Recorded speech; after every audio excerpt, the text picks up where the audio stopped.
Welcome. We are live. Welcome, everybody. I can science that. If you've come here, I think you know my channel.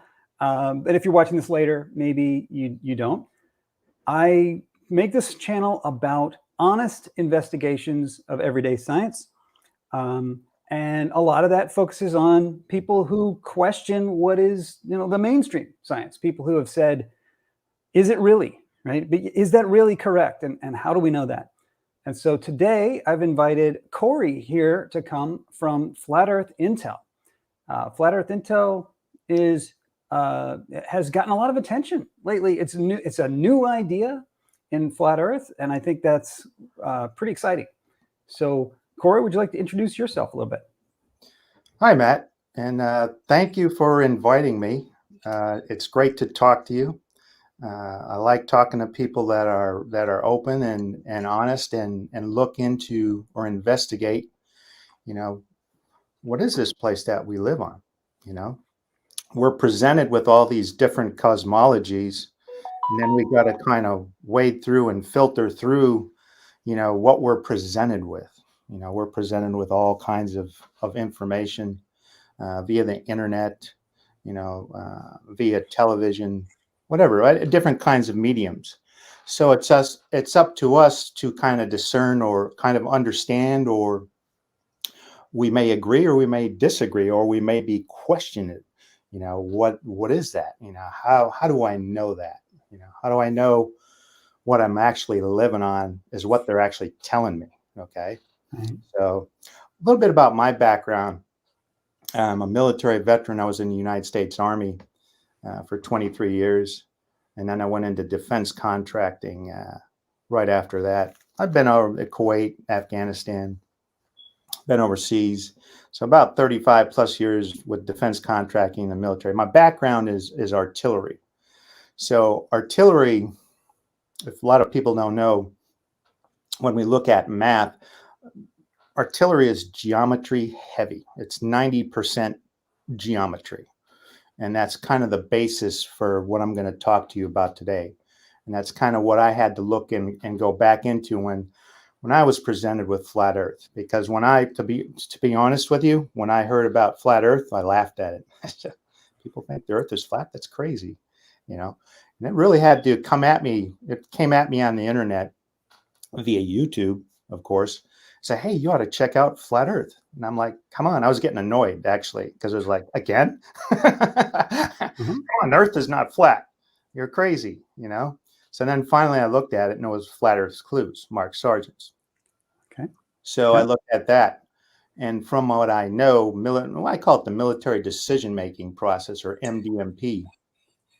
In other words, how the military thinks, how we analyze stuff. Okay, because I'm a big tactical guy, and that's the way I kind of attacked this thing and how I broke it down. So when I listened to Mark at the end of that Flat Earth Clues, I was like, this guy's got some pretty good points. Made me question it. Okay, now I've got to look into this, because now it's not so funny, because the way he presented it, Mark has an uncanny ability to make things very simple. And I think when people look at my website, Flat Earth Intel, and looking like, well, whoa, this guy's really technical. Yeah, there's a lot they're going to say that. there's a lot of technical stuff on there, but if you study it a little bit, you probably won't get it the first shot. In other words, when you look at it, it's a lot. You kind of get hit with a lot. So you got to kind of break it down step by step. And hopefully we can get into some of that tonight. So that's kind of really how I've got into it, and that's where we're at right now. So when I came into the Flat Earth community, I actually spoke at the last conference. I've been to 3 conferences. So my wife was there, and she goes, I never saw so many long jaws in my life. And I go, the guy there, when I was talking just before I gave the my presentation, the guy said, I've seen everything on flat Earth. I said, you ain't seen this. At the end of the thing, he was like, let me get your phone number. So that's where we're at right now, Matt. Just kind Excellent. All right. And yeah, we've heard that story many times. I think your story is very classic. It's a lot of people share those same experiences. as you described, coming into the idea of flat Earth. And I do think your ideas are fresh. So let's talk about them. Let's get started. Okay, so for people who maybe don't know my format, this will not be a debate. I always say in a debate, each side is just trying to win, and the truth suffers as a result. It's like if you're just trying to win and you're wrong, then you can't achieve both. You can't achieve winning and being right. Right? So we're not going to try to win. Instead, we're going to try to understand each other. And that's really the focus. I don't think we're going to change our minds. I don't think anyone's going to come out of this and say, oh my God, you were right the whole time. Because as you described, it takes longer than that. It takes a while to digest this information and really come to grips with it. So that's okay. What we will do, though, is understand where you're coming from. And hopefully you can understand where I'm coming from. So let's get started, if that's cool. Sure. Let's see. All right. The first thing I would like to, I went through your website, and let me show that. Let's see here. Share the screen. That one. Go. All right. I think I'm sharing. This is your website, Flat Earth Intel. And I went through this to try to understand what you were talking about and what your data was. You talk about the 45-degree sector test on here. Mm-hmm. So let me try to then reiterate back to you my understanding of what the test is and why that shows what you say it shows. All right. Okay, I have a little PowerPoint slide for that. I'm not going to do a whole thing, just, okay. And now I got to share that screen. Let's share that. Okay, so let me break it down if I can. The gist is this. This is your basic globe model as we understand it. I'm not trying to like presuppose this or whatever. I'm trying to say this is what we've been told, and the 45-degree sector test is based on our understanding of this model. So this is supposed to be the Earth here. I got the equator tilted at the 23 degrees that we know it is, and the sun is like way far off to the side. I just drew a sun here so that we understand the sun's coming from this side. So the sun shines onto the Earth, and there's one spot where it is perpendicular to the surface. Oh, and by the way, Corey, if I say anything that's totally wrong, just stop me and correct me. So where on the Earth that hits depends on the time of year. And I should clarify, at different times of year, it hits at a different latitude. So I've drawn a latitude line here that is the exact latitude that the sun is hitting. So at noon, at this spot, the sun is straight overhead at 90 degrees. All right.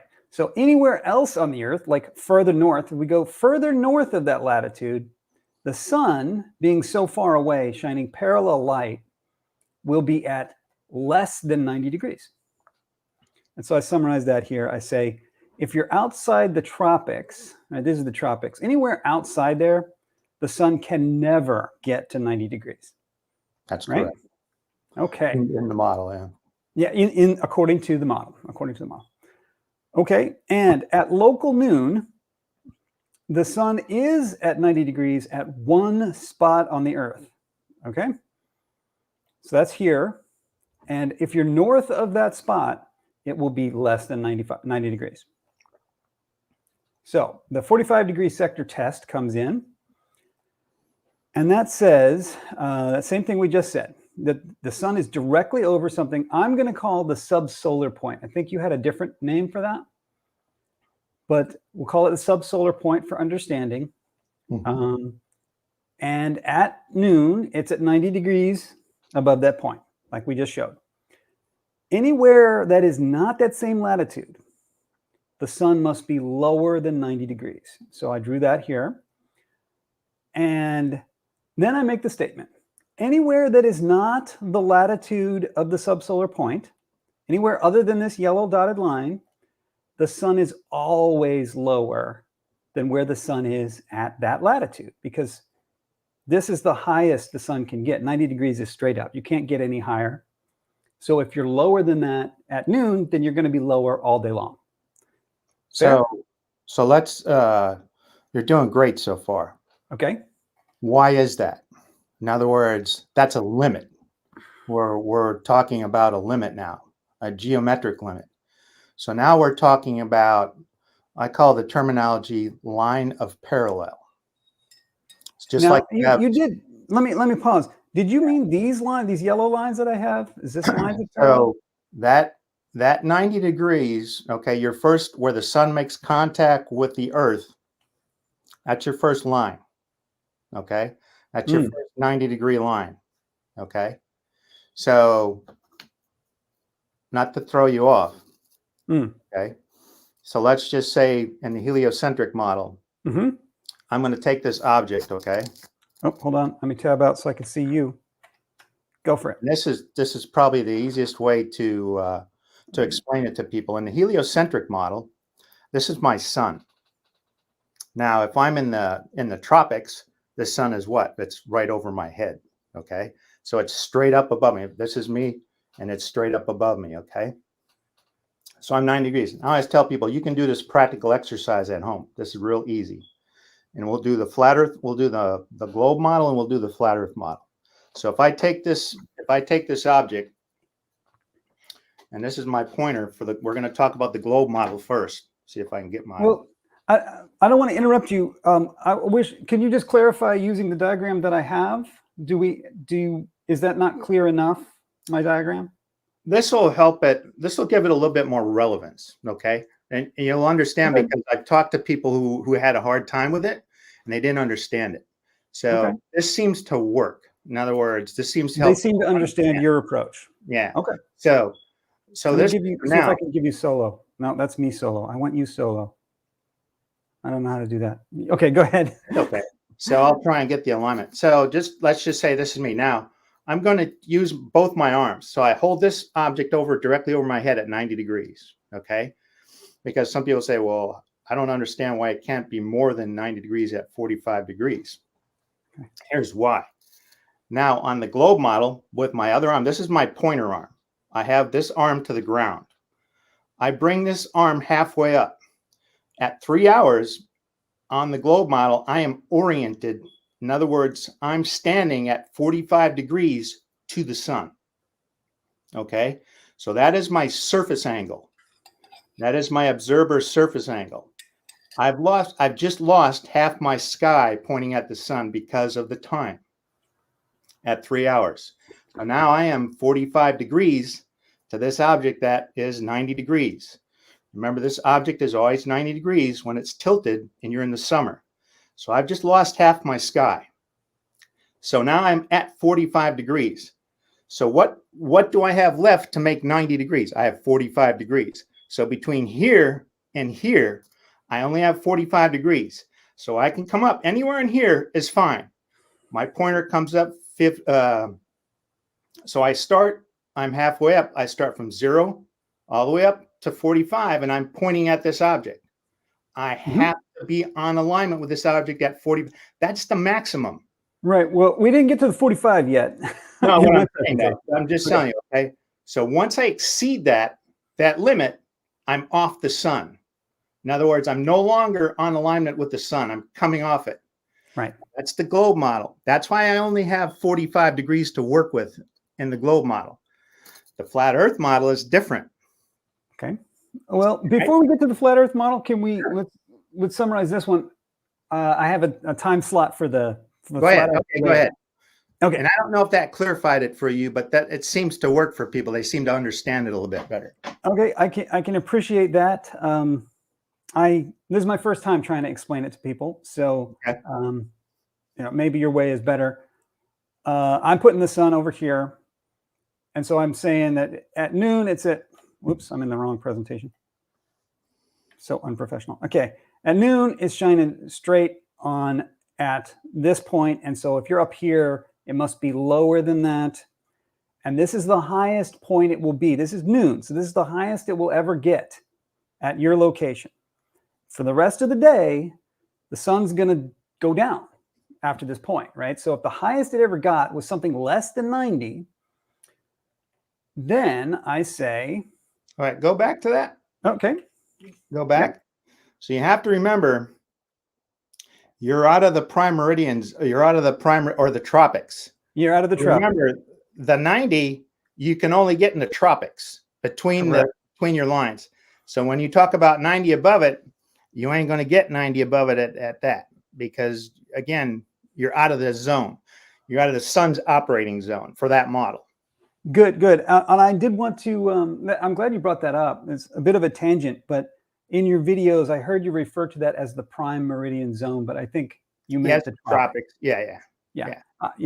I understood that from your Some people call description it of equatorial plane. I got invalidate. Well, that's the equatorial plane. Okay. Right. Between the two tropics. Yeah. Right. Yeah. Good point. Very good point. So if you're north of the northern tropic, south of the southern tropic, the sun will never get to 90 degrees. If you're in between there, then it's only at 90 degrees twice a year. Right. So here's, if you take a look at your diagram, I want you to think of the globe as they say it rotates or it spins. Okay. So do you remember the old phonographs before they came out in like a disc? They were kind of like on a roller. So think of that as a roller, as a contact point, and that spins, and that sun is always 90 degrees. So as it's spinning, that's just that contact point. So it's spinning one way, or it's spinning, and then it goes back. It comes up towards the north, and then it goes back towards the south, back and forth, back and forth. That's all. That's how we, in the heliocentric model, that's how we get our seasons. That's cool. All right. Yes. Very good. Very good. Yeah. Okay. So the next point that I say here is the Earth rotates, according to the heliocentric model, at 15 degrees per hour. And that means that causes the sun to move exactly 15 degrees per hour. Well, almost exactly 15 degrees per hour in the sky, regardless of the time of day. And the sun then, the sun sets at 15 degrees per hour, right? And so in 3 hours, so I want to talk about afternoon, but it's true before noon as well. 3 hours after noon, that's 3 times 15, right? So that's 45 degrees. The sun has traveled 45 degrees in 3 hours. So 3 hours after noon, the sun should be 45 degrees. It started at 90, right? At the subsolar point, right? At the subsolar point, the sun was at 90 at noon. So 3 hours later, it should be at 45. We agree on that? So now, when you say the sun travels, you're talking the flat Earth model. No, Are you a hiding flat earther, Matt? Yeah, I'm saying the sun moves across. So as the orbit, or as the Earth orbits or turns, the observer is now oriented. Their angle to the sun is at 45 degrees. Yes. That's a big difference. That's a better way of saying it, but yeah. Because people have a hard time with that, and they say, "Well, what do you mean?" No, in your model, the Earth turns or rotates. So now that's how you rotate. Right. And so what we say then is that, and you can say when you measure the altitude of the sun, right? You measure the altitude angle to the sun is what you're going to do. Yeah. It should be, according to this description, if you're at the subsolar point, the sun should be at 45. But the big key is we're not at the subsolar point. You're north of that, right? And so it must be lower than 45. 45 or lower. It can be 45. You can be at 45 degrees and you're fine, but that's the limit. 45 is the absolute limit, right? For anywhere on the Earth, right? You're saying. but the farther away from the subsolar point, the less you're expecting that to be. Exactly. And Okay. that's just the distance. Distance is also going to work against that. Okay, and so that leads to point number 8 here, the final point, which I'll blow up. 45 degrees is the highest the sun can possibly be 3 hours before or after local noon anywhere on Earth. Agreed? Well, I wouldn't say anywhere on Earth now, because again, when you make that statement, what if I'm in the tropics? Well, the 45 is the highest it could be. Okay. If you're at the subsolar point 3 hours after, according to what we just talked about, right? Well, we're not, as the observer, we're not, because we're what? We're 3 hours from the subsolar point. In other words, Well, yeah, yeah. you're right, and that is confusing. Yeah. I am So saying very we have to specifically remember 3 hours. we're 3 across hours the sector. after it was noon there. Right. We're across the sector. Right. Right. Okay. And so then the last thing, and I do want to show this because it was on your website. I couldn't make out the numbers, but you shared them with me. So thank you very much for that, by the way, being very forthcoming. I want to make sure my audience hears that Corey is not hiding anything. Corey shared the data, and here's what you shared. I picked out some of your best, I thought what your best observations were. And this was from Kabul, Afghanistan. And there's the dates. And you took them all right at 3 p.m. And I looked up what solar noon was, and I added that to your chart. And then I noted just that it is all more than 3 hours past local noon. So how did you get solar noon? Where are you getting that from? I just looked that up on the good old internet. Okay, we're going to talk about that. Okay, we can definitely talk about that. That might be what you were talking about with the sun survey point, which is next up. So then these are the angles that you measured, and you can see, even though we're more than 3 hours after noon, the sun is higher than 45 degrees. Right? And because of that, based on the logic we just did, that's impossible on the globe model, according to the logic we just did, right? That presents a problem. Okay. Before I go any further, let me just posit to you. There's two possibilities. Well, there's three possibilities I see here. Sure. Number one, the globe Earth model is wrong. That's the one you suggest. Number two, the logic we just went through is wrong. Or number three, these measurements are wrong. Right? Now, I have already looked, and so these measurements are not wrong. Your measurements are right. I will say they're all within 1 degree. I'm going to grant you, I'm not going to argue the measurements. They're within 1 degree. And so with that margin, we're at 48 degrees here. So there's plenty of room. That one's gone, right? So there's two possibilities. The globe model is wrong, or the logic we just went through was wrong. Fair? I would agree with you. I would agree with you. Yes. Okay. Something else I want to point out while we're looking at the chart, because I noticed this was in the summertime. Why? Why is it in the summer? Why is it in the summer? I noticed that, and I noticed that it's. Are you asking me why do I see that it's in the summer, or why? Yeah, why do you understand it's in the? Do you understand why it's in the summer? Because it's the 19th of June, and the summer solstice is the 21st, 22nd of June. Where's that? Where's the tilt at? Oh, I guess technically that makes it the spring, but it's approaching the summer solstice, I should say. All right. So that's what we want to, because if we take readings, now I took readings, I think, when I started in February. So the sun's going to be, you're going to have that. Remember when we talk about, the heliocentric model, the Earth, it tilts, okay, towards the summer, and then tilts away as you go back into the winter months. That's how you get your seasons in the heliocentric model. So when we apply that, we want to look at summer or when the sun is up, what? Tilted towards the, when the earth is tilted towards the north, when the sun, Okay. because So when we you tilt did that it, on purpose then. there's a new section in the front 45, which I have the off axis tilt. Okay. Okay. Which All right. So yeah, maximum is 23 and I think a half degrees. So that's why we have those summer readings. Okay. That's what's going to tell us the story. You know, and now we have some people I think that are going to do this test in Australia in that summer, because I'm interested in the southern hemisphere. We have readings up in the north.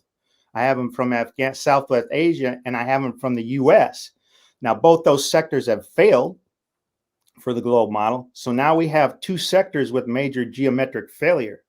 Now I'm interested in getting readings from other people who learn how to do it and what their information is from the south in the southern hemisphere. So we're going to get more information as time goes on. So great. Let's call that my summary of my understanding, and I understood you correctly. Is what I'm going for. Is that I understood you correctly? Mm-hmm. That is your logic, and I saw your measurements, and according to the measurements and the logic, that's no good, right? That does not work. So one or the other of those concepts needs a look at. You mentioned, when I showed you that before, you mentioned I did not cover the sun survey point, and then you mentioned as I was talking that I just looked up local noon there, and maybe that was wrong, I think. So why don't you take the next segment and tell me what I need to know about that sun survey point. And if you need me to share, can you share? I don't know. I don't know if I can. I think so. Let me see. Give it a try if you're ready for that. I don't see any options.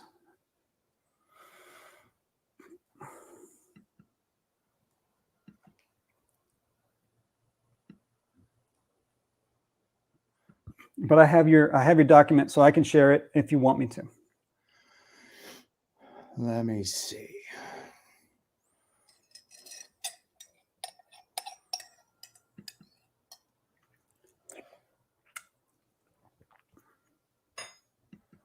I'm surprised the chat is not lively tonight. Are people in the chat? Yeah, right. I mean, you're famous, right? I was expecting draw a crowd tonight. Probably because of the time. Yeah, that's true. I'll chop this up into smaller sections as well, and the video will be up there. And you might want to share through your side. I can do that. Let me do that. Sharing a screen. Go. All right. I don't know if you can see, I'm showing the sun survey point number 1, sun survey point SSP. Okay. So here's a real important one. We talk about the sun survey point, when we have to understand that this comes from military science. In other words, in artillery, we use celestial bodies to in place survey. They call that a hasty survey, hasty astro survey. So in other words, when I want to put a howitzer or a firing battery, there are 6 to 8 guns in a battery. When I want to put them on common direction, in other words, I want to put them towards the enemy, I need to orient them. How do I orient them? At nighttime, I can use the stars. I've used Polaris. I like using Polaris because it doesn't move. In the daytime, we can use the sun. So what I do is I put in my own survey. A lot of times I put in using the sun. So when I do that, that comes from the exact observer location. In other words, I can't just use a city and say, I'm going to use timing. Kabul is 30 miles across. So if you go by timing in 30 miles, not accurate. Okay. That's why I use the Marks device. So the Marks device is a very manual device, and it was created by myself. Initially, I did it with tripods. I had 2 tripods and I had a string. And what I was doing is I was going up underneath the string trying to get 90 degrees and looking up at the sun. Now that's hard. And I'm like, okay, this isn't working too well. I need to simplify this. Right methodology, right idea, wrong equipment. So I need to get this closer to the surface of the earth so I can be more accurate. And when I did that, when I created, and I talked to a Latvian, I was on a special operations base. I said, hey, because he came over and asked me what I was doing. I said, I'm measuring sun height, see if the earth is flat or it's a curved surface. And he goes, that's interesting. He goes, well, what does it matter? And I said, well, let me ask you this. I said, if you're having a bad day and you and your wife are always arguing, I said, you're still going to have a bad day whether the earth is flat or it's curved. Okay. It doesn't matter. Okay. Yeah. But I said, if somebody's getting billions of dollars getting paid billions of dollars to tell you something you don't actually live on, it might be a little bit of a problem with that. And he looked at me and goes, yeah, you're right. He goes, I've got a workshop. Let's go make this device. So I said, all right. And his name was First Sergeant Marks. He was a Latvian First Sergeant Special Forces soldier. So off we went to make the Marks device. And that's very simple. And that's the Marks device. All it is a simple, it's a piece of wood about 6 by 2 foot long, 6 inches wide by 2 foot. You put 2 screws or nails in and you suspend a string and you put a hole in the center. And the idea is, or the concept is that sun, you orient that device using a compass north and south. And that is what we call the line of, and you'll hear it, the line of magnetics. So you want to orient this north and south. So you're creating a grid line as the sun intersects that. It's going to create that shadow. So what you want to do then down below, you can see where that sun is center line to that shadow. Okay. That's how we get our exact timing, the exact location. Now, can we adjust our time? All we got to do is move the device, okay, to the sun position. Because let's say, Matt, you're out in California, right? Mm-hmm. So where you're exactly living, you may not be able to get exact noon. You might be able to get from 12:45 to 13:20 in the afternoon. That might be where the sun intersects you the best. So you may not always be able to get noon where you're at. Okay, at noontime. So it's based on the observer location. That time is flexible. Okay. However, once you set that time, and we'll just use noon, that starts your clock. So if you start your clock at noon, when that intersects, that shadow is center line that board, because what you do is you put a mark in the ground, a stake, or I use a bottle cap. That's my survey point. All right. And remember, I've got that oriented, that Marks device is oriented north and south. Okay, by a compass. Why do I use grid, or why do I use magnetic north? Why do you think? I don't know. I would think you need to include your declination, but you didn't. You don't really need to, and here's why. It's a reference. It's a reference point. It's a start point. In other words, I'm now making this process accountable. And that's another issue I had with the heliocentrism and heliocentric model, lack of accountability in a lot of their processes. In other words, we should have been taught how to determine whether the earth is a globe or it's flat in grades 6 through 8. It should have been a step-by-step process. Oh, Johnny, Susie, we're going to do this experiment step-by-step. Here's why you live on a globe. Didn't happen. As far as I know, I've talked to people. I can't find anybody that says, well, my science teacher. We did. Okay. That's one of the things, by the way, that's one of the things I've talked about with other people on the streams. We have very different science educations. Right? Yeah. It's I put that in my talking points. It's not a level playing field. Yeah. So Yeah. we did some experiments when I was a kid, but I know that it was very special. I went to a special school, right? Oh, okay. We Cool. did that stuff. I'd be interested in hearing that. But going back to the board, the Marks device. So what the Marks device is, and the reason that you use magnetic north, and you can declinate if you want. You don't have to, because it's a line of reference. Now you're creating accountability within that process. And on that line, you're going to put a dot, and that's your survey point.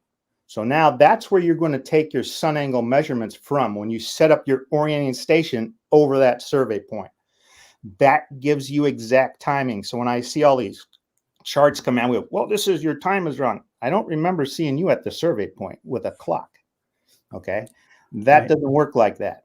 This is how timing works. This is the same thing that the military science people do in artillery. Same thing. This is just a lot more manual.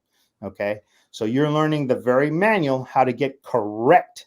This is correct timing at the sun survey point.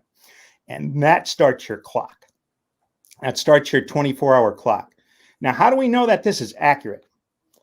In other words, when I take this process and I say, well, how do I know that timing is accurate? Guess where Mr. Sun shows up 24 hours later? About 4 inches from the survey point. That's how we know that that is accurate. So in other words, if I look at my distance, and there I was from my my other point, the 12-hour mark and the 11:38 mark, when I did the other, what I talked about, the tripods, that was the difference. That's how far I was off. So this delineates, an exact point on the Earth, where the OS is coming, where you're going to measure from. Okay, let me see if I understood. Mm-hmm. You got a string that is lined up directly over the top of that hole. Mm-hmm. So when the sun casts a shadow of the string right down the middle of the hole, that's when you know the sun is aligned exactly with the string. That is correct. And now you have what? What do you have? You would have local noon. No. If you were properly aligned north-south. What do you have? Because you are actually aligned magnetic north, you're very close to local noon now. What do you have? I don't know. You have the local noon time. You have Earth to sun to observer alignment. That's right. That's what we call local noon. That's key. So now, okay, you may call it local solar noon, but now you have correct alignment. So in other words, if I ask somebody, and I've asked heliocentrists, well, how do you get your alignment? Don't know.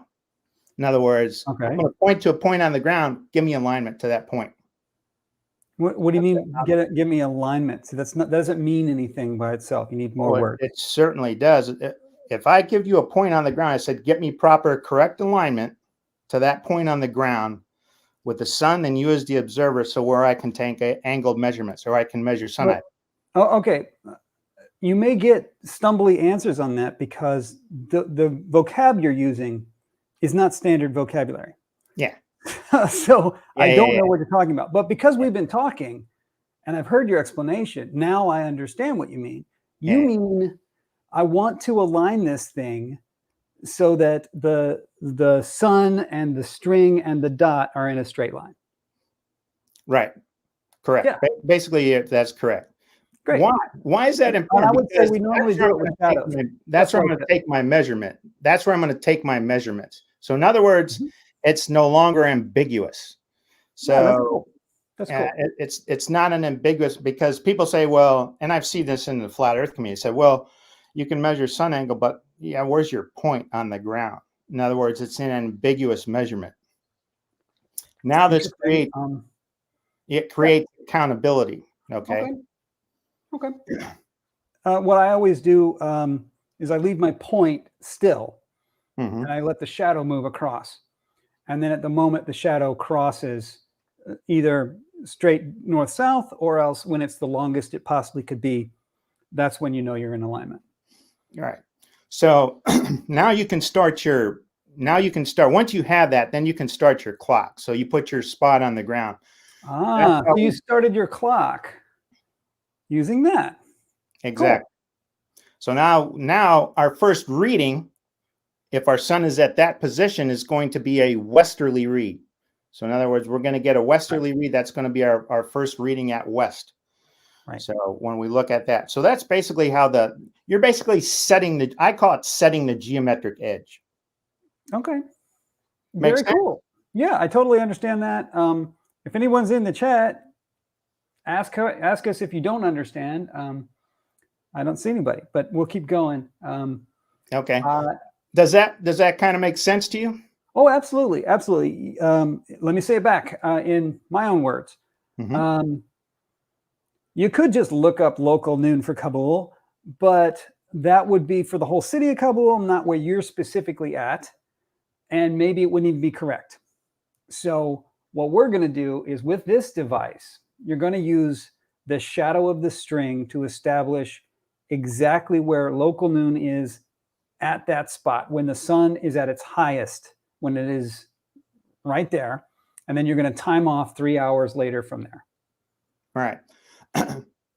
And I think it's important too is, because some people may get confused and say, well, does that mean the sun's straight overhead? No, the sun is going to intersect because if you're up in the north, so the sun is going to come across that from the south.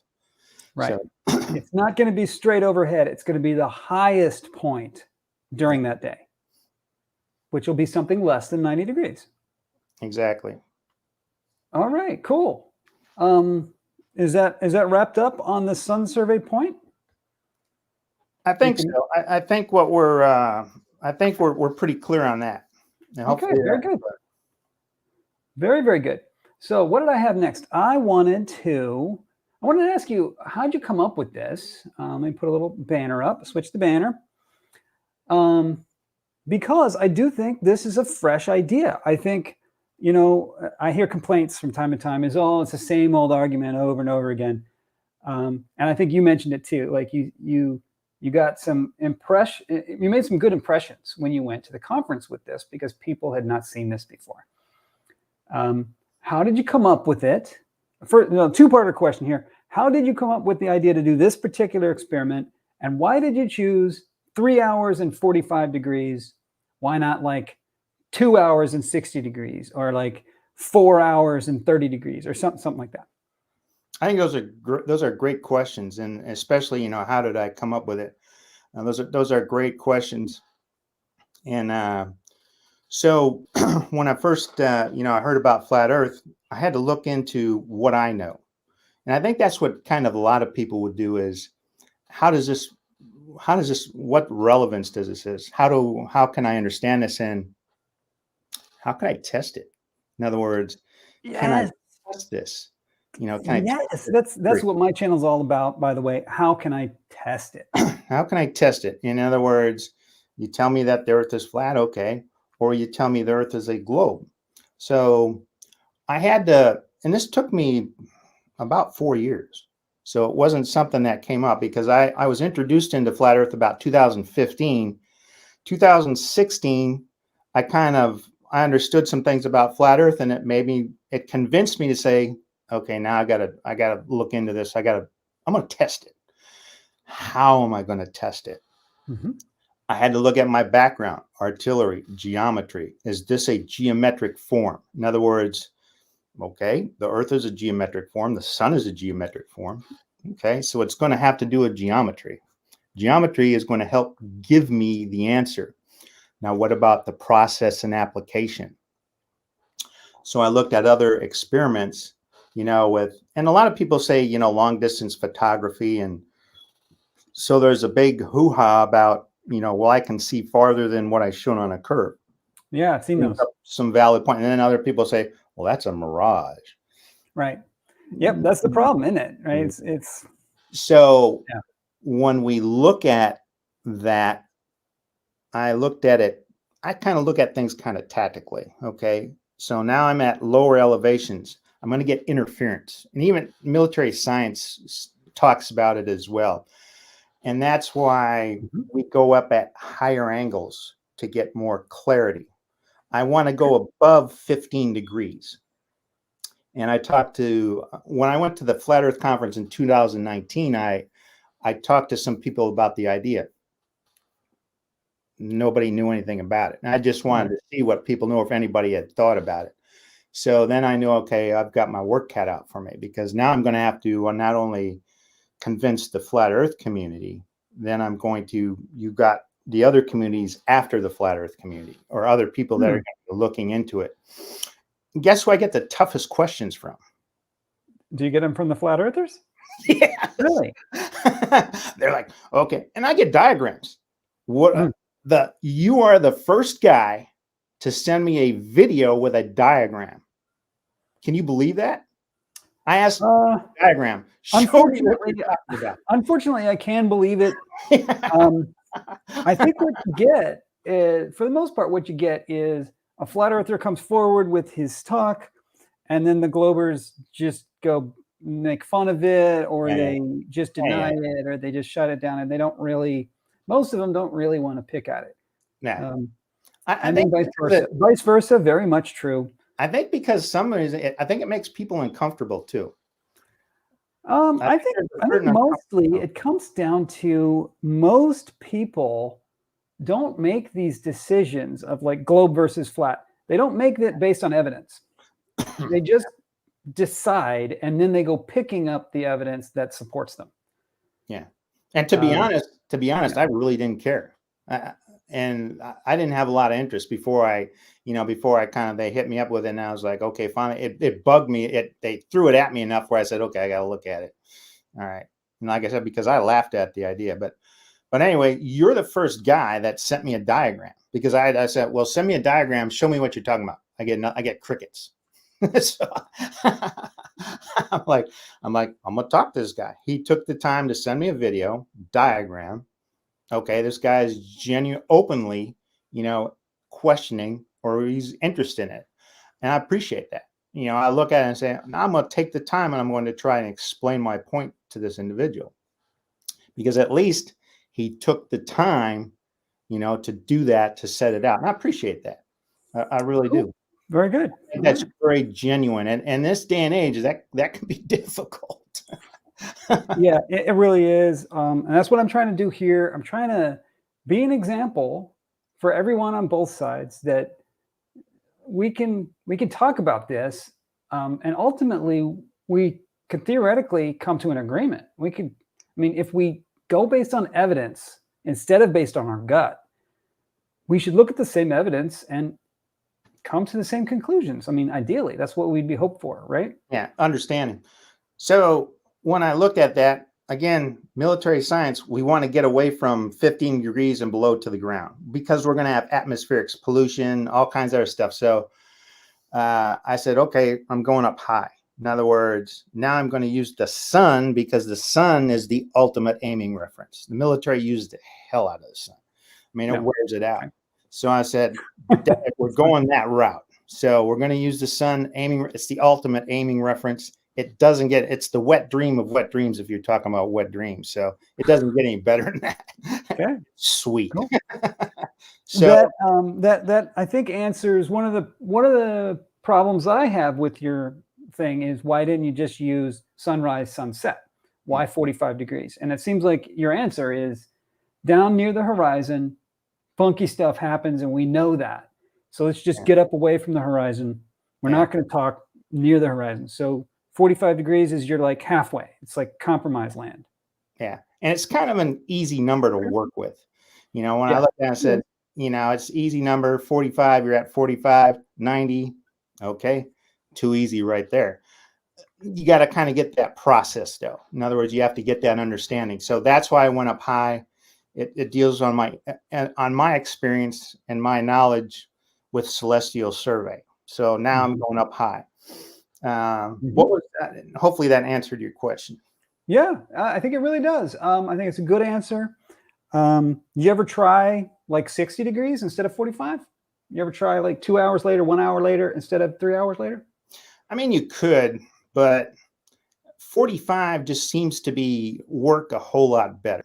In other words, if I look at those angles, because again, I'm looking at what's the easier process, what are kind of manageable or easier numbers to kind of work with.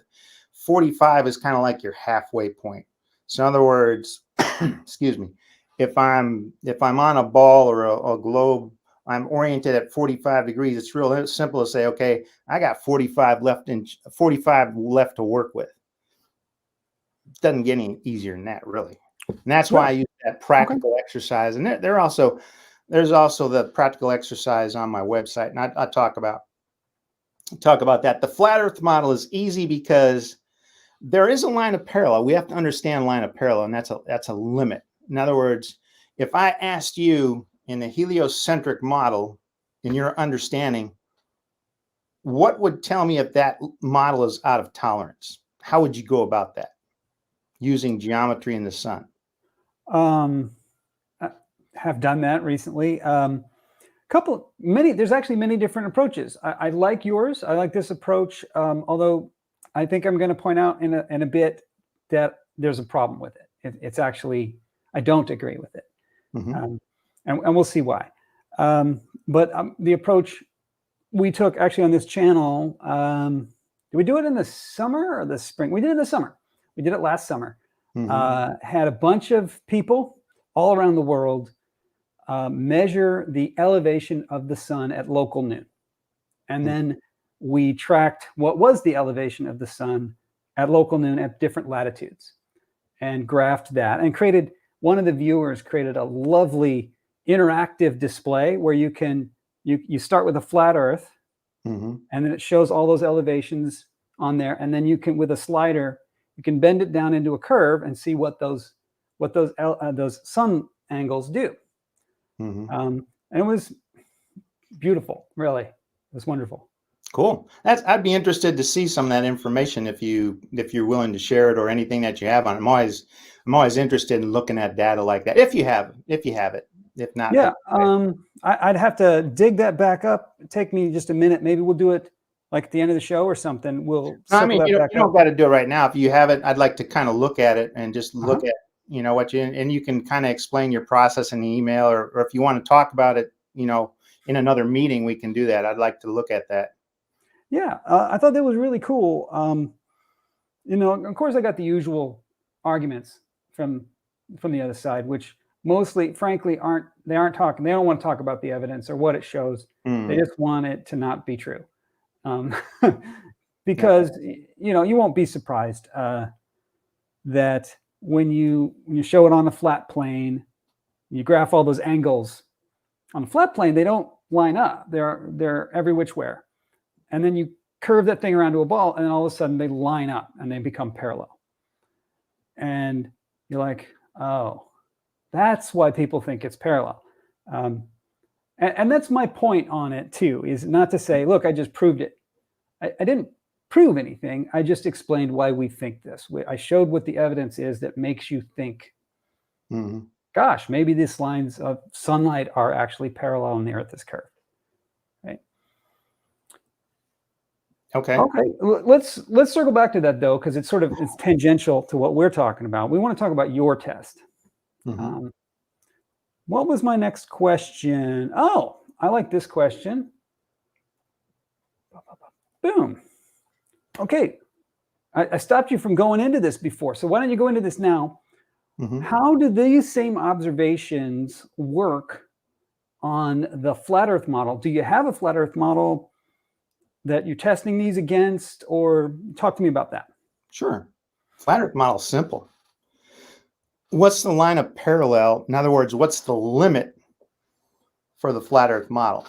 So when I look at the 45-degree sector test, now you'll see on my website, I use the test box.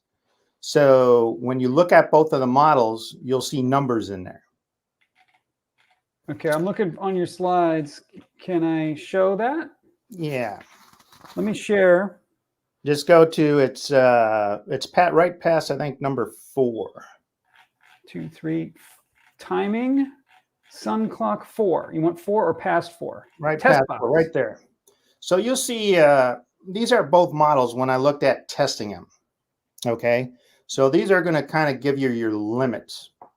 Now, in the 45-degree sector test, off a flat model, are you going to ever reach that limit? In other words, that limit, you'll see a 90 degrees on there. You're never going to hit that. In other words, that is such a high bar Now, is it actually 90 degrees? It's actually 87, about 87.6. And the reason I Where are say you, that, the reason where I are you say getting that, that? What are we talking about here? There's a subsolar point on the flat Earth model as well, Mhm. right?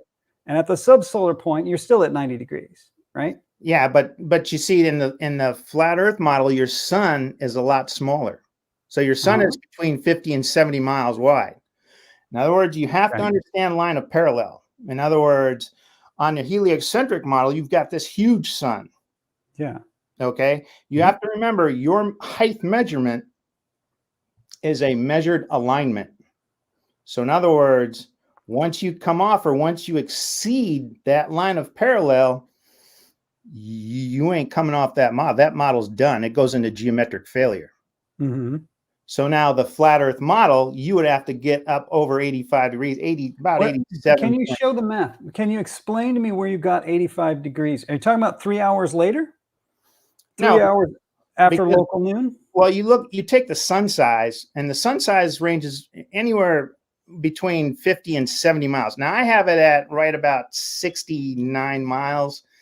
Okay. That's something that needs continued study. That's going to be about at between 3 and 4,000 miles. That's going to be about 2.4 degrees. So in other words, we do a fan. In other words, when I talk about a fan, we do an area. Okay. So you're talking about a sun that is somewhere between 50 and 70 miles in size. So your line of parallel is you're actually going to have a line of parallel at about 87, up past I'm 85 degrees. I'm super confused. I don't see how the size of the sun is related to its position. Oh, yeah, absolutely. We're saying, let Absolutely. me the flat Earth model that you're working with, is it the Mhm. AE map model Mhm. where Yeah, there's the a Earth there's is a a disk and picture the of sun goes around? yeah. There's a picture on there, Matt. Keep going down through it.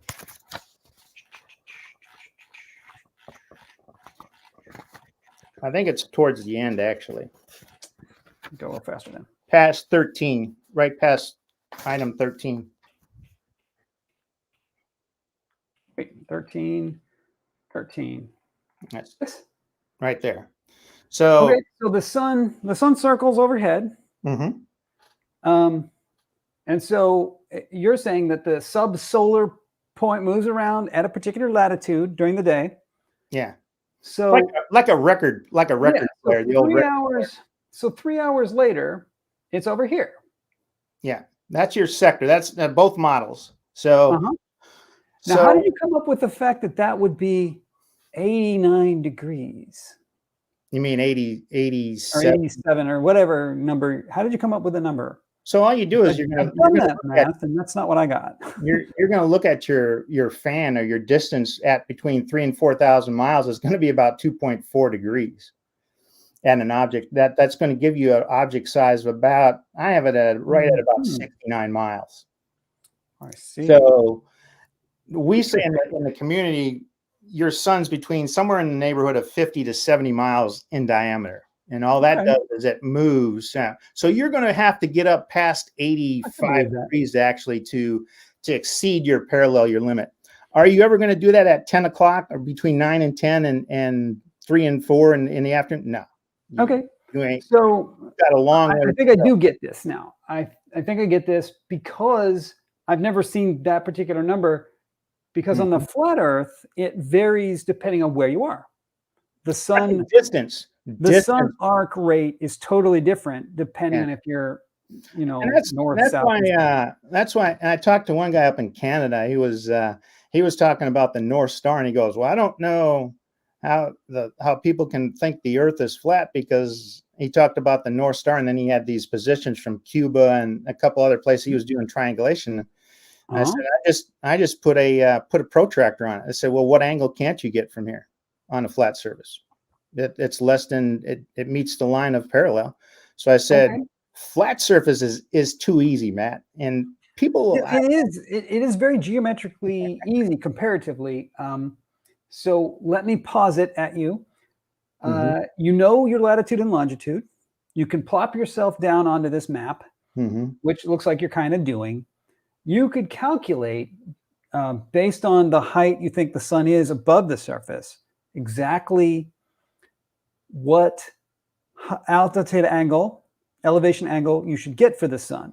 And you did calculate that, and you got like 89 degrees. Yeah, you can. That's the limit. In other words, that's a limit. limit. So when you take those measurements that I took for like resolution time when I send you, you apply those to the flat Earth test box. They're all within limit. They're within that limit. Do they meet that height standard? Yes, they do. On a flat Earth. When you say limit, what establishes the limit for that? Again, you have to get up above 85 degrees. In other words, okay, let me rephrase. The lower the sun, if the sun is lower or higher, because you don't actually know the exact height, right? Well, depending on how high above the surface the sun is, you're going to get a different angle, right? Right? And yeah. And so is that the limit you're talking about? It's saying like, oh, no, your limit when you're looking at something, okay, when you're shooting an angle, okay, this is what gets heliocentrics in trouble. When you come off, because that survey point, you're pinned to it. In other words, you can't come off that survey. So when you elevate up and you measure up, if you look at your angle, remember, you're always center mass of the sun when you're looking at it. Okay. If your angular measurement, when you do your math, okay, when you do your range fan, if that exceeds, and that's why you'll see range fans on there for right triangle. This is the same as this would be the same as a safety artillery impact zone. If that exceeds your fan, you're off that sun, that model's sun. You're no longer looking at it. So what if it's too low? But what if it's too low? Wouldn't that be a problem too? You need to have an upper and a lower limit. No. Why don't you need an upper and a lower limit? Because you're at 0 degrees on a flat surface. You have a full almost 90 degrees to measure that. What angle can't you get? It doesn't make any sense to me. I can get any angle. What I want to know is, where is the sun? The sun should be at one angle. The sun is at one angle at any given moment. Right. So when we get up, and I look at the prime meridians, when we look at the equatorial plane, I think the sun will be close to 60 degrees in that 45-degree second. If you're linear east-west, I think it's going to get close to 60, because we're already like North Carolina here. I got over 52 degrees on a westerly read. Yeah, you would. So if you get more, and remember, do you understand when I say more linear east to west? So no, I don't really know what you mean. If I come into my location, the OS is in the equatorial plane. Okay. Because if you look at my sector, and it's both for both models, that fan is east to west. In other words, I'm going to measure from my start point where I put my survey 3 hours later. I'm going to measure that sun in its position. So, the sun moves from east to west, right, throughout the day. And then your easterly read is going to be the following morning at 9, if your solar noon time is at noon. So it's going to be at 9 a.m. the following morning. Okay. Well, that definitely brings up a follow-up question, which is, I'm still very unclear how you're calculating your numbers. Well, let me just stick on this first. Are you using trigonometry to calculate these limits? How are you calculating this limit? So go up and look at your range fan. Which is number, is this it? No, keep going. This one?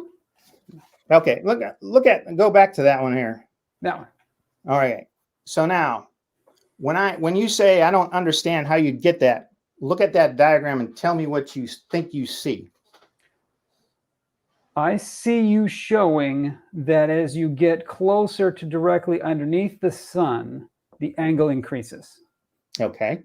And the farther from directly underneath you are, the angle decreases. Okay. And now we have the subpolar plot. That's what I call, or I define as the guide angle. That's the flagpole angle. In other words, that's your 90-degree line. That's your first line in the line of parallel. Okay. Right. So when you make your measurements, if you look at that elevated object, okay, if you were to continue to come up off that object, in other words, on a flat surface, okay, you would have to hit almost 80, about 87 degrees. Then you're going to start to come off the small sun, as you're coming off it for the flat Earth model. So I'm not seeing where you're getting 80 something degrees. Well, because unless you've plugged in particular numbers. If you plug in a number for this height and you plug in a number for this distance, you can get different numbers, right? Well, of course, yeah. Okay, so did you have a particular height you're using? Yeah, when we talk about the sun size in the flat Earth models, the sun is very small, so you're going to have a very small fan. In other words, it's closer, but it's smaller. Okay? Right. So I've heard 3,000 miles. Is that between 3,000 and 4,000 miles? Again, it's where you take that measurement.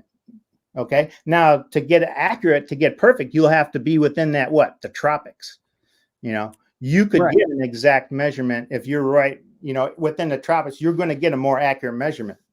Okay, but so when you say the limit, you say the limit of 80 whatever degrees, that's going to be. You're talking about this 55 degree angle would be a limit of like 80 something. So really close to directly underneath it, right? Again, so when we look at your house, if you take a light in your house, right? When you look at it, okay, because it's an elevated object.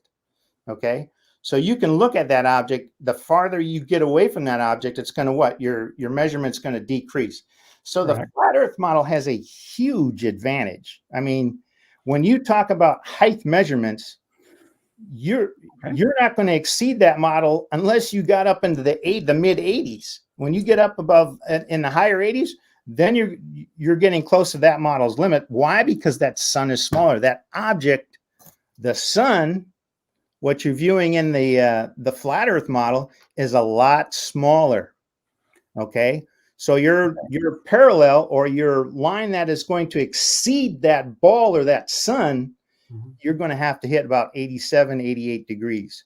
Okay, let me ask you this: how would you respond if I said you'd use arctangent? You'd say the angle is the arctangent of the sun's elevation divided by your distance from the subsolar point. Yeah, I'd have to see the mathematics, because in actuality, when we look at sun height measurements and the flat Earth model, if I take all these measurements, do they measurements work with a flat Earth model? They do, easily. I would say they do not. And I'm going to use math. I'm going to use the arctangent and say that it doesn't work. Furthermore, explain that. Explain why you say it doesn't work. Well, you tell me the height of the sun, and you tell me your distance from the subsolar point. Calculator, I'm going to punch up arctangent and tell you this angle, and that will be the angle that you're predicting. It would only be 80 some odd degrees if you're very close to directly underneath, as you can even see in this diagram. Right? When you're 3,000 miles away, when you're 3,000 miles from the subsolar point, that's 45 degrees. Right? What do you mean? If, the 45 degrees is when the two sides of the triangle are equal in length. So the height is 3,000 miles. So if the ground trace is 3,000 miles, then that'll be right here, 45 degrees in between these two measurements. Well, you have to use a fan.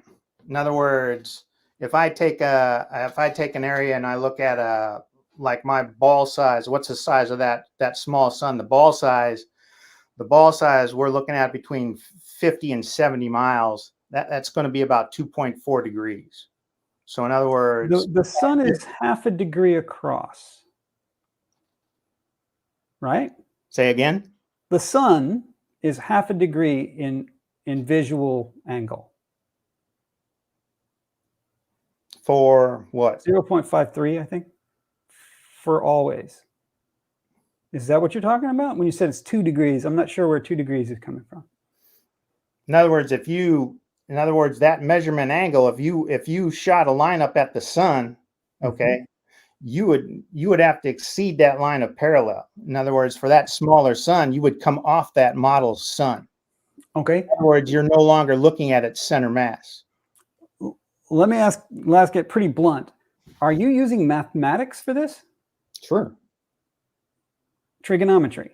Look at your fan. Let's use the trigonometric words. If we're using math, let's use the proper words. Tangent, sine, cosine, right? Let's use. I mean, we could just use a protractor too. You can just draw it like this and just use a protractor. Yeah, no. Well, that's easy because if you But the size of the sun is not part of it. The distance to the sun, the size of the sun is not part of this diagram. The distance to the sun is important, though. Oh, the size is also important because you're talking about a linear line of measurement from a surface, whether it's curved or flat. So those red lines are your measured. You're measuring to the center of the sun, right? Yeah, you're always center. But you need to know. So if it's big, you're measuring the center of a big ball, and if it's small, you're measuring to the center of a small ball. What's the difference? But you have to. Well, your line of parallel is going to be different. Look at your at your data on number 17. 17. Right there. Go to the top one. Up just one more. So now. At 1 degree in the heliocentric model, you're 1 million past line of parallel, you're 1,638,664 miles off that object. In other words, you're talking about the edge, measuring to the edge of the object, not to the center of the object. That's my confusion. So I thought you were only measuring to the center of the object. That 1 degree pulls you. In other words, that would be a total composite of 91 degrees. That's what happens when you get a measurement of 46 degrees. You're 1 degree past line of parallel. That's at 1 degree at that sun's distance. Now remember, this is an exact measurement. So now you're 1 million, you're over 1 million miles off that sun. What's the sun size? Now we need to look at the sun size. Remember, we're using half sun. Now it even exceeds the full sun width. Okay. So you can't be looking at that object. Okay. I get you. I wanted to go back to this one real quick and just make sure we're clear on something.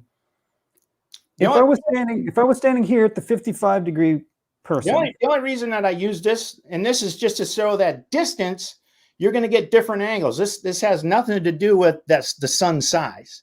No, I'm not talking about the sun size. You're not measuring the sun size. Yeah, because the heliocentrist guy that I was talking to in a conversation, he didn't understand this. I was like, you don't understand if you get farther in distance, you're going to have a lower angle? He's like, well, you need to define your terms. I can't speak for the person you were talking to because I wasn't there and I don't know him. Yeah. But I will say that's the way you talk about it is very confusing to somebody like me because your vocabulary is not the same as my vocabulary. Yeah. So I get we have to go through this and struggle through what do you really mean? Yeah. And then we can get to an understanding. Yeah. I understand that. So when like what I'm projecting that I think he's talking about is if you raise this sun, if you just leave everything alone and just pull the sun up, this angle will get larger. Well, it wouldn't matter because again, you're talking about. No, I'm just saying that's just the facts of the diagram, right? It'll get closer and closer to 90 as you pull that sun farther and farther up. Well, as you pull the sun down, it'll get lower. No, as the observer gets closer, okay, that angle is going to increase. That's what this slide is about. True, but we don't actually know the distance to the height of the sun. Okay, so let me ask you something. When you look at this diagram, what do you see? What geometric shape do you see? Triangles? Okay. Now, Uh-huh. let me ask you the next question. Is the sun inside or outside the triangle? It's at one of the vertices of the triangle. Very good. Okay. So now you're basically within that triangle. You're connected to it. Yeah, the And observer you, forms one of the vertices of the triangle. next question is, can you shoot an angle over the top of the sun? Yes or no? Sure. Okay. Now, that object, you're within that triangle. Mm-hmm. Got a problem. What problem? What's your problem? No problem. No Huh? problem at all. I Tell can me the definitely problem. shoot an angle over the top of the sun. What's your problem? Don't have a problem with that. What's your distance? Well, what I was trying to get at here is that in this diagram, if you were to just imagine the sun is higher than you drew it, right? What if the sun is higher? What impact would that have on your numbers? It would increase all the angles. But it doesn't. No, it does. If you raise the sun, if you raise the object higher, your angle to it goes up. Simple. You're If you lower the again, object, it goes down. Matt. You can work backwards. Now, You're hold on. now- You can go backwards and you can say, if I know the ground distance to this point, and I know this angle, I can tell you this height. This height can only be one number. Do you understand that? You agree with that? You're talking about, again, you're talking about that sun is within the triangle. So when you Sun say is the vertex of the triangle. when you talk about, well, the sun can go higher, Matt. Mm-hmm. The sun is at a position in the sky at a certain time of day. We ain't talking about the sun going higher. No, we're not understanding. Let me try and explain it in a different way. Let's say I put in that the sun is 3,000 miles above the surface. Mm-hmm. And these are my angles. Mm-hmm. From that, could I tell the distance to the subsolar point? The sun from there, sure. And you're a fan. Okay. What if I said, no, the sun's not 3,000 miles up, it's 4,000 miles up? That would change this distance. Well, that's based on, again, observer position. So you're going to get different calculation. In other words, you're going to get a different number based on how your calculation, your distance. So your number is going to change. That's why I said you got to be to get an accurate, you'd have to be right in the tropics. You'd have to be right in the tropics linear. Well, I think my whole point is that this whole diagram is predicated on knowing the height of the sun above the surface. Oh no, this diagram is just to show that an object, as you move closer or move away from it, the effects of your measured angle, higher and lower. That's it. That's the only reason that this diagram exists. Okay, fair enough. I had one other follow-up question I did want to ask, which is, did you check Matt, can we the azimuth angle? Can we take about a minute break? I want to get some water. Yes. Let's pause. And you know what? I'll come back to the next question on the break. Okay. Yeah, thank you. Awesome. Yeah.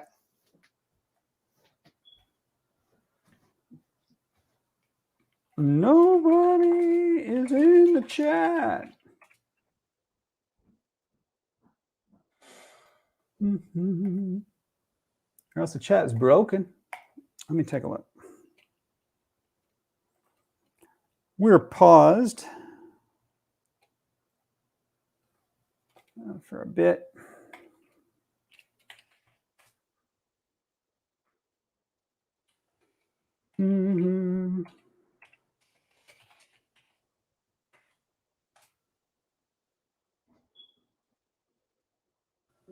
Yeah, we have people watching. Nobody's commenting. Oh my God, the chat is broken, y'all.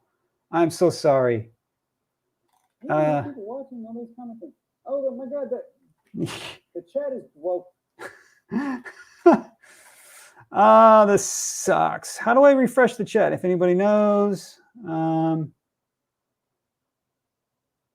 because that blows. All right, let me scroll back through and see if anyone has anything interesting to say. Did he just say tropics? Doesn't he mean the prime meridian zone? I had him correct that. Yeah, he when he said prime meridian zone, he means the tropics. I think what we've gotten is that Corey is largely self-taught on this stuff, which is why his vocabulary does not match my vocabulary. It creates difficulties in the communication. And that's why it's so important to understand the person you're talking to. All right, Debate Night says, does he think he's educating you? I think he does. Yeah, I mean, he spent a lot of time on this, years on this. Okay. Okay, Jezza, I got no idea what's going on here. This big 3D issue. Yeah, we'll get to it. I have comments turned off. How do I turn on the damn comments? I don't want them off. Is that general? Oh, I'm so disappointed. I'm so disappointed. It turns out, welcome back. It turns out there are people in the comments. They've been chatting. I just am not seeing it. Okay, WS says he doesn't understand basic trigonometry. Okay, the sun is blah, blah, blah, blah. Anything in here? At me if you want to say something and I'll catch it. Rob Parks, I'm pretty sure I'm on the West Coast. Yes, I'm on the West Coast. I'm in Los Angeles area, or near Pasadena. Oh man. Okay. Chat's been rocking. Yeah. I'll have YouTube up on my other thing from now on so I can see the chat happening. Mm-hmm. It turns out there are viewers. Cool. There's 16 at the moment. They are talking. I can't see it in StreamYard. So okay. Probably user error. It happens. It happens, right? Like I always say it's in my experience, it's normally PEBCAC. Do you know that? Do you know that military term, PEBCAC? No, I do not. What is it? Problem exists between keyboard and chair. That's a new term for me. PEBCAC. All right. New topic. Let's just move on to the new topic, which is, as you were doing this, as you've been doing this research, what globe resources have you checked to validate all of this stuff? Yeah, that's a great question. When you start investigating, so you have to kind of go back in and go, okay, so where is all this, how do I know this information is correct, and what do I use, and all that? What's my determination? So I think if you go, can you show my resources used page, Matt? You bet. Let's see here. Let me share that up again. Just going to turn off my access to the chat for a bit. That's okay. Where's your resource at the end? So go to number 15. Okay, right there. Okay, so when you said resources, I have to look at kind of background information. A lot of that, some of that comes from traditional education and teachings, what you're brought up on, and gives you sun miles. So, okay, yeah, did I pay much attention to it? Not really. But again, there's a lot of it comes through education and teachings. The internet, great resource. Now, how reliable are some of those sources? You got NASA.gov, Wikipedia, mapping. The main mapping resources that I used military maps, especially for resolute time. I wanted to look at grid north versus magnetic north, that exact location. Military science has a mapping. It's called ARCHES, and it's geospatial. It's almost like Google, kind of like Google Earth. It's almost exactly. The military has a little separate one. What's the big difference between them? It may be a little bit more accurate, may not be. But again, it's the same thing. You can get your latitude, longitude. You can get all your GPS locations. So when I looked at that, I'm looking at, okay, I see objects of the globe. All right. By the way, not to interrupt you, the chat just suddenly showed up. Okay. Great. I didn't touch a thing. Well, it needed a break. I guess so. This is the break fix it. Okay, so back to you. I'm sorry I interrupted. So Rob Parks asks, which branch did you serve in?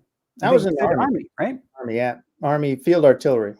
Field Artillery, which really is super interesting. If we have time at the end, after we get through our topics, we're going to come back to that, because artillery and round earth, I mean, right?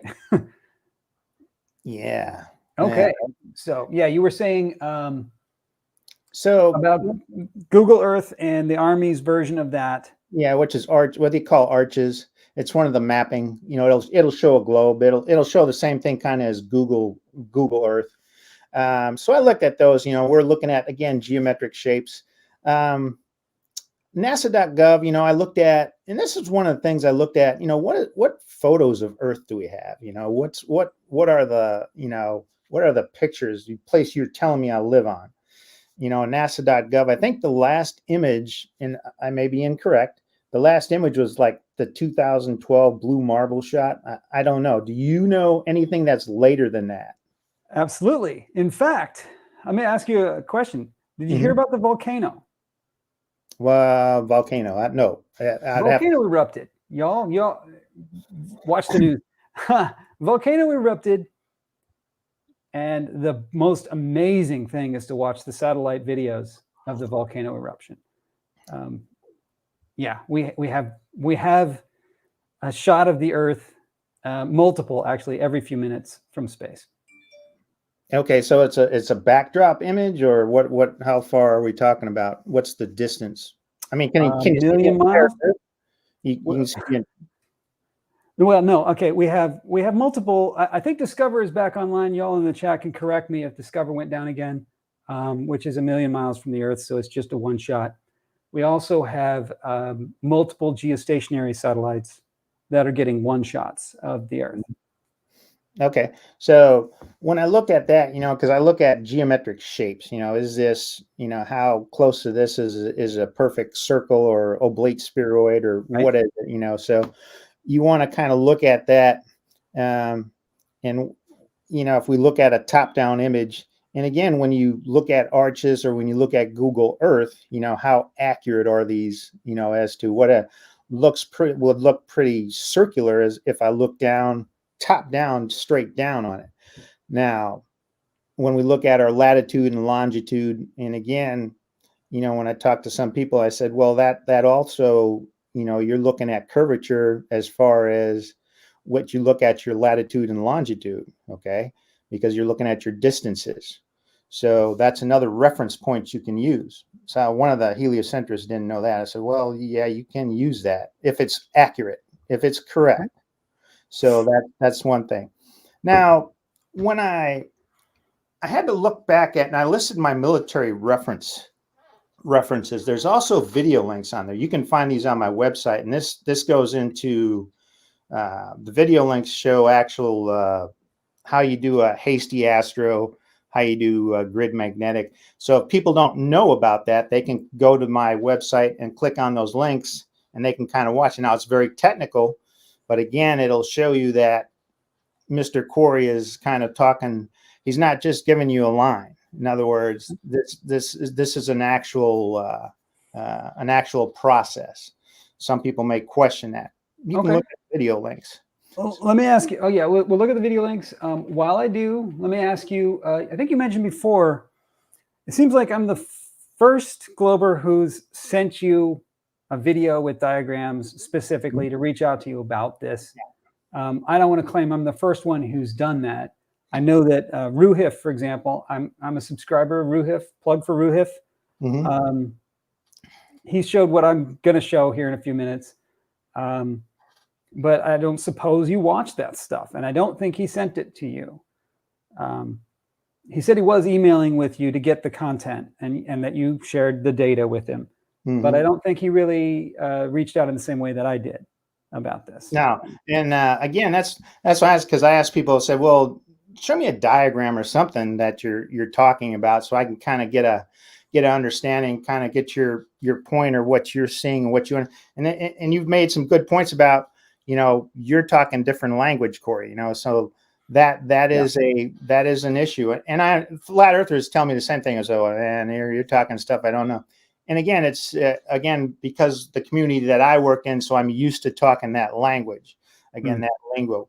But you'll see even within like the military science field, guys in the military, and I'll give you an example, like for an artillery battalion, how many celestial surveyors, or how many people that actually know celestial survey within an artillery battalion? You have roughly 3 firing batteries, so you probably have anywhere from 4 to 8 people that can do that. Now, celestial survey, probably a lot less. Probably about half of them know how to do star shots and sun shots.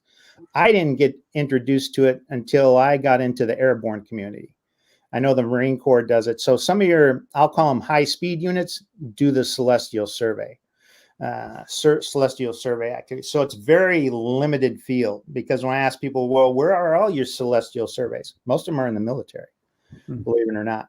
So those are people that know how to use the ones in astronomy, right? The sun and stars, for exact positioning. The military science references, when I had to go back and I started looking at all of this, I listed my military references. In other words, I had to go back and look at some manuals. Now, some of the things that really stood out to me when we talk about these references, I find it. If you go to, let's see, go to number 9, Matt, if you would. Number 9. Okay, that's going to be up. Yeah. Oops, I'm on the wrong. Hold on. Give me a moment while I fumble with my. Rob Parks. Let me put this up while I'm doing that. Rob Parks go ahead. Asks a question. What does he mean by celestial survey? And before you answer, let me warn you, Rob Parks is an astronomy professor at a university. So cool. What do you mean by celestial survey? In other words, putting in survey using the sun or stars. Putting in survey. Survey, in other words, putting a position on the ground to where you can put weapon systems on a common direction. Okay, so you mean aligning east, west, north, south, getting your compass heading precise using stars, and also probably getting your latitude and longitude precise with stars? Yeah, you get your easting, northing, and your elevation, you get all that. And what you'll do is, and I'll talk about it a little bit later, there's a picture on there, but not to, because that actually, Rob brings up a good point. I'd like to talk about that, but let's just, if we can, for just a second, when I looked at when I went back and I looked at my manuals, and this comes from the Corps Division Artillery on down below. So this is everything that's important when we get firing artillery munitions. In other words, if I'm going to fire 155 millimeter or 105 millimeter round or a rocket artillery, everything that is important is right there on that diagram. In other words, what counts. So when I look at weather conditions, air temperature, air density, no wind, this is what we call meteorological data. Very important because it affects munitions. So we have to have MET data. Gun target line position. In other words, meteorological datum plane station. In other words, the Army, when we talk about artillery, considers everything to be on a plane at the same altitude. It's just easier to work with. In other words, when we talk about that, then we look at accurate range. In other words, gun to target line, what's the range? We can kind of figure out the range if we have forward observers looking at that, because in artillery, we normally, when we shoot indirect fire, there's 2 types of fire: direct fire where you can see your target, and indirect fire where you can't see your target and another person can see it. It's called a forward observer. And generally you're shooting longer distances. Right. So what number 3 says is no rotation of the earth. Yeah. What do you mean by that? Do you mean that you were trained, and when you did artillery, your manuals and your techniques did not account for Coriolis? None of it. Everything what you see on there There is was, what counts did it for. not, did you not have a table? I'm imagining, I say, I didn't do this. I'm imagining there was a chart that said, based on your heading, the gun's compass heading and your latitude, that you would have to look up a correction that you would make. Now, what we call those are TGPCs, which are terrain gun position corrections. So if you're on a slope, if you're on a upward or a downward slope, the Fire Direction Center will say, hey, number 3, you're on a slope. We're going to give you a terrain gun or a TGPC, terrain gun position correction. But you had nothing, you had no chart that included your compass heading. Your compass heading? Yeah, I mean, if you fire north or you fire south, if you fire east or you fire west. Yeah, I'll show you how that. I'll show you how that works in the next diagram. Okay. Okay. We'll get into that. So what I'm saying is no rotation of the Earth. Yeah. If there is a correction depending on your compass heading, that's because of the rotation of the Earth. No, and we'll get into that. I'll talk to you about that. Okay. So here it specifically says no rotation of the Earth. It's these are standard conditions. In other words, this is what you're going to shoot all the time. So when we look at that, I don't see Earth's curvature in there. Okay. It'd be listed there. Now, when I go down and look at material, it goes into standard, standard weapon, projectile, fuse, all those other things. What the Army, and I know the Marine Corps does, muzzle velocity is very important. So you have to we use what's called a chronograph, an M90 chronograph. You have to get muzzle velocity, because weapon systems, like you'll have a hot tube and a cold tube, and that munition will affect your accuracy is affected by, if you're shooting from a cold tube, you want to warm that tube up, you're going to get different effects on target. So that's really what's going to affect your target. So when we looked at that, that was something that kind of stood out to me, and I said, okay, so we're not accounting for it. Now the next chart is kind of what you were talking about. Okay. In other words, this is direction. In other words, weapon systems, if you look at this, is a 105 millimeter howitzer. So you'll have center, and this comes off a 100 series sight system. So directly from that cannon or that artillery piece is 3200 off that. Now, is that the azimuth, the actual azimuth that gun is on? No, that's the sight system, how the sight system works, okay? So that's called a deflection. So a deflection is kind of like, it's an angle of fire off the azimuth of fire, the actual gun's azimuth. Okay, so it's just another angle. Right. So you offset the gun's sight a little bit because the shell's not going to go straight. Is that it?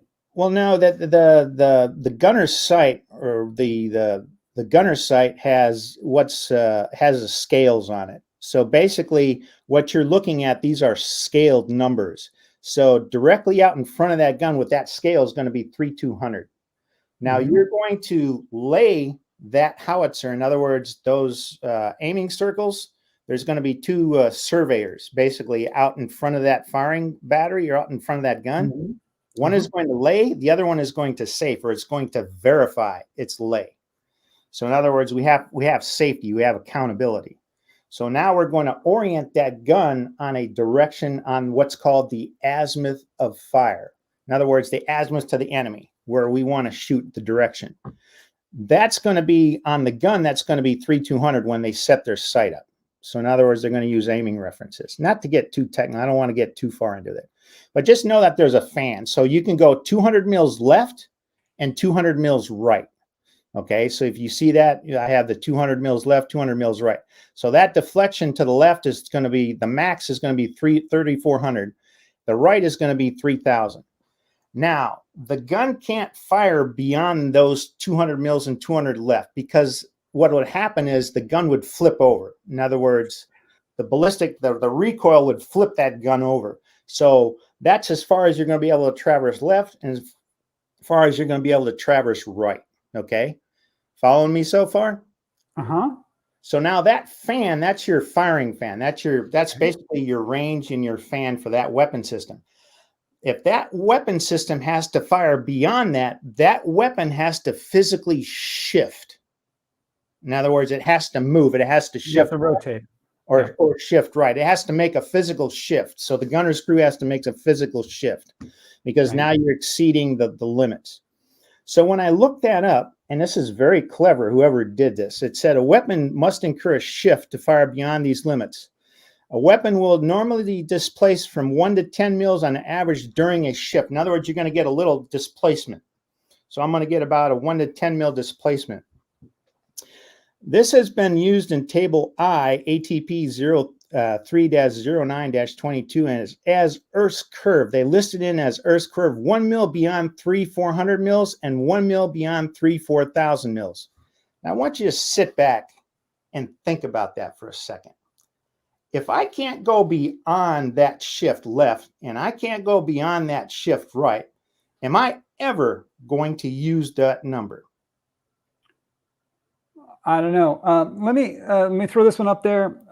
Someone named Flat Earth Math says, what's funny about this material is that in another page of this same manual, there are tables for Coriolis corrections. Can you confirm or deny that those tables exist? No, I've never seen them. Okay. At no point. Yeah, you'd have to tell me that. Let me ask it straightforward again. At no point is there a correction that is based on your heading, the gun's heading, like that? If you are firing north, you must apply X mils one way.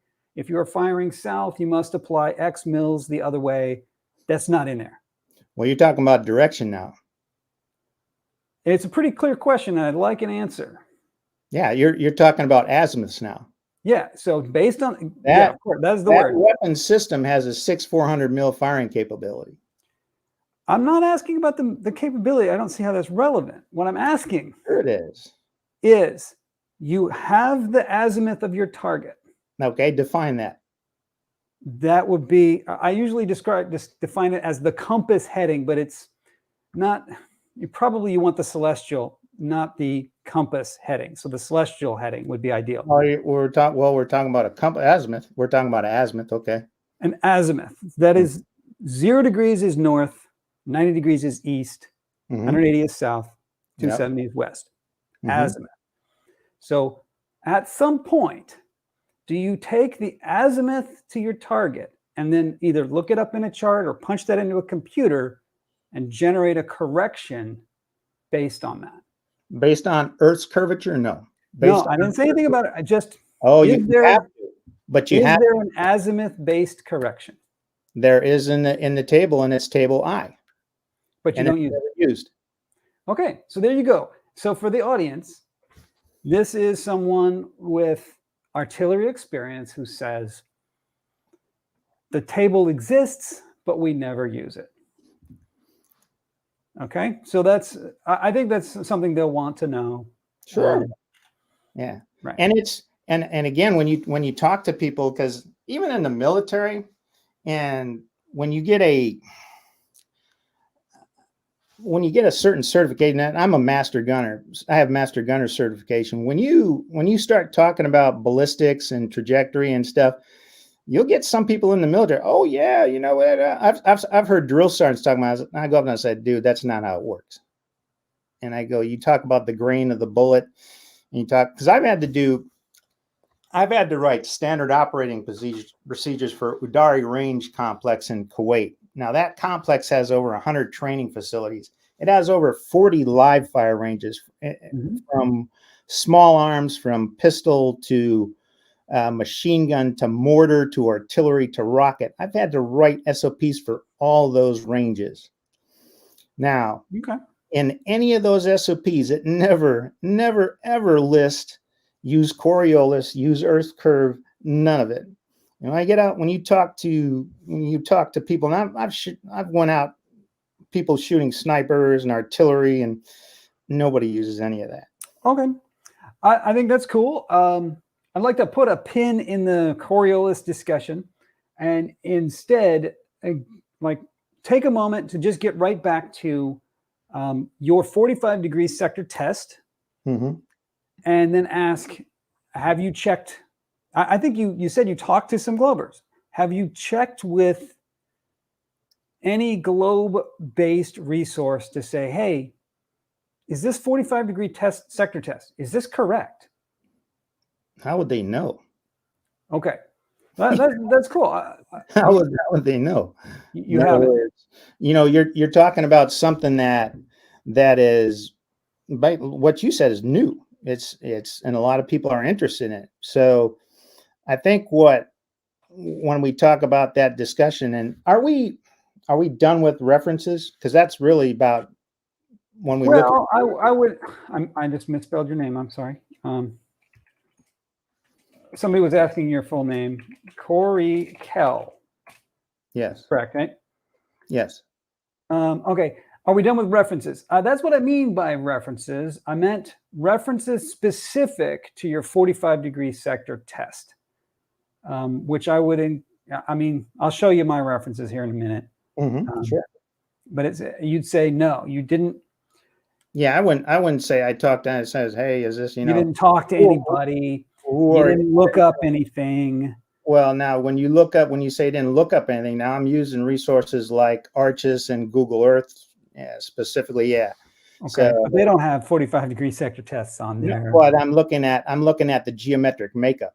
In other Okay. words, Okay. so when we look at geometric shapes, then because we're going to do the breakdown. When we do the breakdown, okay, we can get this thing in sectors, and then we can check it by sector.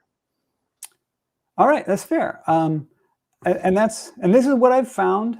I always ask this question, and it's something I really want to stress. Something I want to use this channel as a platform to just really leverage this thinking, which is, please, instead of saying, hey, I worked all this math and I proved the earth is flat.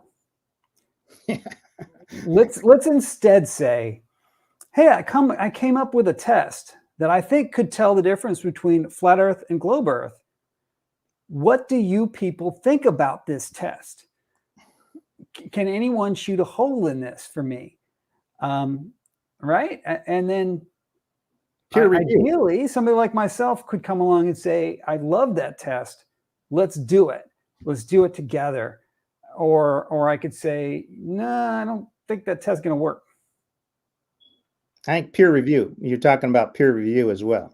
A little bit. I mean, it's an informal sort of community that we're part of, right? Yeah, I like that analogy. I think when you come out and you say, the earth is, I don't go around saying, well, the earth is flat based on this. Hey, this is what I get. Right. But I'm a bit shocked that you've spent years on this, right? The table that I showed earlier was from 2020, summer of 2020. So we're talking years. Yeah. And in that time, you've been doing many, many more of these measurements. And this is the first time that we're sitting down here and going, yeah, but is it even right? Why are we taking these measurements if they're wrong?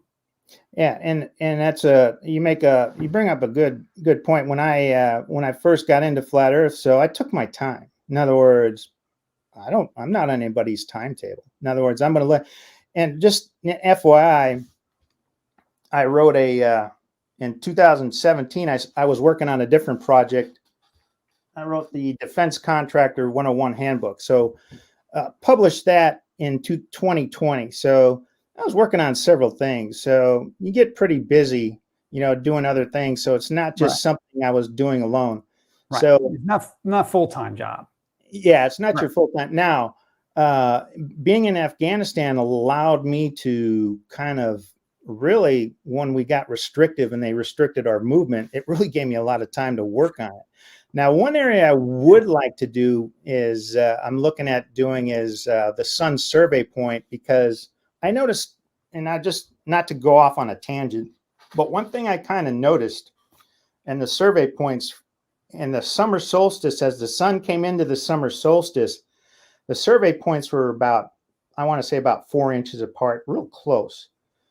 And as I got to the solstice, my survey point was like right on top of each other. So about a couple of days there, it was like real close. In other words, hardly any difference. But as once it started to go back the other way from the summer solstice, as it started to go back or move in the other direction, because it'll move from one direction to the other direction. Interesting. To kind of move a little bit more farther in distance. So that's something I want to kind of keep a look at, and I'd like to do further experimentation. In other words, what I'd like to do is just set up and do summer survey or do survey point tracking. So in other words, over a period of time, and then just look at your distances going into solstice, going out of solstice, to kind of really look at that and look at, again, those are just things I kind of noticed. So when I was doing an interesting observation, and I would say I'm pretty decent with math. I did not do the math, but when you sent that link and you said you were moving the survey point by matters of inches, yeah, I was definitely skeptical. I remain skeptical, but maybe you're onto something. We should do the math. I would be happy to do the math for you, or help you through the math of exactly what is the predicted motion of that. Although I would normally consider it moving in respect to time as opposed to position, which I think is another one of those things, like vocab thing, that we stumble across. Yeah. Well, that's what I'm talking about. When you keep that solar time the same, in other words, that's where it's going to show up your movement left or right. Now, if you change your solar time, then that's going to throw that all off. So you want to keep your same solar time. That will tell you the shift in position. Yeah. But what I would normally do, because what I'm used to doing, is that your position is fixed, but the moment of solar noon varies from day to day, and it's a matter of seconds, seconds to minutes, day on day. Well, again, we're looking at position now. If you hold the position fixed, the moment of solar noon will vary from day to day. You can't, though, because that's what's going to show up. That's what's going to show up in your distance on ground. That's what I'm talking about, Matt. Okay. So that's going to shift. So if you keep that same time, that's survey. I said same position, different time.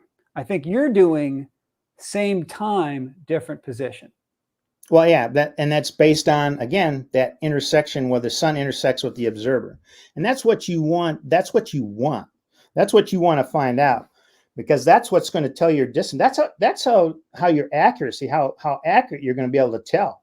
And again, when people come up to me in time, I was like, no, dude, that's not how it works. Okay. So if I may, let's move on to the next bullet point, which was my turn now to say, but is this even true? And to segue into that, I would say, like, for example, last summer we did this test, and I found that using extremely primitive measurement techniques, the participants varied by as much as 3 degrees. And I'm happy with that. I'm like, yeah, 3 degrees. For example, in your test, you have a couple of days where you got 48 degrees on the sun, which is 3 degrees off from that 45-degree limit you were looking at, right? And I'm willing to say, yeah, you're so far out of the margin of error at that point that trying to be hyper precise with it is not necessary. You've blown that away, right? Your level of precision is excellent. It's great. I will plug Flat Earth Math is in the chat here. He's a friend of mine. And he stresses on his channel trying to be very precise. And so I think he would give you the clap on your efforts there to be precise. So good work on that. What did I want to show? Let me start with. Hey, can I ask a question? Yeah. So when you did your measurements and you said they're primitive, what was your measuring height? It varied. I let everyone just choose their own. Mine, I don't remember. I think it was maybe about a meter. A meter. So the reason I asked that It was is, a meter stick, actually. yeah. So the reason I asked that is because I kind of dabbled with that a little bit. I didn't dabble with a whole lot, but what I've noticed, and this was just an observation, is that I did some measurements at a meter, and you saw that on some of the tables, because I wanted to kind of know what's the difference between a meter and a half meter. Because when we're talking about accuracy, we want to be as close to the surface of the earth as possible. And once you get down to about a meter, a half meter is about as close as you can get operate without actually digging a hole in the earth and then doing right at the surface line, which you don't need to do that. And the difference that I found between a half meter and a meter is between about a half a degree to a 3/4 of a degree. Now, when we look at that, and what I did is in those readings, so my actual reading at a half a meter, because most of my readings were at a half a meter, would actually be a half a degree higher. Now, do I put that in there? No. What I did is I just said, I'm going to throw that out as an error. In other words, I'm just going to allow that as an error and say, look, I'm going to give you a half a degree. Okay. Yeah, I'll say something I learned this summer by doing this experiment, and Flat Earth Math, you do this experiment too. So something I learned was that the higher your stick, the larger the penumbra of your shadow. And if you're measuring shadows, the more fuzzy, basically taking out the fancy words, the higher the stick, the fuzzier the shadow. Yeah. The shorter the stick, the sharper the shadow. Duh, right? We can all say duh on that one. So if you're trying to measure the exact size of a shadow, a fuzzy shadow will fight you on precision. Yeah. But on the flip side, a short stick is fighting you on measurement precision. So you want to try and find a sweet spot on that. So if you're really trying to optimize, maybe you'd try to do a test on that. And that's you bring up a good point, when sticks, because I always hear that, well, the sticks and shadow argument. And I'm like, well, why would you use a shadow when you got the sun?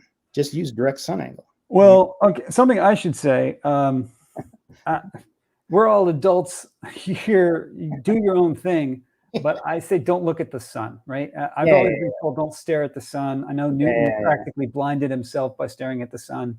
And I bring that up and I say, look, make sure you use eye pro and use a sun shield or use a visor shield, because don't double eye protection. Right. And just for you, so you know why I did the primitive method.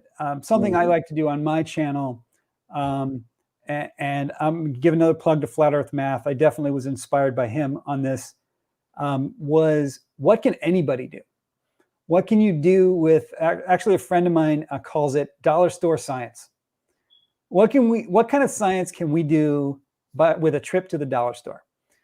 And so that's why I said, well, let's just use the sticks and shadows because it's super cheap and easy. Anyone can do it. And I was able to get 30 people to participate because of that. Whereas if they have to do, spend a couple $1,000s on gear, who's going to be able to do that, right? Okay, let me go into, let me see. The question we were just talking about is what references did you use? Let me show you the very first reference that I checked. Like the moment I understood your thing. Actually, let me back up. Let me make a statement for some of the people who have criticized you in the past. That the criticism that I hear is he's not thinking in 3D. I hear that. He's not thinking in 3D. And I'm going to say, as I laid this out, I thought to myself, yeah, that seems right. And it didn't immediately strike me that there was any 3D missing from your analysis. And so the next thing I said, well, let's just check it. Let's just check it. So I took the chart you sent me, which was for Kabul, Afghanistan. And let me share my screen here. Sharing that.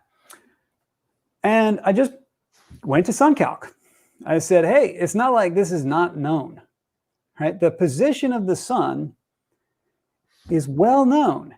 SunCalc, Stellarium, most people, you got a phone, get a planetarium app.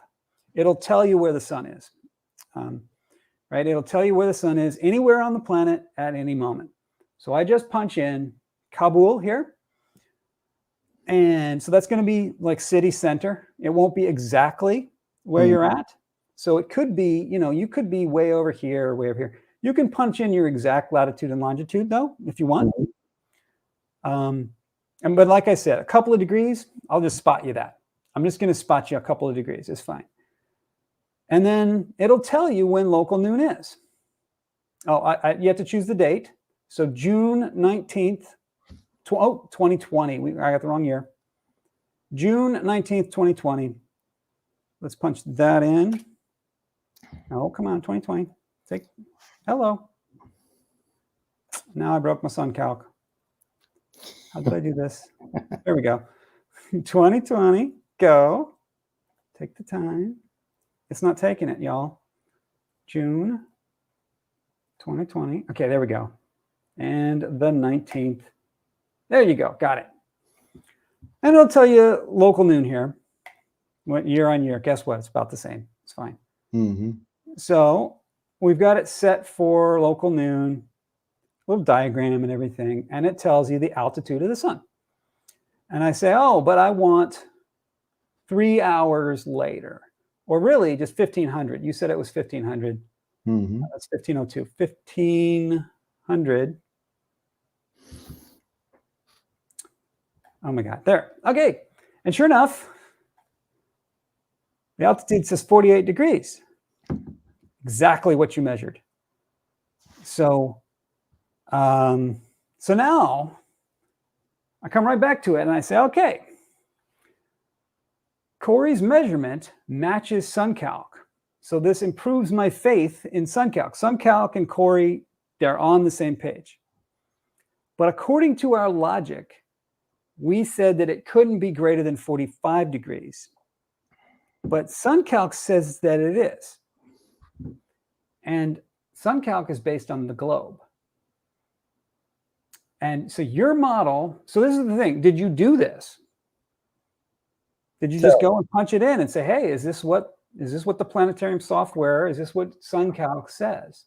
So in other words, so now we get to, remember when I sent you that email, got to do the field work. In other words, calculators are nice, but what does the on ground tell me? So now, yes, but your on ground matches the calculator.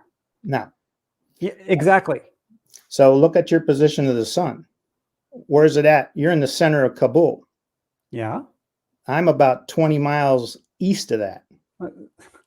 Like I said, I'll spot you a couple degrees. I'll spot you a couple degrees if you want them, okay, but you don't need them. You're right on. What I'm going to show you is no. Hold on. No, I don't want to get off point. You did not look at this calculator. Is that what you're saying? Or are you saying you just dismissed it as wrong? Why would I?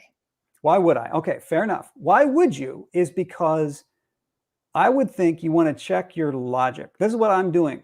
When I get your data, I'm checking your data against the prediction. This is the globe prediction.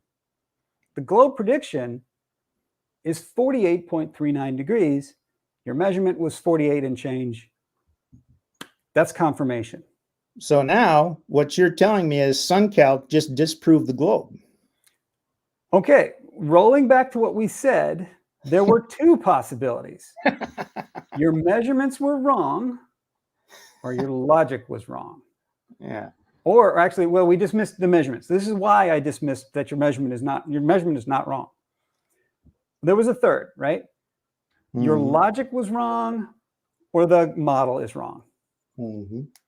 This prediction, my understanding, right? I haven't actually gone into the source code for this.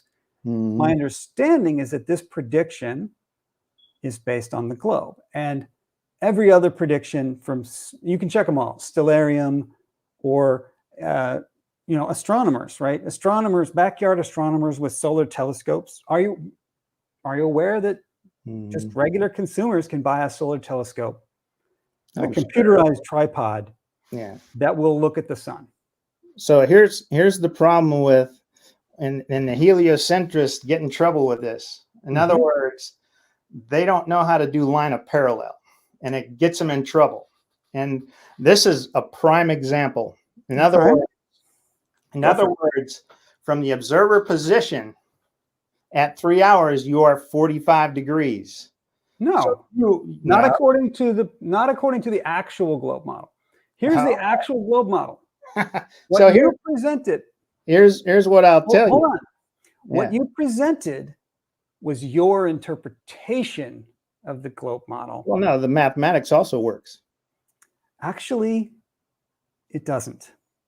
Sure. You made a mistake. Are you ready for this? Go ahead. Okay. I showed you this before. Mm-hmm. I made a model. I made the globe model.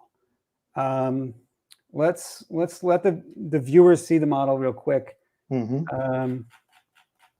It's not to scale where I put the sun, right? I wanted it small enough you could see. So here's the Earth. You can make the Earth go around the sun like so. Boom, boom, boom, boom. I've programmed it so that these beams, zoom in on the Earth here a bit, these beams are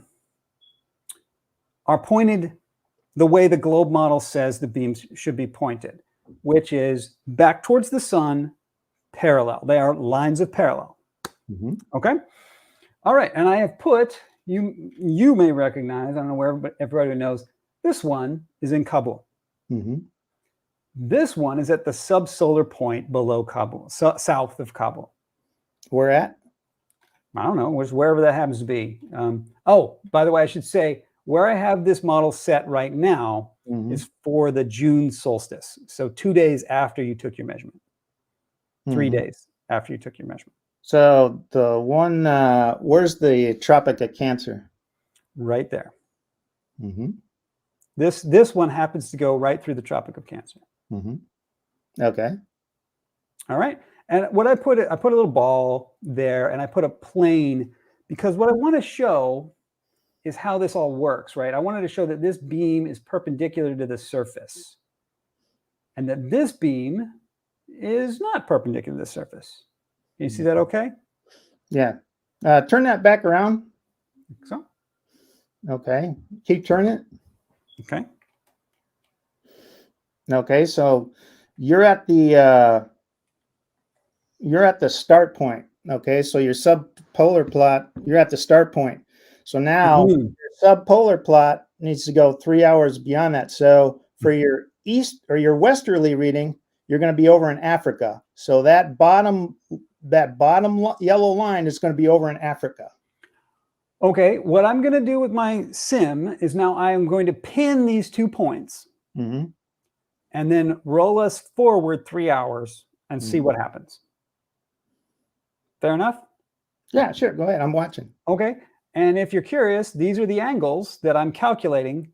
And I do want to stress that I am not calculating the angle and then putting the sun there. What I'm doing is pointing the rays back towards the sun and then reversing out, measuring out essentially what angle that is.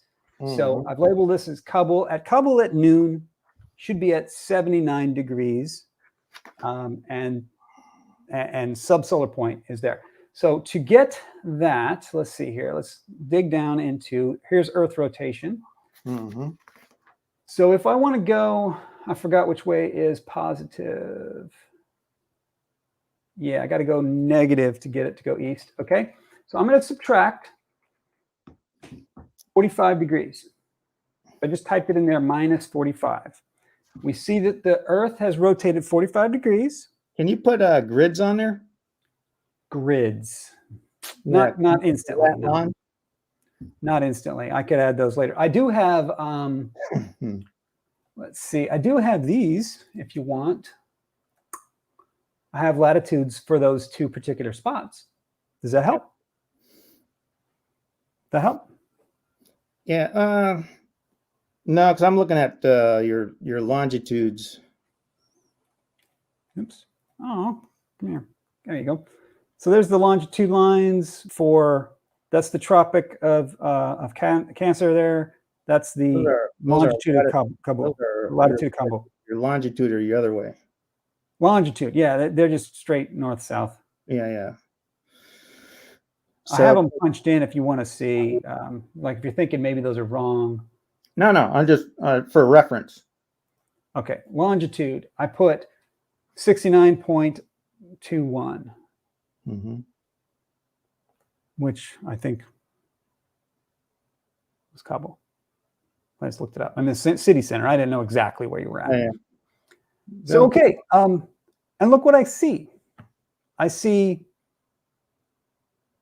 at the solstice, 49 degrees.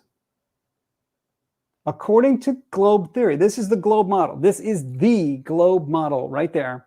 And the 45-degree thing that you said isn't correct.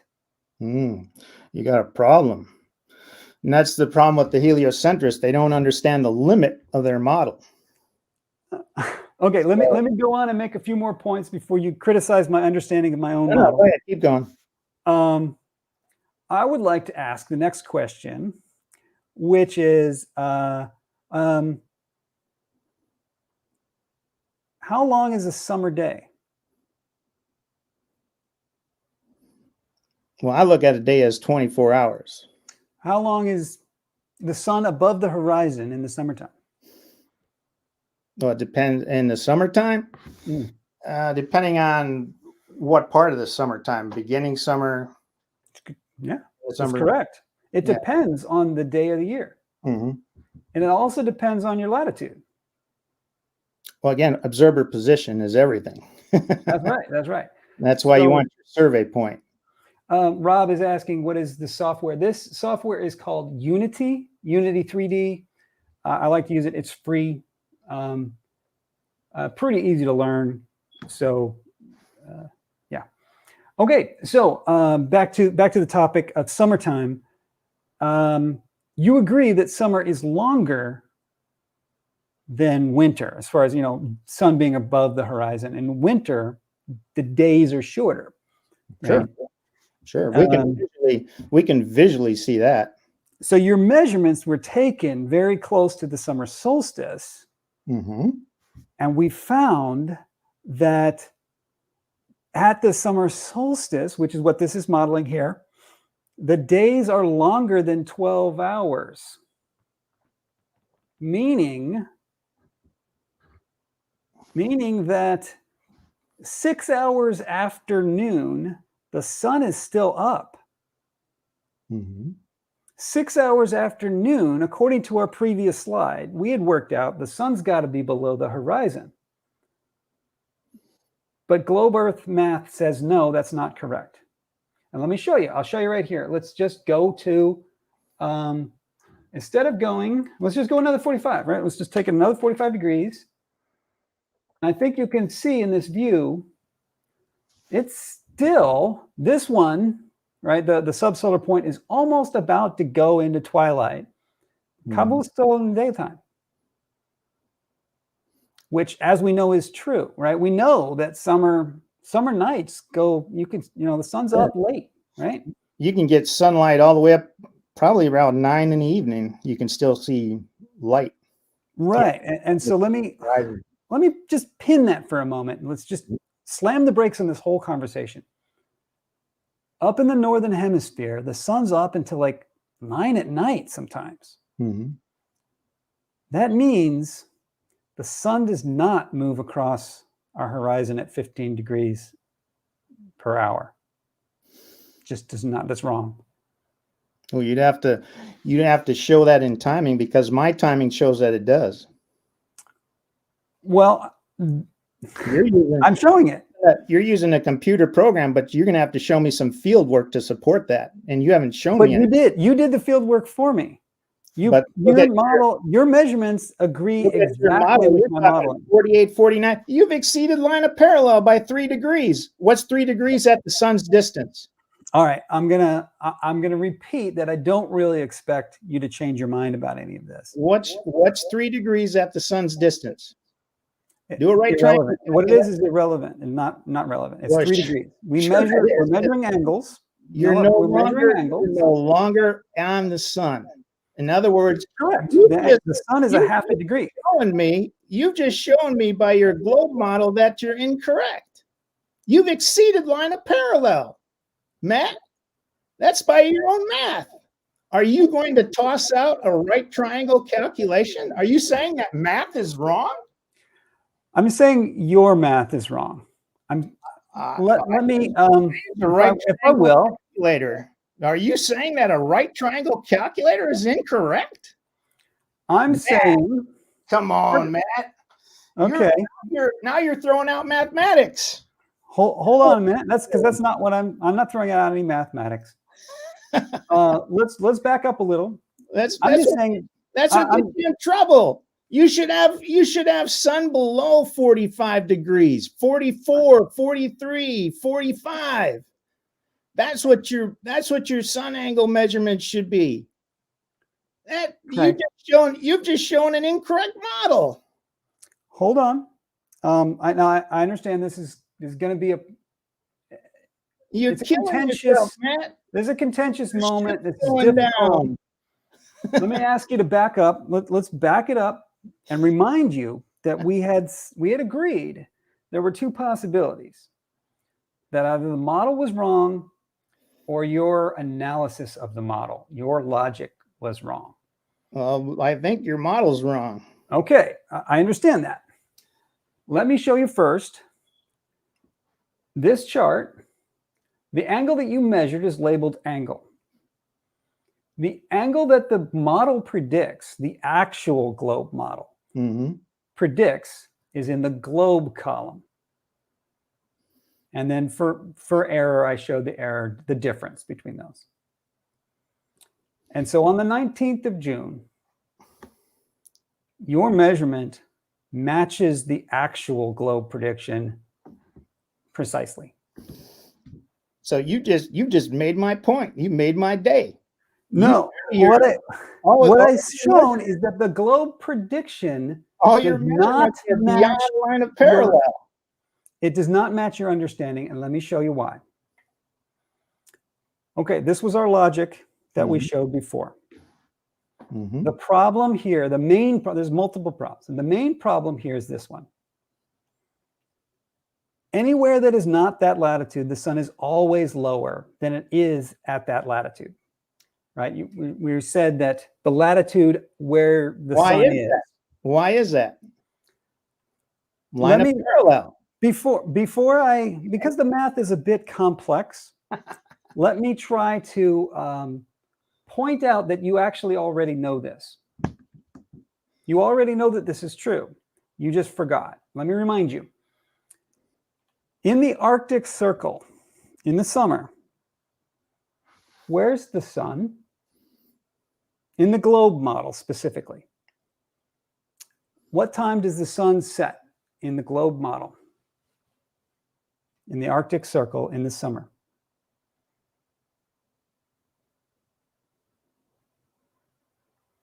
Are you asking me? I'm asking you to answer because I think you know this. Oh, I don't know. In the Arctic Circle, I don't know. I'm talking about what we did in Take a look right here. In. Let's say you're standing at the North Pole. You're standing in the North Pole. This is the globe model that we've been shown. At what time of the day will the sun set on the summer solstice in the North Pole? In the Arctic or Antarctic? Arctic, the North. Right there. You can see the sun is setting down here in the tropics. But how far do we have to turn this Earth before the sun sets on the North Pole? What's your distance from your solar point to the Arctic? It's the solstice. So this is 23.5 degrees, 90 minus 23.5, whatever that is. 66.5. Okay, so what line of parallel? I don't think that, I think the answer is the sun does not set at the North Pole. Can you agree to that? Well, what I'm asking is what's the limit now? You're talking about Arctic. So now you got 60 plus degree curvature that you got to account for. That's surface angle. I'm not surprised, but it seems like you're trying to change the subject from my question. No, My well, you got question to is, does the understand your surface angle. I have a very specific question. I'd just like you to answer it honestly, which is at the North Pole on the summer solstice, the June solstice, does the sun set? Yes or no? I've never been there, so I couldn't tell you honestly. Okay, so you're not aware of the 24-hour sun. That's not something you've heard of before? Well, sure. Okay, it's the light in the sky. Sure. Why wouldn't it? Because you're up towards the north. Why wouldn't it? Okay, so the sun does not set on the summer solstice. Look how far north the sun is. It's not relevant. The question is, does the sun set? Oh, the sun position is not relevant? What do you mean by that? Okay. You're talking about north now. I'm just asking you, I'm asking you a basic question, and then we'll walk that into So why you're okay? going, in other words, you're talking about illumination now. You're No, talking I'm not talking about illumination. I'm talking about whether the sun is visible above the horizon at midnight. You're going to see the sun from that angle. Sure. It's going to be low on the horizon. Okay. All right, but it's not below zero. Now I've seen photographs of it low on the horizon. Now, have I actually physically measured it from there? I haven't. Have you? No, but you understand we're not actually talking about what's true. We're talking about what the globe model predicts. Agreed? Well, the globe model predicts. What do you mean what the globe model predicts? In other words, you've shown me degrees that exceed the line of parallel. You've already busted your own globe model. No, I've shown you the globe model, and I've shown you that your analysis of the globe model is busted. Oh, now, did you just do a right triangle calculation? What's your past line? Where is the right triangle? There is no right triangle. There's a globe. There's a sun. Line of parallel. That's why you got to know line of parallel, Matt. You got to know your limit. You don't know your limit now. Well, of course you say parallel like that means something. It doesn't. There is no line of parallel that I'm aware of. That's your problem. You don't understand. You have to explain what the line of parallel is. I have two parallel lines. Look, take your globe. Okay, let's take your globe. Let's talk about line. Take your globe, bring it back around the front. Okay, back around the front. Okay, I've we got the two lines facing us. I get it back. Can you rotate that? Yeah, I can just rotate it. I don't remember what I've done at this point. Okay, reload the file right there. Okay, now the other way. Bring it towards us that way. Okay. So now bring your bottom line. Can you move your bottom line? Move the bottom line? Yeah, the latitude of it? That sun. Well, because remember you're measuring in sectors. So that's your start point. Now you got to go 45 degrees west. So you're going to be right across from Saudi Arabia on the coast of Africa right there. Okay, so you want me to move the subsolar point to the actual subsolar point. Let me start the file over. Hold on. Let me, just in case. Because remember, you're doing your measurement across the 45-degree sector. Don't save. Okay. All right. Let me share it again. Boom. Go. Okay. I've got it back to the starting point. And you want me to rotate the sun, or sorry, rotate the Earth 45 degrees. Yeah, just rotate it back around and then move your subpolar. Move the subsolar point. Longitude. Say that real fast. That's a tongue twister. Back 45 degrees. Like so. Yeah. Now, okay, so now we see that the sun solar point is basically at 90 degrees. We're off by, tiny fraction. And there's the Kabul angle, 49 degrees. Which it's going to exceed that model. Why? Why does it exceed the globe model? It does not exceed the globe model. I would like you to rephrase. It exceeds Do you know Your why it expert- exceeds Yes, I do. globe model? I absolutely do understand why this is the angle. Do you know Um, why it exceeds that model? Yes, You because your model understand, was wrong. you understand that you are at 45 degrees to that sun position. If you're going No, by you're the not. globe model, No, because the axial tilt is what you've neglected. you have to get that to get to 90 degrees for your sun. No, it's a three-dimensional problem. You've heard the criticism, he's not thinking in 3D. This is the 3D. And I understand this is going to be I'm probably really hard Matt, for you at probably this two point. steps ahead of you. In other words, when you say it's not 90 degrees, that sun is always 90 degrees. You're up in the tropics. That It's sun always is 90 degrees somewhere. It's exactly. So you're always going to have that 90-degree line. That's your first line of parallel. That's Okay. that's one of your limits. Okay. Your And are you line asking me what is your the distance line of between these? parallel is your measurement from your surface to the object. You have to account for your surface angle, which is what?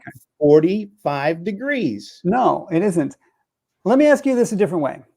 Are you telling me that I faked this? Oh no, I'm just saying that model is incorrect. And remember what we talked about. Is No, I made the model. This is the model of the globe as I was taught.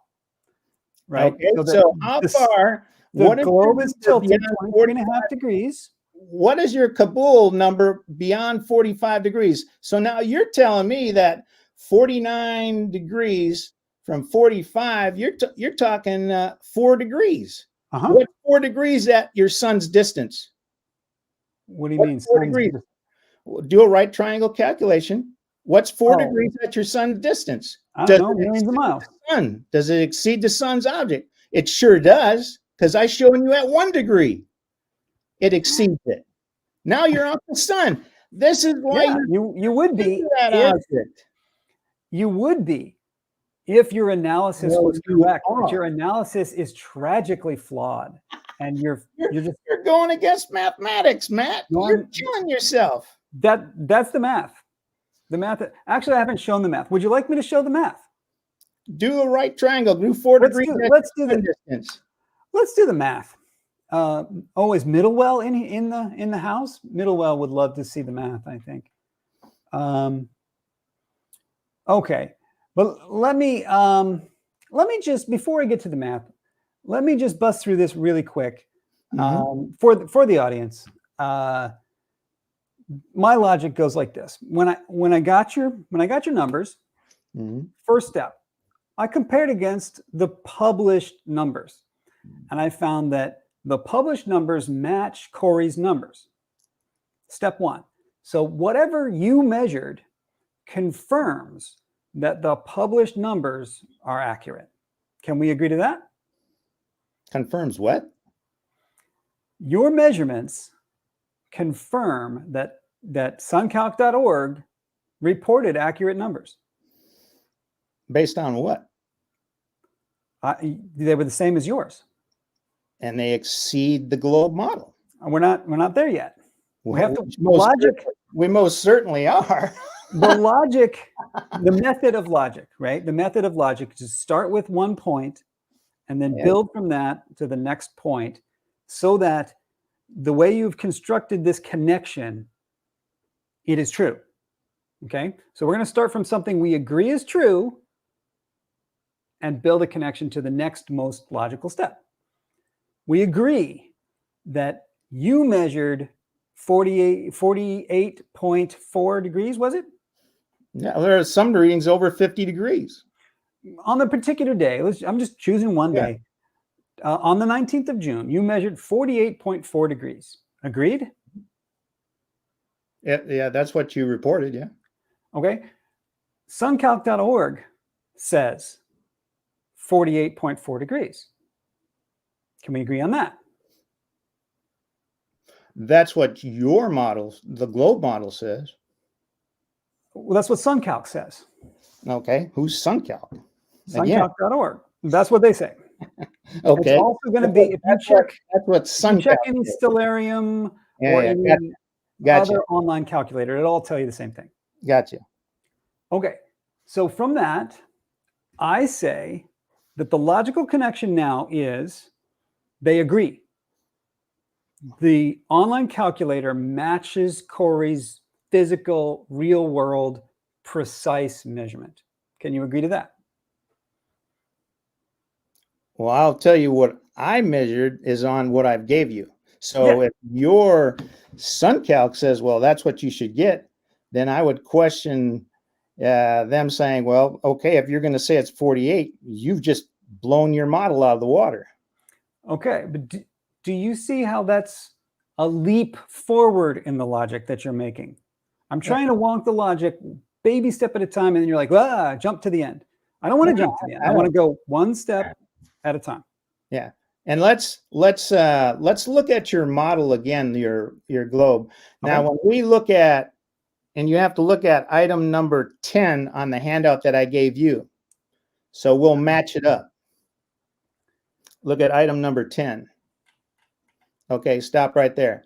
So now, when we take the measurements and we count those little longitude boxes, what degrees do we at on the curvature? 10, 20, 30, 40, and 45. Okay. So that's our surface angle to that object. Okay. Okay, so now that observer, in accordance with the globe model, that observer is 45 degrees to that object of reference. Well, that's what it shows. But that's not right. I'm telling you, you're doing your math wrong. What do you mean that's not right? I'm telling you, you're doing the math wrong. It is 45 degrees. Are you telling me that those longitudes? Are you telling me longitude's wrong? Come on. No, I'm telling you, you're 45 degrees longitude, but there's a latitude difference as well. Yeah, well, you're in depth. Right? That's going to be an increased distance. You'd think, but no, because you're tilted towards the sun, not away from the sun. Well, look at your sun position. Look at your line. So count your boxes. You're tilted towards the sun. And why do you have to be tilted? Not away from the sun. So that does not add to it. It subtracts from it. Well, you have to, because the sun is what? It's 90 degrees. It has to. The sun is 90 degrees over there. Yeah, well, it has to. It has to get your calculation. So it's got to be. That's your first line of the line of parallel. You'd think it would have to be, but it's not. You see what you're doing?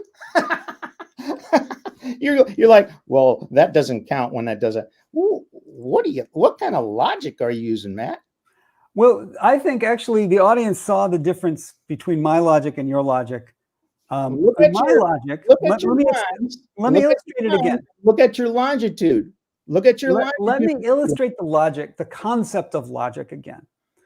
I'm going to start from point A and then go to point B using a statement that if point A is true and that statement is true, then point B is also true.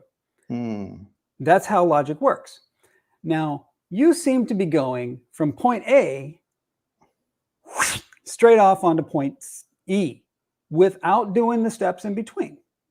I disagree. I'm doing the steps. When I ask you to look at the distance and look at the longitude, are you at 45 degrees from that position? That's not how you do it.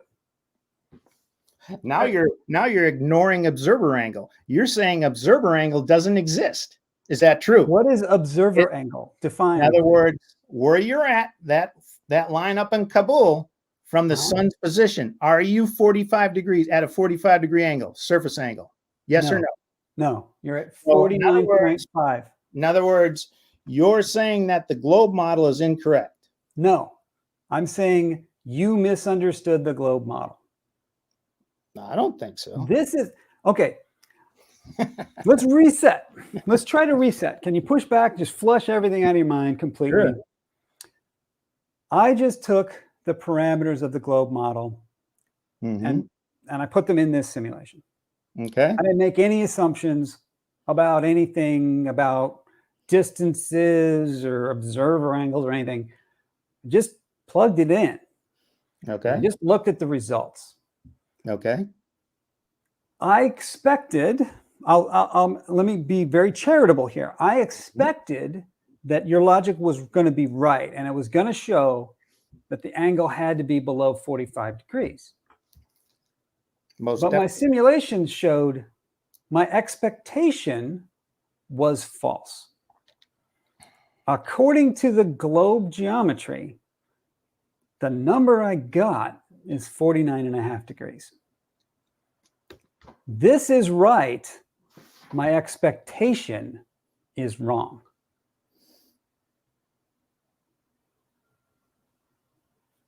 Take it away from there. What do you think? So when you look at what is the 45-degree sector, in other words, how do we break that down on a sphere, what you're showing me? In other words, when you say, when we talk about 3 hours time from start position to measurement time, does that sun go at 45 degrees? Does that Earth rotate that observer to 45 degrees?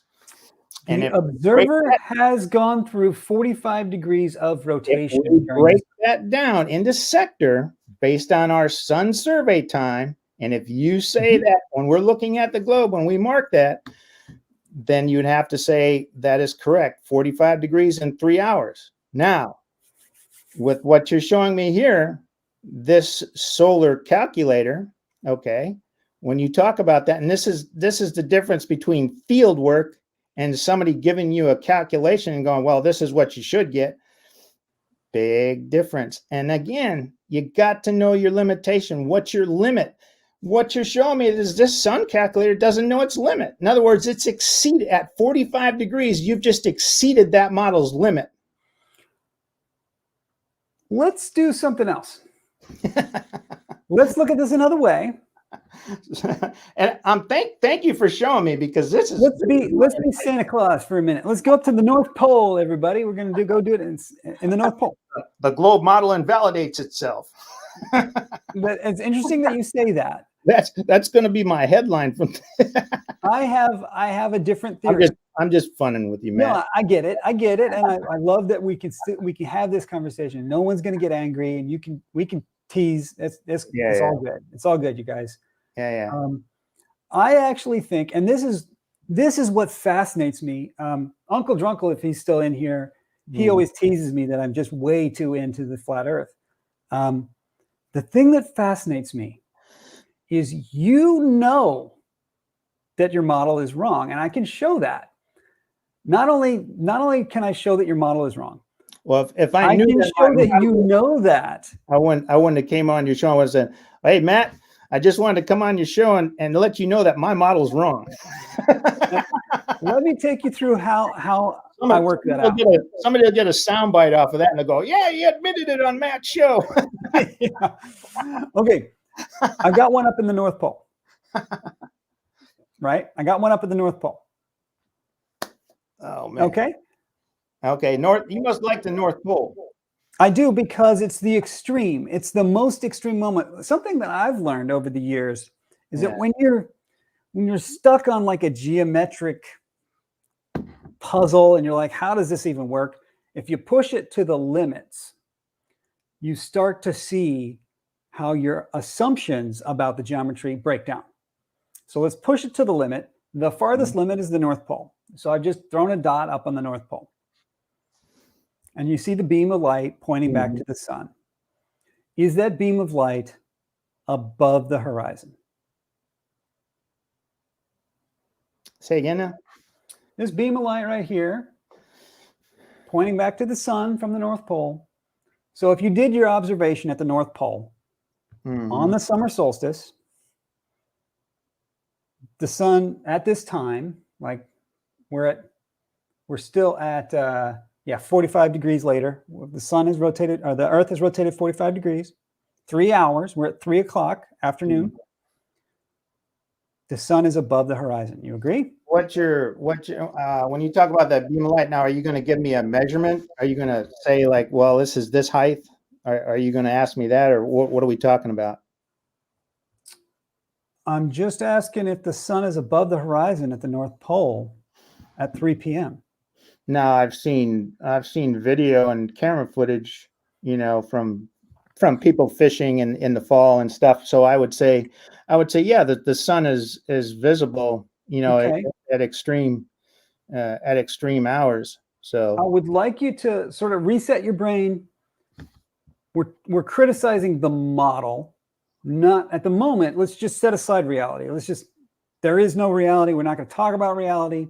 We're going to talk just about this model. Does this model say the sun is above the horizon? And do you understand why it would say such a thing? now here's another thing. When you say above the horizon, what are we defining as horizon? 0 degrees? Yes, this little green plane, right, represents a horizon there. Okay, so now your beam of light's going to have to go 0 degrees because you're higher than 0 degrees. I don't understand what you mean. The beam of light is above this green plane, right? Yeah. So what angle is your beam of light at? Let's find out. Can you adjust it and make it 0 I can degrees? make a duplicate of that, and I'll say this is North Pole. Well, I'm thinking it'd be lower. And let's attach it to, whoops, is it? There we go. And it needs to be attached. Something needs to be attached. How did I do this?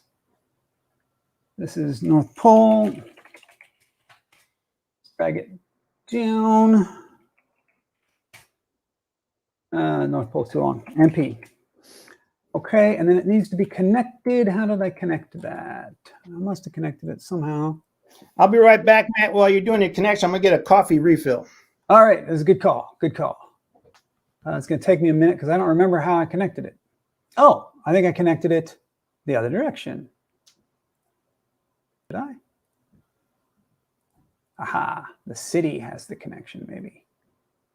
Arrow, cylinder, quad, arrow. There it is. I'll rename this North Pole. And that goes on there. Boom. All right. If there's anybody else in the chat who has questions or comments while he's away,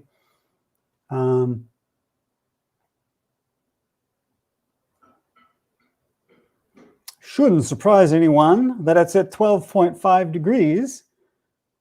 Imagine that. Hey, Uncle Drunkle's here, still watching avidly. 12 hours. I don't know what's going on there.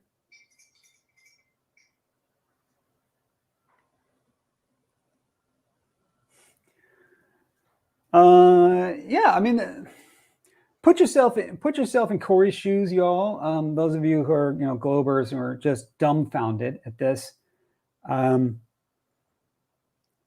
He spent a lot of effort on this, and he worked it out. And I don't think I have any indication that Corey is like super math guy, right? He's not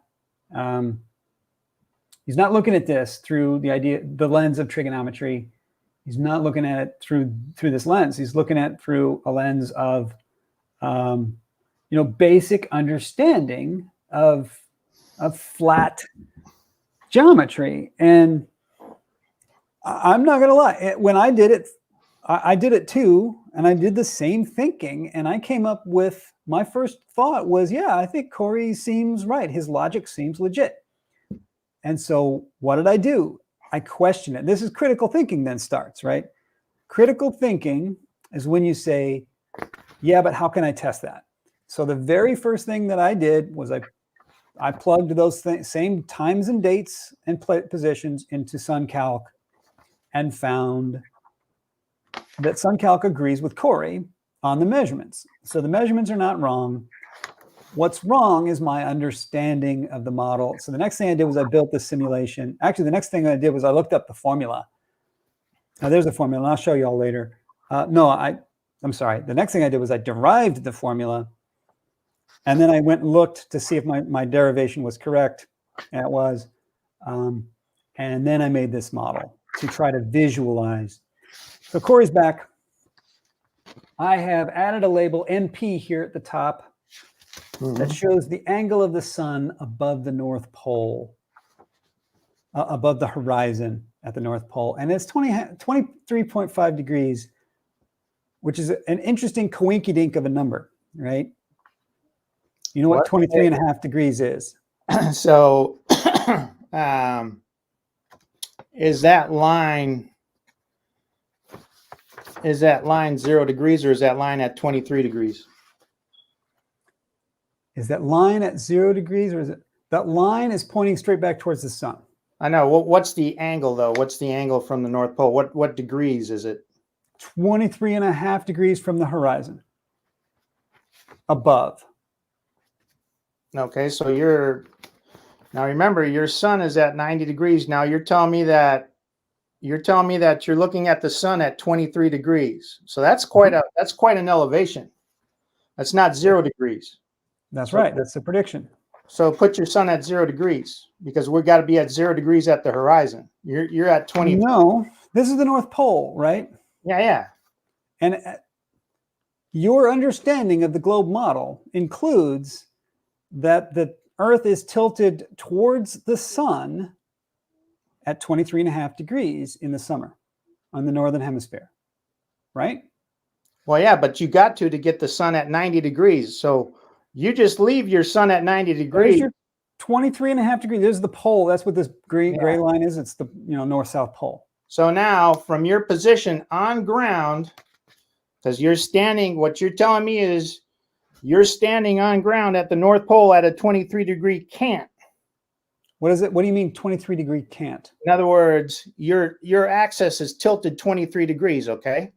So now, if I'm on that, I'm standing. If I'm physically standing on the ground and I shoot a line directly ahead of me, is that heading at 0 degrees? Yes, that's 0 degrees.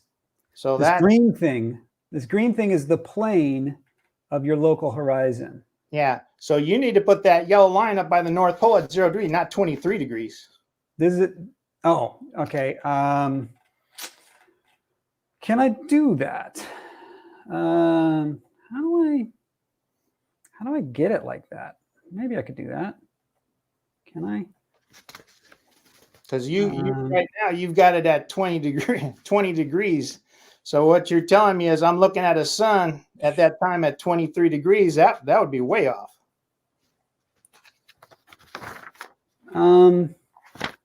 Well, what I could do is I could rotate the sun up 23.5 degrees. That'll get what you want, I think. Won't it? Maybe it won't. I've had to program the Earth tilt, I think. Yeah, you need to. That's not going to do it. You have to. Your sun's fine. It's just. I don't know any way to. I'm not. I can. Your line trying to help you visualize what you're saying.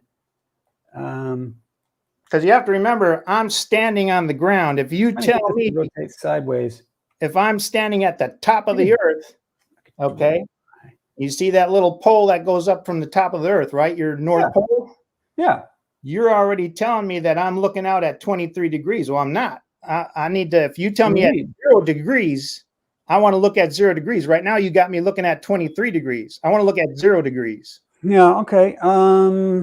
That's observer. I think what I could do is I could move the sun. I could rotate the whole thing around to springtime. Well, you don't want to do that. It doesn't.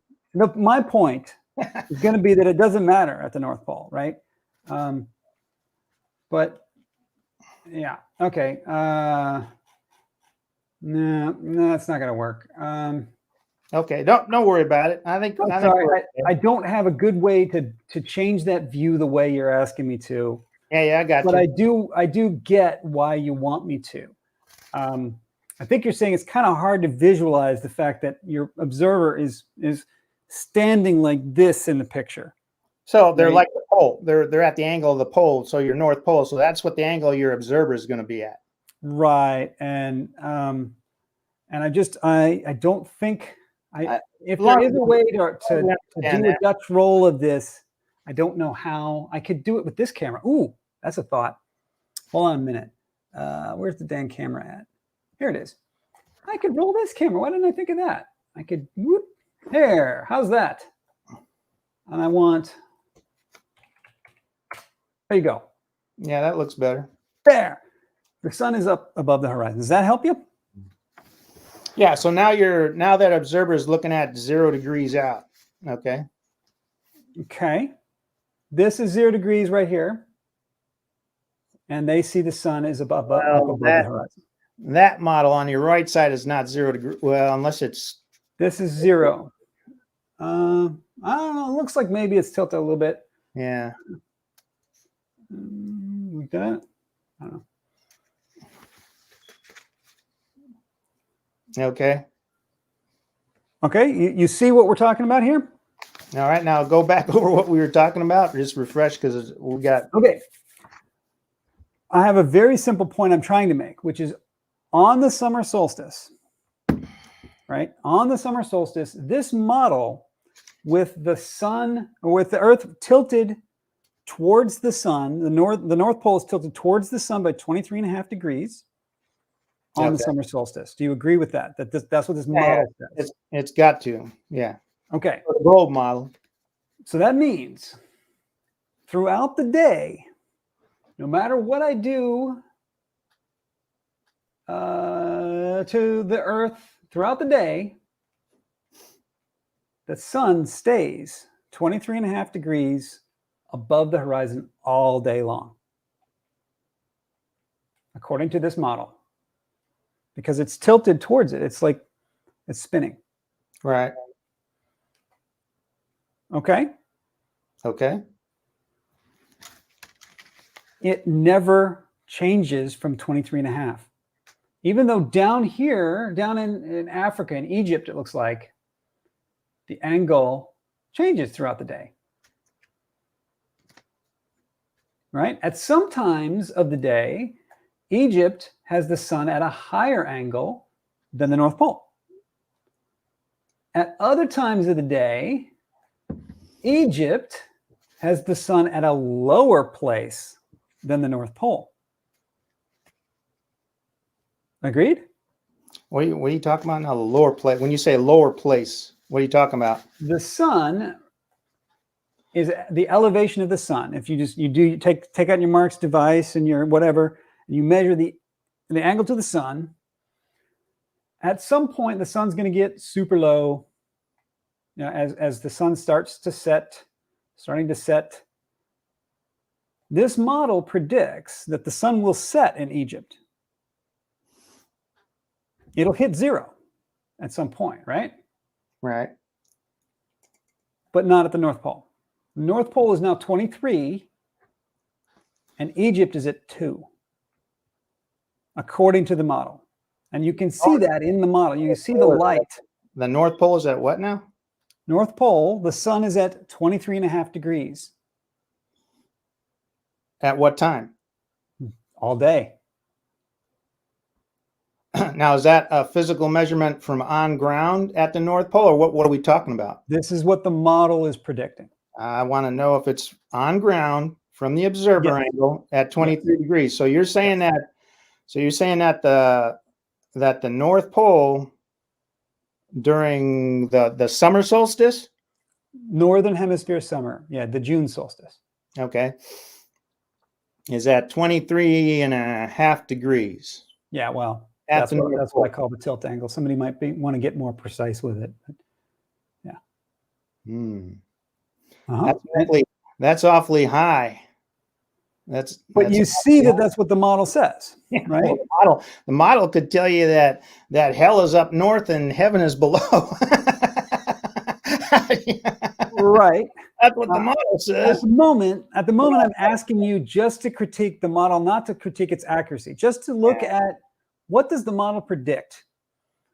And then we'll compare the model's predictions against your observations. Well, you're going to get yourself in trouble. You know why, right? No, why? You got to know your limit to the model. What's your limit? You don't know your limit, Matt.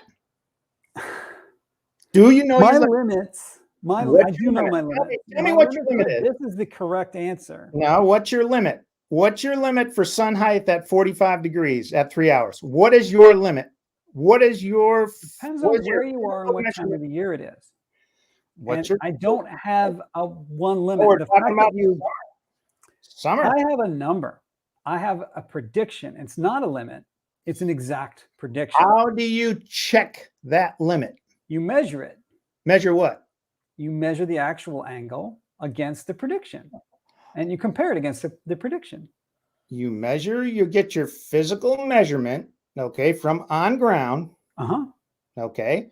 Then you have to take into account, if you're using the globe model, the observer angle, the observer surface angle. That is the composite. You have to take that No, you just composite. measure it. You don't, you just measure it, right? You establish a vertical. Here's how you do it. Here's how you do it. You establish a vertical. Tell me Matt, when I get it wrong. Please, Matt, I'm going to go through it. You tell me when okay. I'm wrong, okay? Listen, okay. You first establish a vertical. Is that how you do this? What do you mean when you say vertical? What are you establishing? You probably would use a plumb or something like that to make sure that your tripod, that your apparatus is perfectly up and down. So let's take a step back from that. Okay. Now, you, the observer, you're at a location on Earth, wherever, Okay. and we're looking at an elevated object. Mhm. What is your observer angle? You first need to know that. That is a meaningless term. You need to define it.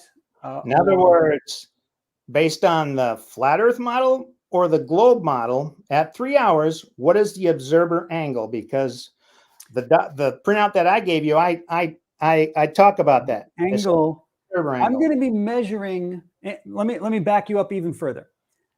Any angle measurement must be between two references, two lines of some kind, right? We're going to be measuring, we're going to be declaring it from the horizon, from the horizontal is one of our directions, and the angle to the object is the other, right? We want to know how high is the sun above the horizon. That's how you've quoted all of this. So here's Matt's problem. Okay, Matt doesn't understand observing, and don't worry, you're not alone. You're not alone, but you need to understand that the observer is at a certain angle when we talk, regardless of what model you're talking about. So we need to understand that, because if you're going to tell me that, well, this model is correct, or I'm going to use this model, that's one of the questions. What's the observer angle? In other words, the angle to that object. So in other words, between what and what? Any angle is relative. You cannot have an angle without a reference. right, but we also need to understand that the observer, if we look at the flat Earth model or we look at the globe model, the observer angle is different. In other words, if I put Matt in his living room and Matt's got his nice recliner chair, and I tell Matt, okay, Matt, go perfectly vertical up in your chair, look at that picture directly in front of you. On a flat surface, when you look at it, it's straight out in front of you. Now, Matt, I want you to recline back 45 degrees. What happens to that object? Does it drop or does it elevate? Relative to myself, it's going to drop. Okay, so that's an indicator. Okay, that's an indicator. Okay, and that's what we talk about. Those are indicators that's going to tell us what I see in the sky. Okay, at the observer angle of 45 degrees has to be lower. That's an indicator. It can't be higher. You're working against geometrics. Okay, I'm just going to phrase my method. I think for the audience, I don't think I'm going to be able to reach you. I don't think I will be able to reach you at all. But for the audience, in case there's anyone out there who's still curious, I say you come into it with a certain expectation of what you think the geometry is going to say. The model tells you otherwise. And what that tells you is that the model is not wrong, your expectation is wrong. And that's something that's very easy for me, probably because I do a lot of software development. And in software development, we make bugs all the time, right? You create bugs when you're creating software. And a bug is not when the computer does something wrong. The computer never does something wrong. A bug is when the computer does something different from what you expected. And that's what I see here. The model is not wrong. The model is just doing something we didn't expect. We expected it to be at 45 degrees or lower. We saw that it wasn't. It doesn't mean that I built this model incorrectly. It means that our expectation of what the model should show was incorrect. And I've been trying to use the North Pole as the example of that, because right here, I have an example. When I'm currently in like Egypt, right? Or Sudan or somewhere. And I show that at this moment, according to the model, the sun is higher in the sky in the North Pole than it is in Egypt at this moment. That should not be contentious at all. It's right there in front of you. And you can see, if I put the camera, if I untilt the camera so we can see better, maybe, or what I do with the camera, can I move it around? Well, you can't really see it in this view, but you can see that the sun is set here. Say that again. You said the sun is higher at the North Pole than it is in Egypt. At what time? At this time, a sunset. At sunset in Egypt. I mean, duh, right? That's like a duh. There's no point in arguing that. Well, that's because that's because your rotation is different. So in other words, your rotation is east to west. So of course your sun's going to be lower. You change your angle. Yes. When you're standing on the North Pole and you're watching the sun, it goes around, right? You have to do this. You have to do that to watch the sun go around. But your circle is tighter, so you're going to see it. Okay. Bottom line, I don't know where you're going with that. There's a very simple statement here. It's a very simple statement. Yeah. At this time of the day, your circle doesn't matter what time. At this time of the day, the sun is higher in elevation at the North Pole than it is in Egypt.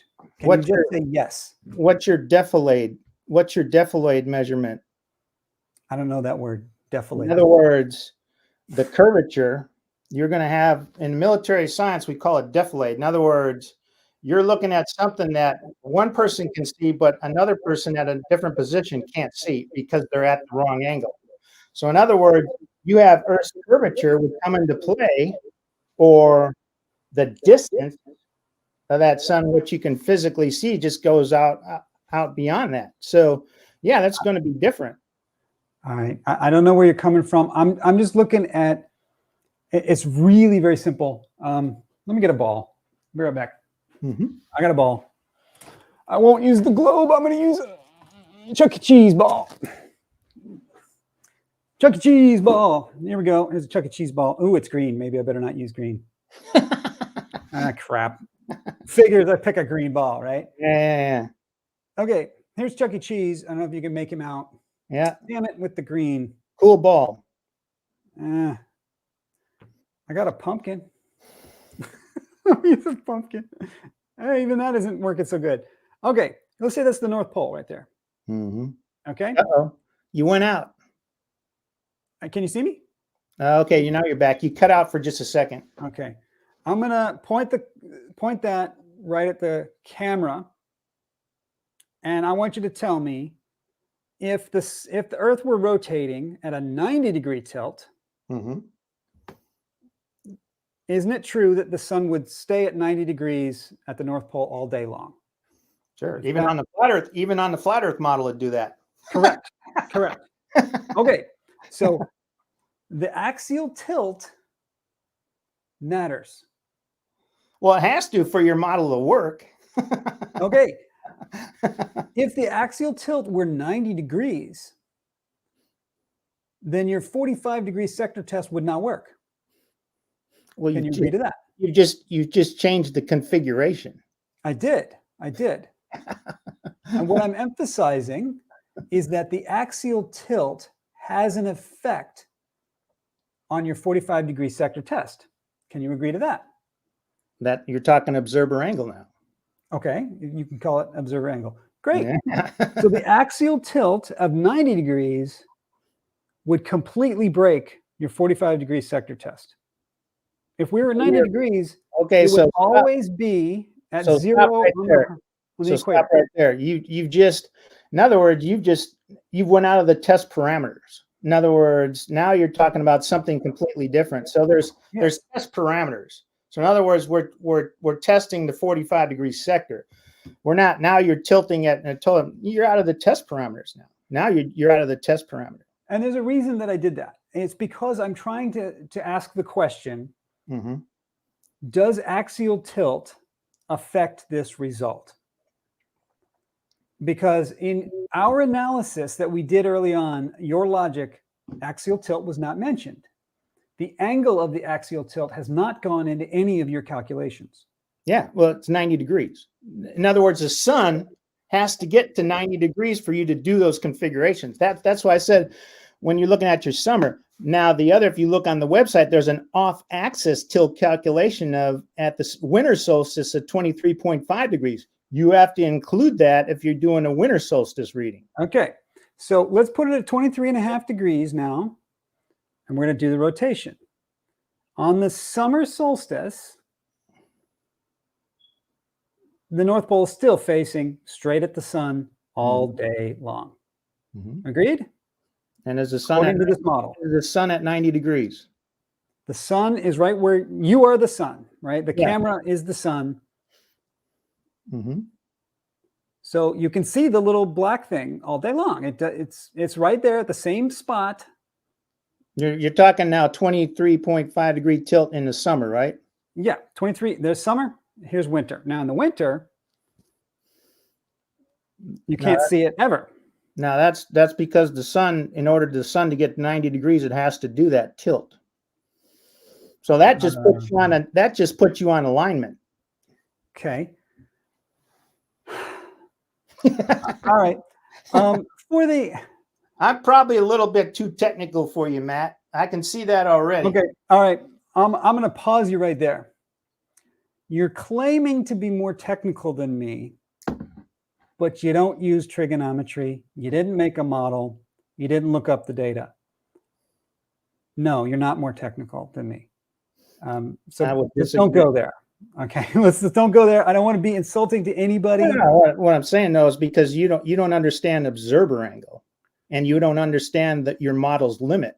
You have to know the limit. What's your limit? How are you? Show me your work. How you define your limit for your model? The word limit. You're using the word limit as if you're using it incorrectly. You're using it as if there were a limit. Sure. Though there are limits, right? There's a minimum limit and a maximum limit. All the accountability within your process. The reason that I use it because what are the limits? The limits are kind of come down to the level of precision that you're using. We are measuring to the center of the sun, so the size of the sun and the angular size of the sun will not matter. Oh, most definitely will matter. See, and this is where you're going to say you're technical, and yet I'm explaining why that's wrong, and you can't explain, right? You can't do math to show that I'm wrong. Well, you sure can. You can do a fan. The fan is incorrect because you're doing two-dimensional math and it's three-dimensional situation. You're going from a line of visual reference beyond line of parallel. 1 degree is 1,600,000 miles and some change. You're off the sun at 1 degree. I'm just gonna let me just finish this up for the viewers real quick. As we've just seen, we made this assumption early on that Anywhere that is not at the sun's latitude, the latitude where the sun is at 90 degrees, anywhere that's not that, we had made the assumption that the sun is always lower than it is at that latitude. But the problem is, we showed that at the North Pole latitude, straight up 90, that wasn't true. So the statement 4, I think there can be no argument. That statement is wrong. What was just wrong? Statement 4 again? Statement 4 is anywhere that is not at, I'm calling it that latitude, the latitude where the sun is at 90 degrees. So on the solstice, that is the Tropic of Cancer. Anywhere that is not the Tropic of Cancer. Well, you have to look at time.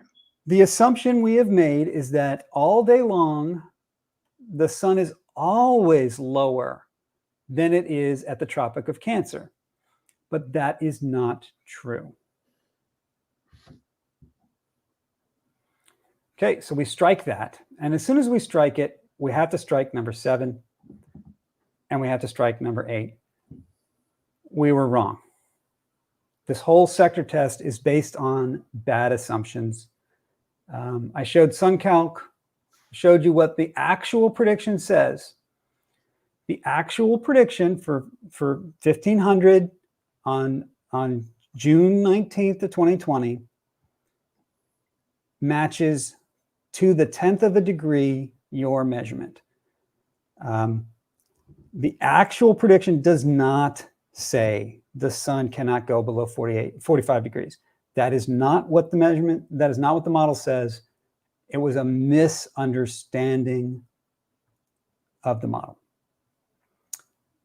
All right, so yeah, and I have a couple more statements about that. I tried to illustrate that I think you do understand that in the summertime, days are more than 12 hours long, right? The sunlight part of the day is more than 12 hours long, which means that if you just take the elevation angle of the sun, it takes more than 12 hours to go through its full up and down, right? So if it gets up to 78 degrees at noon, it takes more than 6 hours to get down to 0. It's not moving at 15 degrees per hour on the vertical axis. It is moving on a diagonal axis at 15 degrees per hour, not on the vertical axis. Okay, and that's my whole point.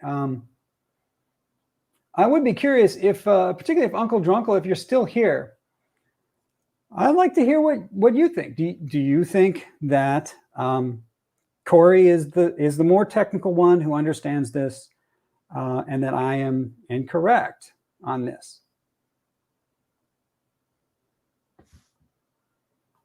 I don't know if he's still here. He may have gone to bed. He's in North as well, so it's like super late for him. I'm sorry, in North. He's in the East as well.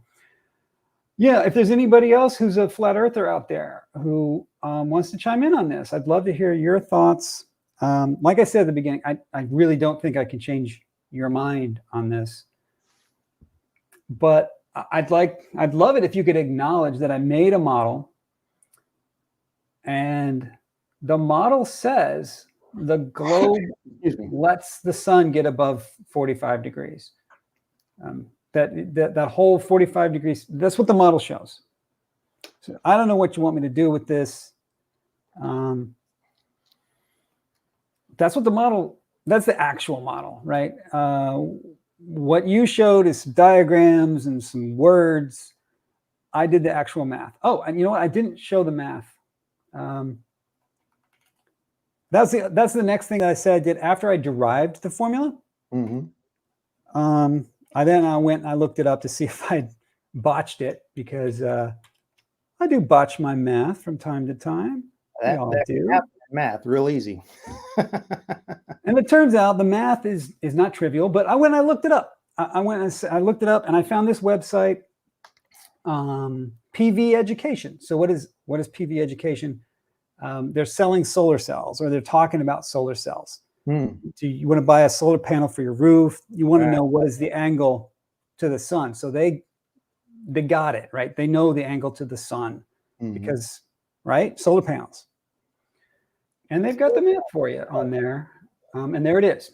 The sun can be used for many good things. Yes. That is the equation for the angle of altitude of the sun. Looks pretty impressive to me. Right. So yeah, spherical trig. Rob Park says spherical trig. Woohoo! Yeah. You plug in your, the declination here. Oops, I'm in the wrong thing. Your declination. Can you see that? Yeah. Declination goes in there, and that's the time of the year, basically. Or it comes from the time of the year. This is your latitude. That looks like a flat Earth model. You got the firmament. You got the Yeah, it looks like a flat Earth model. It really does. And if you go to that website, it's even it's got a little, it'll sweep it across for you and show you how it works. And then you plug in the HRA. That's the angle based on the time of day. So you take the 15 degrees per hour, and that goes in there into HRA. So you plug that in, and that's the actual, that right there is the actual globe model. So I would encourage you to go to that website, look at that formula, get a calculator, plug it in to your Kabul observations, and show that that it is above 45 degrees in the summer because of the axial tilt. Oh, he can't, because it exceeds that model. It exceeds the limit. And again, Right. you have to use the sun's distance. It can't. You keep saying it can't, and yet it does. This is derived not off the globe Earth model. In other words, you're looking at it at a different surface. You've even proven that. You've exceeded your own model's limit without knowing the limit. Let me see if I understand what you're saying. You're saying that I made a model, and okay.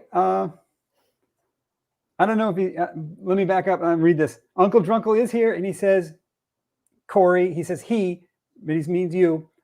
Just too technical for you to understand yet, Matt. Yeah, I teach, computer graphics and stuff at a college level, but yet I somehow don't understand basic trigonometry like that, man. You're right. not. It's something new to you, so you're not exposed. And that's when I told people in the flat Earth community, I said, look, you don't know what you don't know until you learn it. And one of the things that you need to learn is line of parallel and the limit for your model in the sector. I would say the first thing you need to learn is basic critical thinking, is to ask yourself. That is critical thinking. You need to know your model's limit. You need to, before you even go there, you need to check, is this actually correct in multiple ways? From what? So the first thing I checked was suncalc.org, and it shows you're not correct. The second thing I did was derive the formula, and the formula I derived matches suncalc and shows you're not correct. The third thing I did was look up online what the formula is. It matches my derivation, it matches suncalc, and it shows you're not correct. The fourth thing that I did was build a three-dimensional geometric model and check it. It shows you're not correct. It matches all the other things. Basic critical thinking. The reality doesn't match your expectation, and you just got to accept that. And the reality is 1 degree, you're 1 million and some odd miles off the sun. Yeah. The reality. That's calculated. Well, you're not looking at the sun no more. You pulled yourself off the sun. How you talk about keep on saying that. And this is what I say. You got to do the field work. You got to field work matches the. This is what I don't know how many times I can say it. Your field work matches the globe predictions. What it does not match is your description of the 45-degree sector test. You got to know your limitation.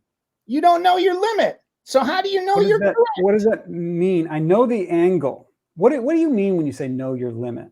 I think you mean there's a minimum angle Yeah, at 1 degree off the sun from 45, in other words, 46 degrees, what's your distance or your fan off the sun, your line, your visual line? It's 1,000,000 miles. You're off the sun. You can't. Yeah, right. You've exceeded your model's length, and now you're telling me that sun.org, they're just confirming it. They're confirming that your understanding of the model is wrong. You don't understand observer angle. Way back in the beginning, we agreed to that there were two possibilities: that the model was incorrect, or that your understanding of the model was incorrect. And now you're rejecting the second possibility. No, I'm not rejecting. I'm saying you don't know the process. Is it possible that you misunderstood? Is it possible that you don't understand observer angle?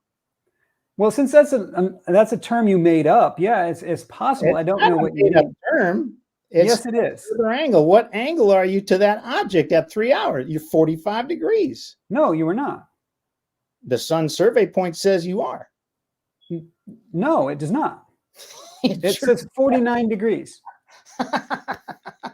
It sure does. This is the formula. Do you understand that this is the formula? Do you understand? How do you feel about this formula? Tell me what you think about this formula. How are you going to break it down? How do you break it down into sector? Break it down into sector. Break it down into sectors. 45 degree sector. Break it down. What's your timing? Break it down into 45-degree sectors. I would say the best way to visualize the breakdown. Do it your way. Tell me how you do it.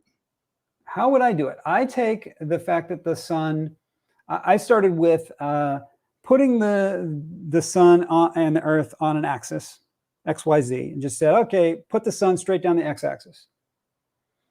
And then I said, okay, we're going to tilt the earth 23.5 degrees. Where does that put the sun's light on the earth, right? Just tilt it like that, right? Well, it's pretty straightforward. When you talk about sunlight, now you're talking a pretty illuminate. You're talking about sun illumination. That's a broad area. No. Where is the exact subsolar point? You're talking about the contact point. Where is this point that I'm pointing to, right? Mm-hmm. Like the diagrams. I don't mean the whole half of the earth that's lit. Yeah. Okay, the center point of that half. Degrees? Okay, and so how did I do that? When I did it, I did it with linear algebra. I did a matrix. I did a rotation of the earth. So that's where you get the sine and the cosine of delta. Okay? Okay. That comes from doing this. All right, and then I said, yeah, but the observer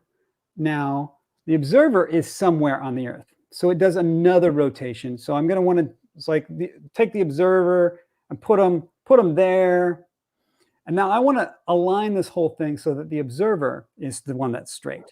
So I have to do another rotation for the observer's latitude. And that is where the sine and the cosine of phi come. Yeah, you just invalidated your process. In other words, you've changed it twice. In other words, you've changed the observer position twice. You got to go from the original observer position from the time. I can do the math either way. I can either work the math from the prospect that the observer is at 0 degrees and the sun is at some other angle, or I could go from the position that the sun is at 0 degrees and I am at some other angle. You can go back and forth. Why would you do 0? Then you're going to run into atmospherics. Yeah. You don't seem to be following me. Every angle is relative. Can you agree to that? Well, every angle is important, but every angle must be referenced to something. There's no such thing as an absolute angle. And that's why we use grid magnetic as a start point. Okay. Or grid magnetic. So we want that linear, we want that line of reference. In other words, we need to set the geometric edge. And then that's how we can start our test with timing and position. So yeah, I would say that, you're kind of there in your understanding of it, but again, you're negating, which a lot of heliocentrists do, and that is observer angle is critical. And the reason The observer angle is right here. Angle is It's critical. called phi. It's part of the process. It's called phi and also HRA. There are two observer angles in this. We can't negate it. You know, the heliocentrists, they like to negate it. And it's like, well, I don't. What do you mean observer angle? And it's like, well, your model, you're at an angle. We look at 45 degrees longitude. You're 45 degrees to that object. You ask, what is the observer angle? There are two angles. The one angle is your latitude. Yeah, there's more. Latitude is here. You see it's called phi. Mm-hmm. And then the other one is throughout the day. You go around, right? The Earth does this rotation throughout the day. That's HRA. So there are two observer angles in this formula. Excuse me. Okay. So it's not a matter of I don't understand the observer angle. They're here. Right? There's one of them, which is your latitude, and the other one is the Earth's rotation throughout the day. Right? Well, yeah, the rotation is going to tell you what your observer angle is based on timing. So correct. Again, so okay, there you go. That's right there, HRA. So again, you're looking. Tell me I don't understand it. It's right here. Yeah, that's what I'm saying. 45 degrees. Especially when you're looking down at your rings along the equator. Exactly. That's where the 45 degrees goes right here in the HRA. That's where you put 45 degrees. You put that right there. Put 45 degrees right in there. Then put your latitude, and then put the sun's declination for that day in there. All right. And then you grind this out on a calculator and you find out what you get. You don't get always less than 45 degrees. I mean, just simply think about it. On the North Pole, it's always at 23.5 degrees. Well, you can't, and again, your process is, yeah. You take your observer angle. That's why you got two numbers in the test box. Your bottom number is observer angle. Your top number is your maximum that you can exceed for that model. In other words, you've exceeded line of parallel. And I will set those limits at the error tolerance of your measurement technique and apparatus. That is the tolerance. It will be centered on the correct answer, which in this case is 49 degrees. Not according to a right triangle calculation from your sun, your heliocentric sun at its distance, you've exceeded it. At 1 degree. Isn't a right triangle. There are no, do you see any right triangles? Sure. Where is this right triangle you're imagining? Well, you have to calculate based on that model's sun's distance. It's not a right triangle. What I'm talking about is the right triangle that I provided you. That was a mistake. That's what I keep trying to tell you. 45, your right triangle that you modeled, Matt, is not the correct model. Do you think that this is not the correct model over here? You got to check that measurement against the model. The model's sun at its set size and distance. Here's the model. Here's the model, right? You can't yes just no. That's the globe model. Lines out there and say, well, this is going to work because this is it. Well, you got to look at the sun's size and distance in the heliocentric model. Hold on. I'm just saying you're not being condescending. It's stress. You got to look at that, Matt. What do I have to look at? I'm sorry. You got to look at your sun size at its distance for your heliocentric model. If you're using the sun size is 0.5 degree, right? No. What you got to look at is you plug in what you've exceeded line of parallel at the sun size at the distance. You keep saying that like it's some kind of prayer recital or something. It isn't. The model says 49, not 45. Well, you can't. You made a mistake, and you just need to go back and find it. Right? You made a right angle triangle.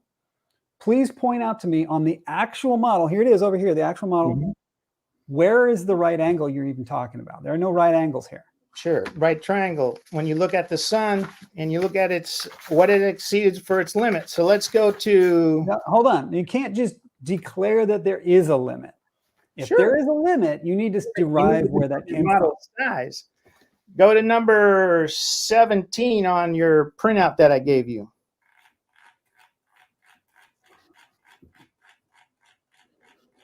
All right, stop right there. Go right there. Up one. This. All right.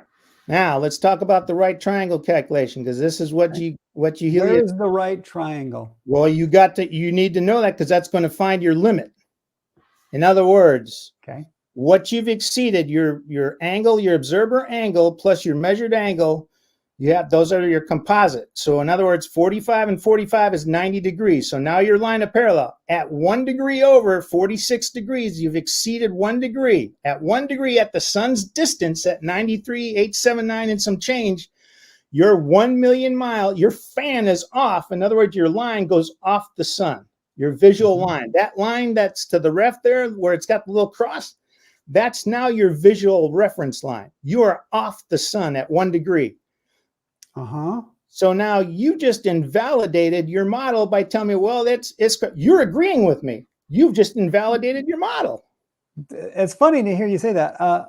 Do you understand that this whole sheet here is based on that 45-degree angle that you said was true? That's why it's called the 45-degree sector test. You're testing the 45 degrees. It's not, the model does not say 45 degrees. Well, that test is. It's a 45-degree sector test. The entire test is called the 45-degree sector test. It's now based go down to the next one. Go down to the next diagram. You got to know your model's limits, Matt, and you don't understand that. You got to understand it. Now, if we use the right triangle calculation at 6.6 degrees or at 51.6, the maximum reading, you are 6.6 degrees exceeded line of parallel. That is 10,860,000 miles and some change. You're way off. All right. The sun. Let's pause, because Rob has a question. He says, where does the 45 degree come from? This one right here, 45 degrees. This is where you get the 6.6, right? You said 6.6 is wrong because you measured 51.6. You subtract the 45. Where does 45 come from? So look at your little numbers above it where it says line of parallel. So you got 45 and 45. The bottom number is your observer angle to that object at that time. Your top number is your measured angle. So you can get 45 degrees to the sun and still be on the sun. You're okay at 45 degrees. At 46, you go off the sun. You're pulled off the sun. Right. Uncle Drunkle's Country Cabin says, I think he's using a standard 15 degree and 3 hours. Is that right? That would correlate out to it. Right. What if I told you that in 3 dimensions, the sun does move at 15 degrees per hour, but not straight up and down? Well, you're not. It also goes to the side. Did you notice that the sun goes, some of it goes up and down?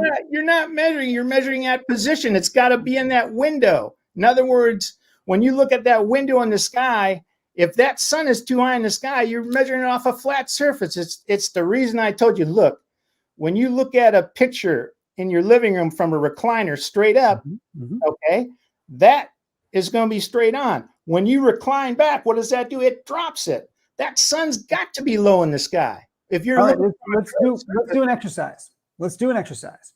Okay, pick a point directly in front of you. Your camera, probably. Look at your camera, and now lean back 45 degrees. Lean back 45 degrees.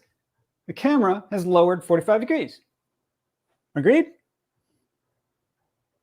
Yeah, that's okay. Right. Now, let's lean. Let's not lean back. Let's tilt sideways 45 degrees. The elevation of your camera is still level with your eyes. Agreed? At 45 degrees. Now, what are you talking about? I'm rotating now on azimuth, 45 degrees. Are you leaning back? Camera. Are you talking about when you're leaned back or when you're? No, I'm not leaned back. I'm not leaned back. Okay. First I leaned back. Forward. First I lean back. Now I go sideways. Only sideways. The elevation angle of the camera is still what I would call 0. Agreed? If you're at 45 degrees, yeah, you're going to be at 0. Yeah. Okay. That right there shows why your 45-degree sector test is wrong. Let's now combine them. Let's combine them. Let's say I'm going to move 45 degrees, and let's take 15 of those 45. We're going to be in the up and down direction, and about what is the rest? 30 is going to go in the side direction. So I'm going to go up 15 and over 30. So this is 45 degrees now this way, 45 degrees that way. And I know my math is, it's an approximation. 45 degrees at a diagonal, please. Go ahead. 45 degrees at a diagonal. Is the camera below 45 degrees? Of course, right? You didn't go up and down 45 degrees. You went at a diagonal. Okay, so I see your problem now. So when you talk about your diagonal, yeah, you're doing what's in the military science or in what surveys called a graphic traverse. So when you traverse on, you're traversing on at, because your limit, your sector limit is set by your east and west movement, and then you're going to measure your sun height. So now at 45 degrees, you're going to have a line of parallel. In other words, you can't exceed from that position. You can't go 46 or more, because remember, your angle of the observer, you're already at 45. We're not questioning the 46. We're questioning the 45 that you started with, right? The 45 is the core mistake. Your mistake is that you think it's 15 degrees per hour on this axis. No. It is not. No. It is 15 degrees per hour diagonal. We're talking east-west. Yeah, see, and that's where you get it wrong. It's neither east-west nor up-down. It's diagonal. It's both east-west and up-down combined. Again, the actual motion of the sun will be like that. Yeah. Right? Why don't you do that with your arm with me? Go ahead. Like, I'm doing it. Don't be shy. Sunrise. Okay, actually, for me, sunrise. It's going to go up over the south, and it's going to set over there. Right? Yeah, that's what the sun is going to do. And there's actual diagram. Go ahead and do the arm exercise, please. Go show us all that you're with us, and right. Sunrises for you. Where does the sun rise for you? So, don't want to do it. When we look at our sector test, okay, remember that the sun is always 90 degrees when we're looking at that sector. Okay, so now if I'm, how do I get make sure? If I'm here, the backwards camera is hard. Oh, it's a son of a gun. Okay. I know. I get twisted around. So my sun, if I'm here, let me get that. If I'm here, that sun has moved in the opposite direction. Man, this might be challenging here. I think you can reverse. I think you can reverse your camera, maybe. I'm looking real quick. So, anyway, we have a start point. I don't see it. Yeah, we have a start point, and then we have 3 hours. Okay, so that position. So I think what confuses people is when you talk about the up and down in the east and west, and there's a diagram if you look on number 7 on your printout.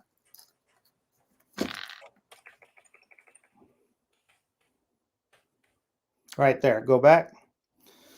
And how a line of parallel occurs with the sun, okay? So, and that's what you talked about your observer. Now you can talk about your east and west, and it also gives you the sun contact point. And again, this is a 3-dimensional image.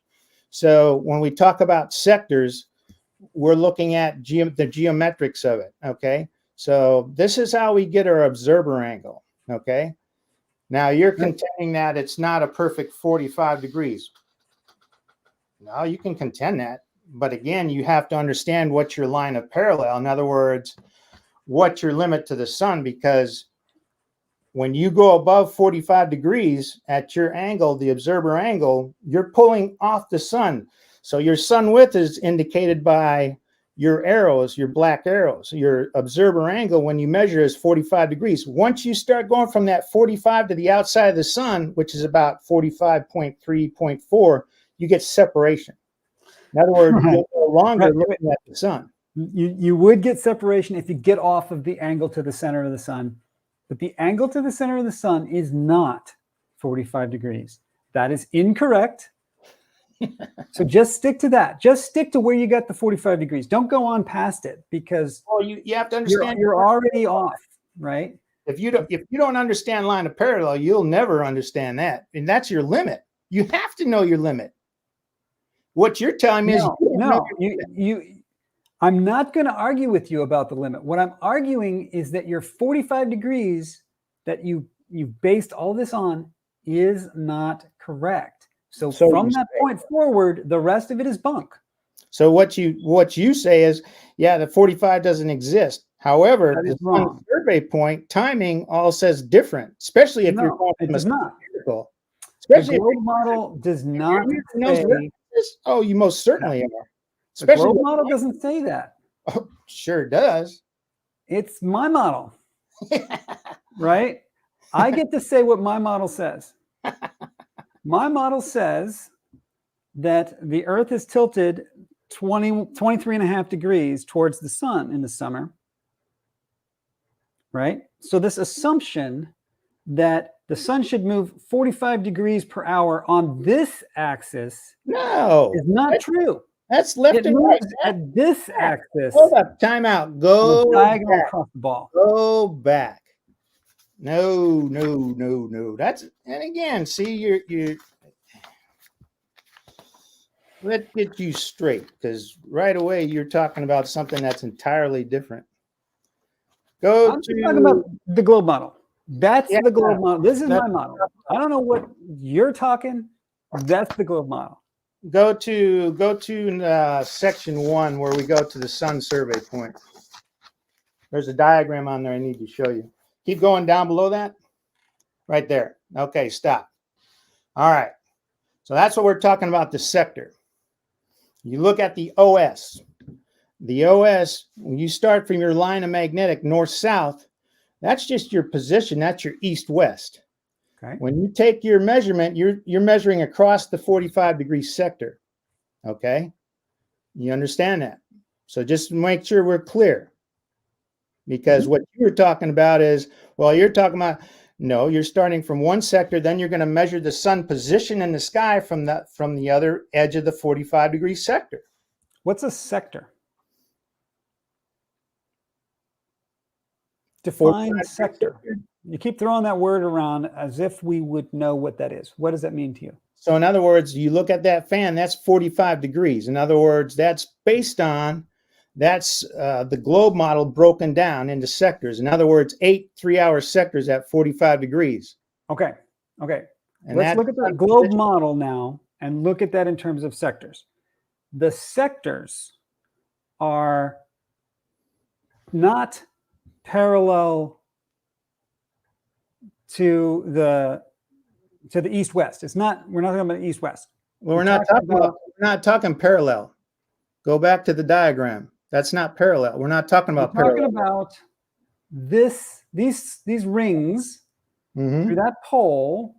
If you look straight down that pole, can I look straight down that pole? I don't know if I can. And you divide that into a pizza. That's what we're talking about. Right, and that's what I'm showing you right there. From the top down, if you go back to that diagram, that's the view from top down. But the problem is, the sun doesn't light. It's not the equinox. It's not the equinox all year round. Well, we're not if talking. It were the equinox, you'd be right. Right now, the conversation we were talking about the east and west sector, the distance. So that's what What I'm saying is the sun does not move east to west. Well, I mean, your globe, as you're spinning, it's going to move that sun is going to move east to west. And it will also rise and fall during that same time. Agreed? So one way to say it is the sun moved east to west. Okay. The sun also rose and fell. You'll have to explain that. In the morning, the sun's down low. Mm-hmm. At noon, the sun's up high. At night, the sun's down low. Mm-hmm. All true. Also true. In the morning, the sun's in the east. At noon, the sun's to the south. Mm-hmm. And at night, the sun is in the west. Mm-hmm. Okay. So the sun went east to west. At the same time it was doing that, it went up and down. So to correctly describe the sun's motion, either one of those alone does not describe the sun's motion. Together, they describe the sun's motion. The sun, it goes low east, high south, low west. If you do, I swear to God, if you do that motion that I just did, Mm-hmm. I think you might start to understand where you went wrong. Because the sun's motion is diagonal. And we all know that it is diagonal. Well, that's the diagram. That's showing you diagonal. In other words, you need to understand your line of again. You got to understand your line of parallel. Starts there, up here, down there. So it's moving at 15 degrees an hour at a diagonal rotation. Right? 15 degrees an hour. It starts here. Then an hour later, 15 degrees. Hour later, 15 degrees. So now I've gone 45 degrees. Right? After 3 hours, I've gone 45 degrees. But I didn't go 45 degrees this way. I went 45 degrees that way. So at a diagonal angle. When I look at the heliocentric model, they're showing the sun as moving through the universe straight. And the Earth is orbiting around the sun. So now you're going to have to explain how you say all of a sudden the sun is doing loop-de-loops going through the universe, because as most what I see is the sun is going straight. Okay. And as we see that from visual perspective, that sun comes across our sky. Now it looks like it elevates, but it actually is just coming across our sky based on its position. Now it'll look like it's raising, but the sun is actually just going across our visual perspective. Are we changing topics now?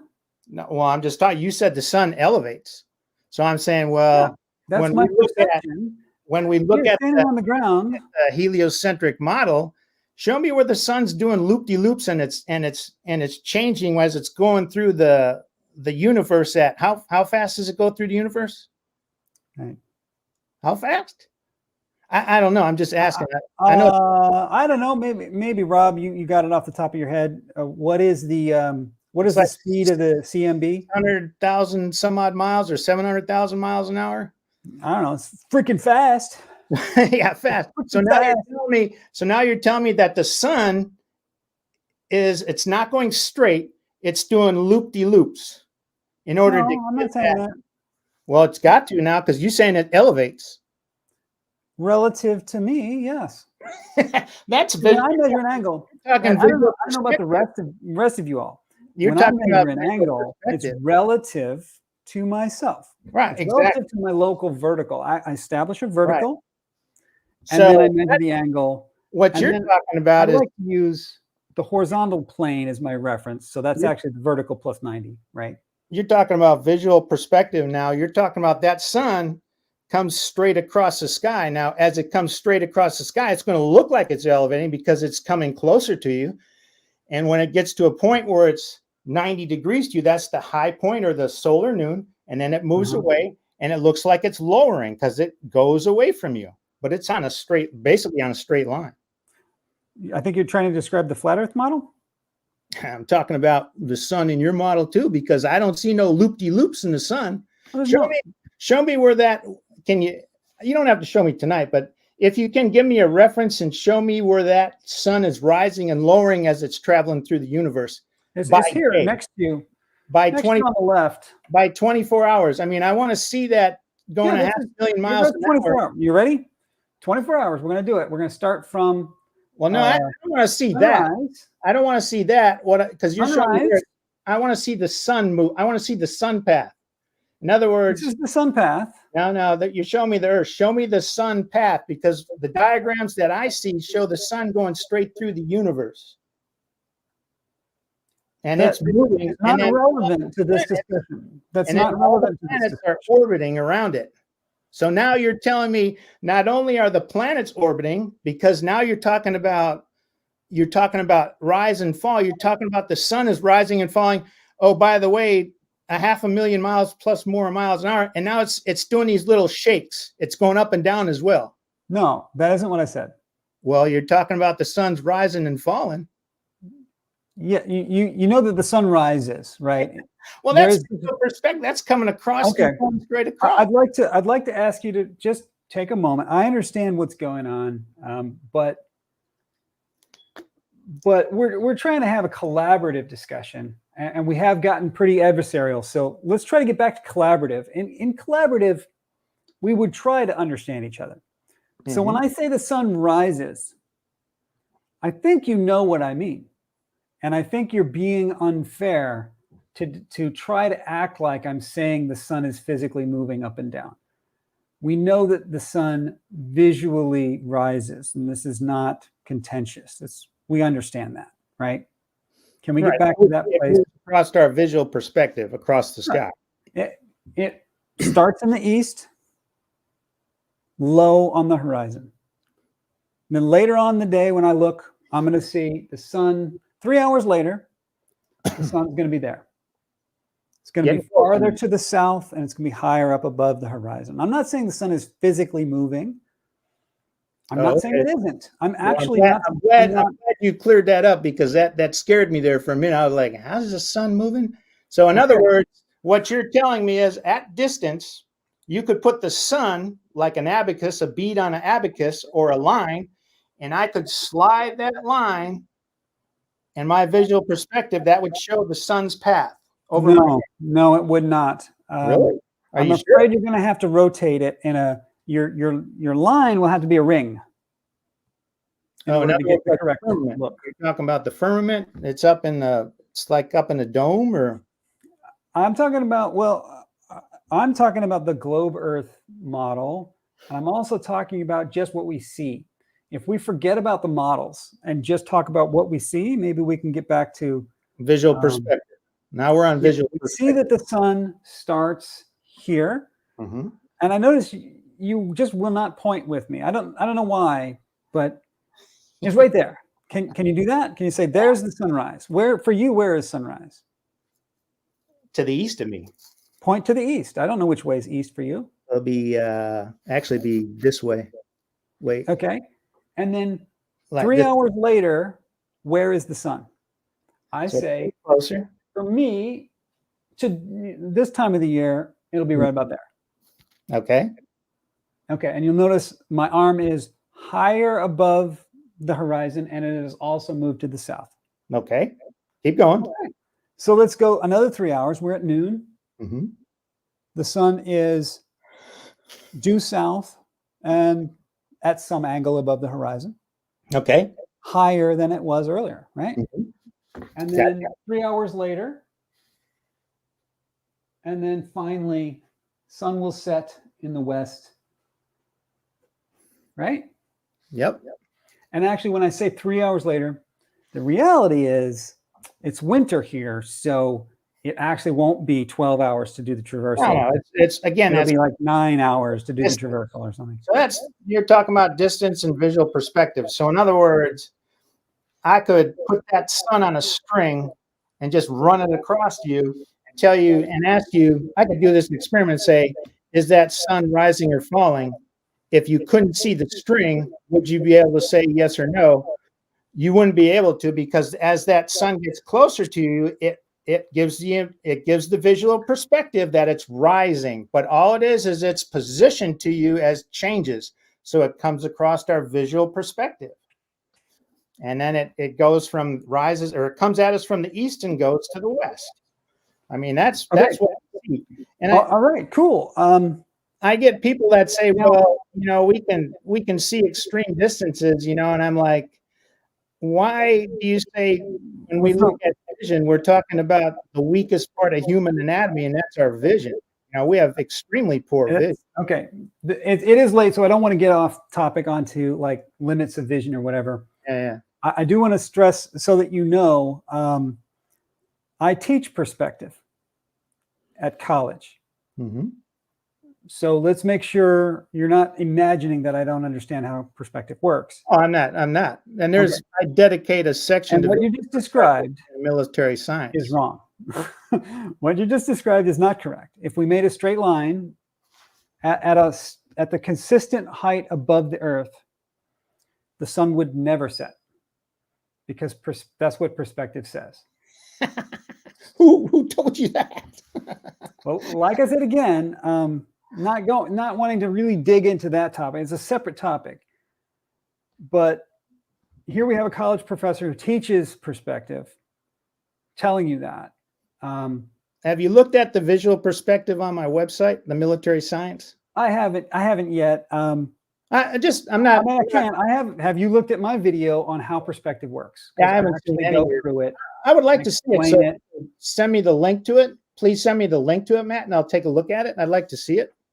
Yeah, okay, Matt. Let me bust it out real quick. I think I could probably come up with that. Can I come up with that? Go to my channel, go to my videos. It's gonna be old at this point. It's one of the things I did early on, because I noticed that flat earthers do not seem to understand perspective. And I also noticed, actually, when I teach it, I love this, because it's one of my most fun classes, because the students, and we're talking engineers in college, they don't know how it works either. And so I love to teach them something new. Let's see here. Where is it? It's pretty old. I gotta scroll back. Perspective experiment. Okay, I did an experiment first, and then I showed the actual ad. So let's get a link. Share that. I'll throw that in the chat. There you go. You guys can watch that. I don't need to share it. But yeah, you guys can watch that, comment if you like. I'll go through the explanation of exactly that's your channel on YouTube, correct, Matt? Yes. As a YouTube, okay. Yeah. So you can go through it, and watch it. I would love for you to watch it and comment on it, because the summary, the super short summary is, people imagine that perspective is a phenomenon of nature. That's just that. That's it.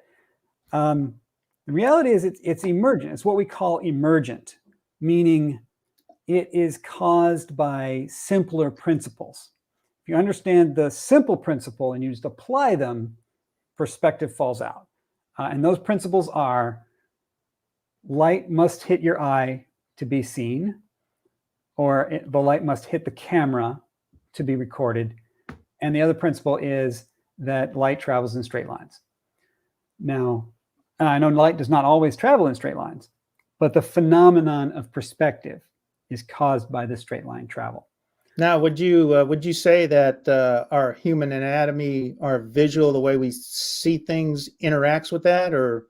No, actually, I would say no, it does not, Okay. because most of our observations that we share with each other are not taken by our eye. They're taken by CCDs, cameras. Well, what I'm saying is how we view things. So in other words, the human anatomy, the eye, the makeup. So No. you're saying that No, you don't, because I cannot share with you. I mean, I can describe what I see, but I cannot share with you what I see. But what I can do is I can break out a camera, take a picture, and send it to you. And then you can zoom in on it or whatever. Yeah. There's no biological components involved. So if you want to critique about how my retinas are affecting this, or the shape of my eyeball, whatever, there's no eyeball. It's a camera, right?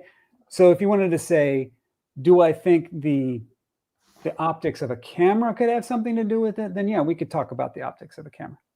Yeah, I would agree with that. Yeah, that's interesting. I'll definitely have to watch it. Okay, yeah, just take a look. And yeah, I get where you're coming from here. I'm sure you've heard, some people have speculated that you're not being honest in some way. And I want to state very clearly, you seem completely honest to me. You seem absolutely honest and forthright. I see no reason to question your integrity at all. So right? I don't think anybody should say anything like that. We don't all get math the same way. We don't all look at things the same way. Right? I went through my process. My process was I took your observations. I tried to make sense of them. It sounds legit. It really does. And I consider myself pretty good with math and 3D and perspective and all that. And it seems, at first I was like, yeah, you know what? Yeah, the sun shouldn't be above 45 degrees. Yeah. And then I went and this is the difference though. And I would like you to really reflect on this. I took the next step of saying, but my intuition, where we're at now is intuition. I think that's right. I feel that that's right. The next step is to be critical of your intuition and to say, what does the online resources say? The online resources say you're not right. So either they're lying or you made a mistake. Well, I wouldn't go to.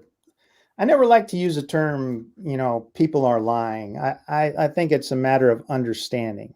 So they understand it from a point, from their point. And I think that's what you see on it. And thanks for the comments. I kind of look at you the same way from what I've seen right now. You do conduct a critical analysis. I like the way you kind of think. So again, I appreciate that. We can talk, and that's nice that people can talk and not just get in a heated argument. And we may not, at the end of the day, we may not agree, but at least we can talk about things, and maybe we can learn something from each other that we didn't know before we met. So yep. I always try and take the positive from something. And again, the internet is full of negative people. You see a lot of negative people. And I hate to see that, because I like staying in the positive. Right. Again, I appreciate you for letting me come on your show, having a great discussion. You do yourself credit, Matt. Well, thank you. And I think it's been really nice having you as a guest. Really great. I would like this to be a model for everybody to come and do this. Instead, one time I accidentally, I didn't know I was doing it. I went on to a Discord channel and I didn't know who it was really. And they just wanted to shout at me, and they didn't want to listen to anything that I had to say. Yeah. That's tough. It's just a waste of time.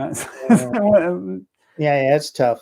It can be tough, because there are some people out there that's all they want to do. They want to be antagonists and stuff. And that's not what science is really about. Science should be the discovery, how we look at things, and what is this place that we live on, and what is nature, and a lot of things, that some things we may not understand. So hopefully this gives us insight, knowledge, perspective, questions, certain questions we may have not thought about. And that's why I like talking to people about the subject. Maybe there's things that I haven't thought about. What else? Maybe Matt has pointed out something. Maybe I didn't look at that. Maybe I need to relook it and look at the data. So I'm curious, as we split up here, I'm curious what do you think about the SunCalc prediction? Do you the way I break it down? SunCalc says 49 degrees, right? Yeah, so I'm like, A, SunCalc is lying. B, don't use the term lying, Matt. Just say SunCalc has their methodology. Well, okay. I just want to throw that on there. It's a possibility, because you do hear it a lot that they've deliberately, that they know the correct answer is something below 45 degrees for the model, that they know, somehow they know, right? I think we can agree somehow they know how to get the correct answer, because you measured it and it matched. So here's another thing, and not just to kind of get off topic. In other words, I've told, and I'm going to play a third person. Hey, Matt and Corey, this is what you've been told you live on. Next day I come up to you, hey, Matt and Corey, remember that conversation we had yesterday? By the way, the earth is really, this is what you live on. You don't live on that. What are the repercussions? In other words, how does that affect you? In other words, people say, well, why would people lie? Why would they tell you a certain? Why would they lie? Yeah. Yeah. Why? Why? Definitely stumped on that one. But I've heard explanations. You have to look at how would that affect, because I get the question, well, why doesn't the military then say something? It's not the military's business. They're not going to, that's not their arena. In other words, they're not going to come out and say, oh yeah, by the way, and also the earth is flat. Do you realize the repercussions that would have, the rippling effect it would go through the markets, through everything else, through education? Right. You've got a lot of people with a lot of heavy hardware on their wall, and then all of a sudden you're going to tell them, oh yeah, and by the way, this isn't what the earth is, this is what it is, and we have proof. Now all of a sudden, doesn't the military kind of need to know the correct answer though? So here's my analogy of that, and that bring up a good question. In other words, what do the top people really know? In other words, that pyramid, the pyramid effect. Who really needs to know? The guy who's loading fuel onto the ship, right? People don't. It's not the top people. We need to load X gallons of diesel fuel to get this ship from here to the South China Sea. We got to know how far that is. Yeah, but people right? are so busy in their day. Like I told you in the beginning of this, I never really thought or really cared about, well, who cares really what the surface or what the Earth shape is. We don't think about it. We just punch the numbers into the calculator. Keep going, and I don't think about it. And again, a lot of people just don't think about it. But again, once you look at the cosmologies, there's a rippling effect, because now not only are we talking about, well, hey, by the way, the earth is this, and then all of a sudden you've just crushed one side or the other. You just literally crushed them, And now I'm not in this to see people in pain. I don't agree with that. I don't agree with, embarrassing people for one thing. I'm not going to go out there to embarrass you. What I want is, let's talk and have understanding, and let's have good dialogue. Treat people with respect. Right. Because at the end of the day, we all got to get along. Okay. So if I could pin you down on this real quick, you think, I'm going to tell you what you think. You tell me if I got it right. You think that like the suncalc.org is programmed based on a mistake. It's a misunderstanding of some kind that you know better than they do. I would say our methodology is different. That's how I would word it. Okay. Your methodologies are different. Let me go out on a limb here. One of them is right and one of them is wrong. Or they could both be wrong, but they cannot both be right. Yeah, I would agree with that. Okay. And based on just your feeling, your gut feeling, your intuition, your understanding of how the universe works. Well, that's a big statement there. It seems to you somehow you've come. I will tell you, I don't know how the universe works. There's a lot of stuff I don't know. Right. Well, I just mean I ain't going out on that pedestal. Okay. Your gut feeling, your instinct tells you that the way you've worked it out is correct, and these suncalc.org folks are wrong. Based on my methodology and my principles and applications, I get a different result. And you're inclined to believe that your result is correct and theirs is incorrect. In my understanding, I would take that position, yes. Okay. Do you think that you're qualified? That's a great question. Who is qualified? Who is? Are there people more qualified than you to answer this? I don't know. Really? That's like asking that universe question. Who's qualified to do what? Who's qualified to perform or open heart surgery? Are you? In combat, I might have to. Heaven forbid, right? You're an open heart surgeon.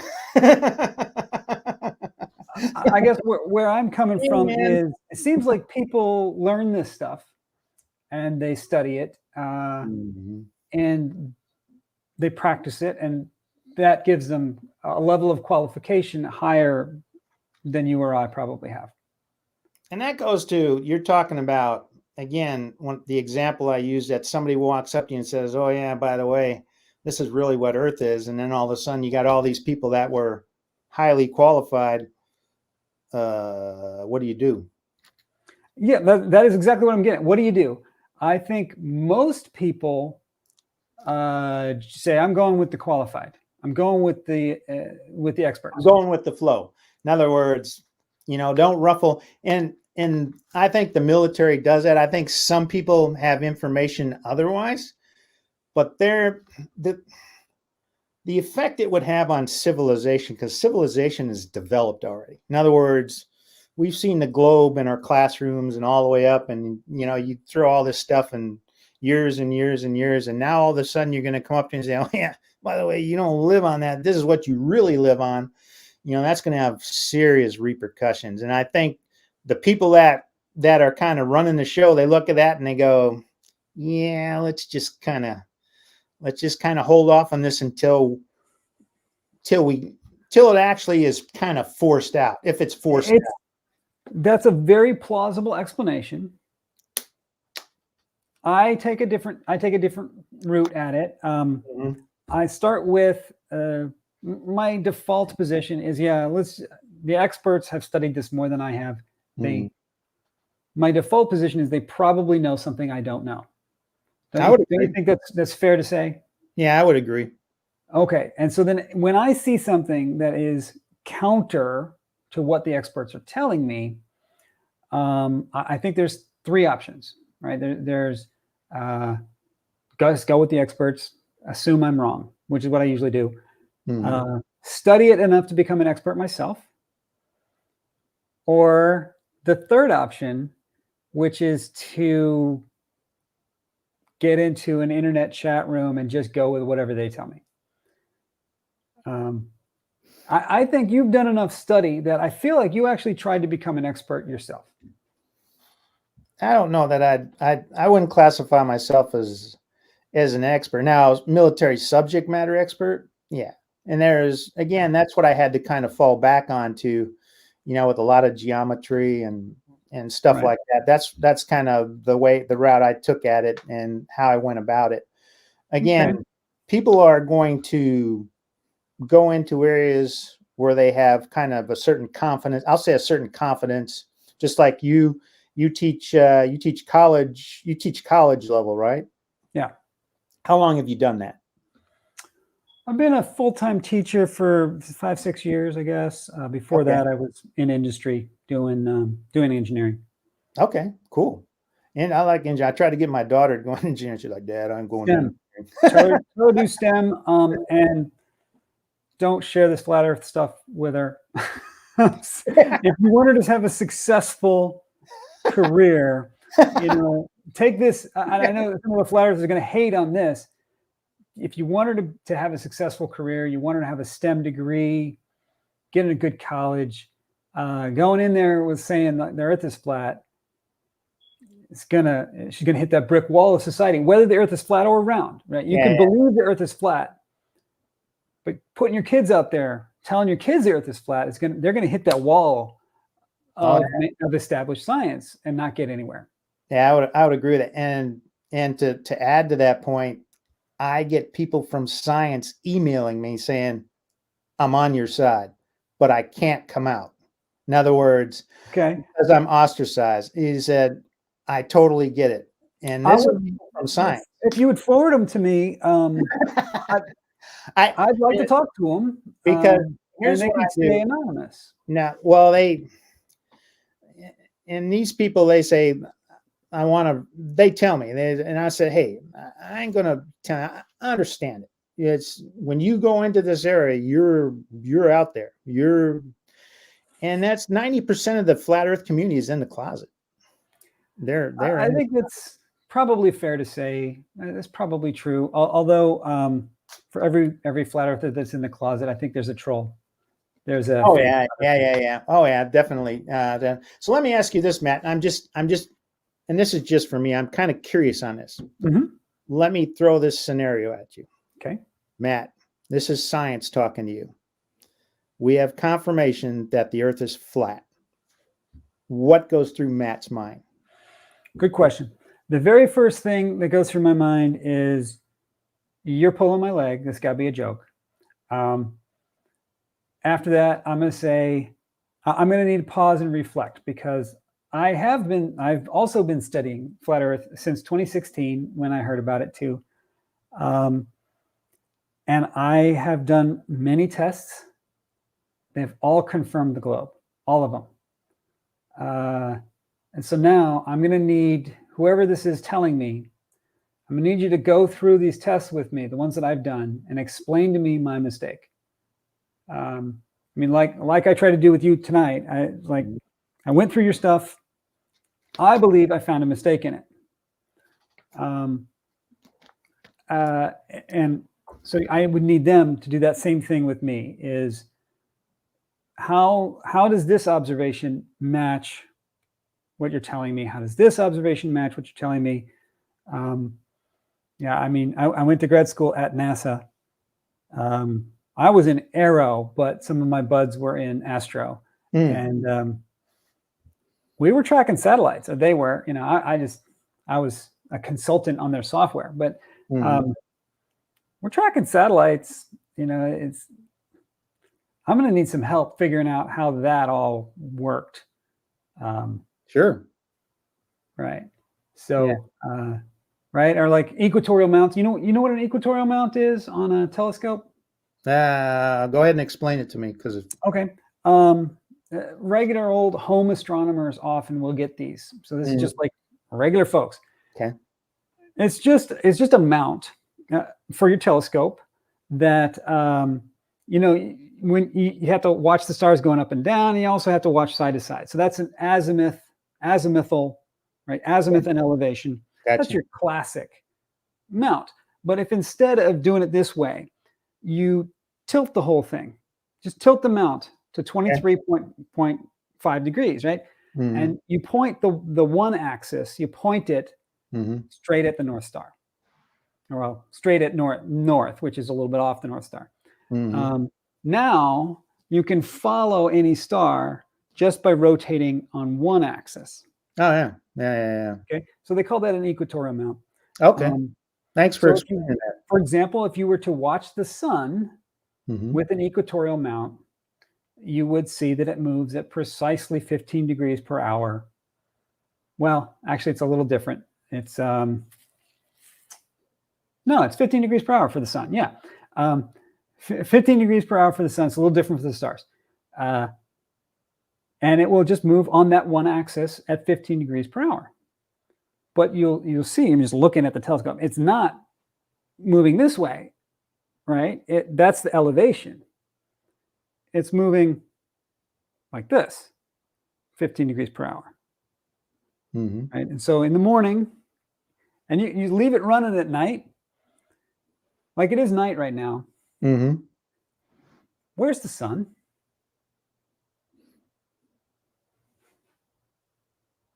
It's down there. Right? Keep going. That's what it's doing. And you can watch the equatorial mount point through the floor and then come up in the morning, bang on, right? So how's that even work, right? If the Earth is flat and the sun's actually doing this, right? The sun's actually doing that. How does this thing track it? Your azimuth would tell you that. Yeah. So yeah, the orbital mechanics work for the flat Earth model. In other words, meets the height. Yeah, they do. No. Why don't you come back? Why don't you come back and do a presentation on how orbital mechanics can work, or like how the sun works from any pick? If you tell me, do you have the Flat Earth Sun and Moon Zodiac app? No, I don't. Try it. I don't, but it's pretty hilarious because It's completely wrong. Like, point to where you think the sun is right now. And the flat Earth, isn't the sun to the north of us right now? Flat Earth model, the sun should be there. You're talking about it's wintertime and the sun is to the north? Yeah, isn't that right? At night. Where does the sun go on the flat Earth? It just goes out of your visual perspective, and it goes orbit But where? a circle over the flat Earth. So it's going to go out of your So visual. if it must be to the north of you somewhere, right?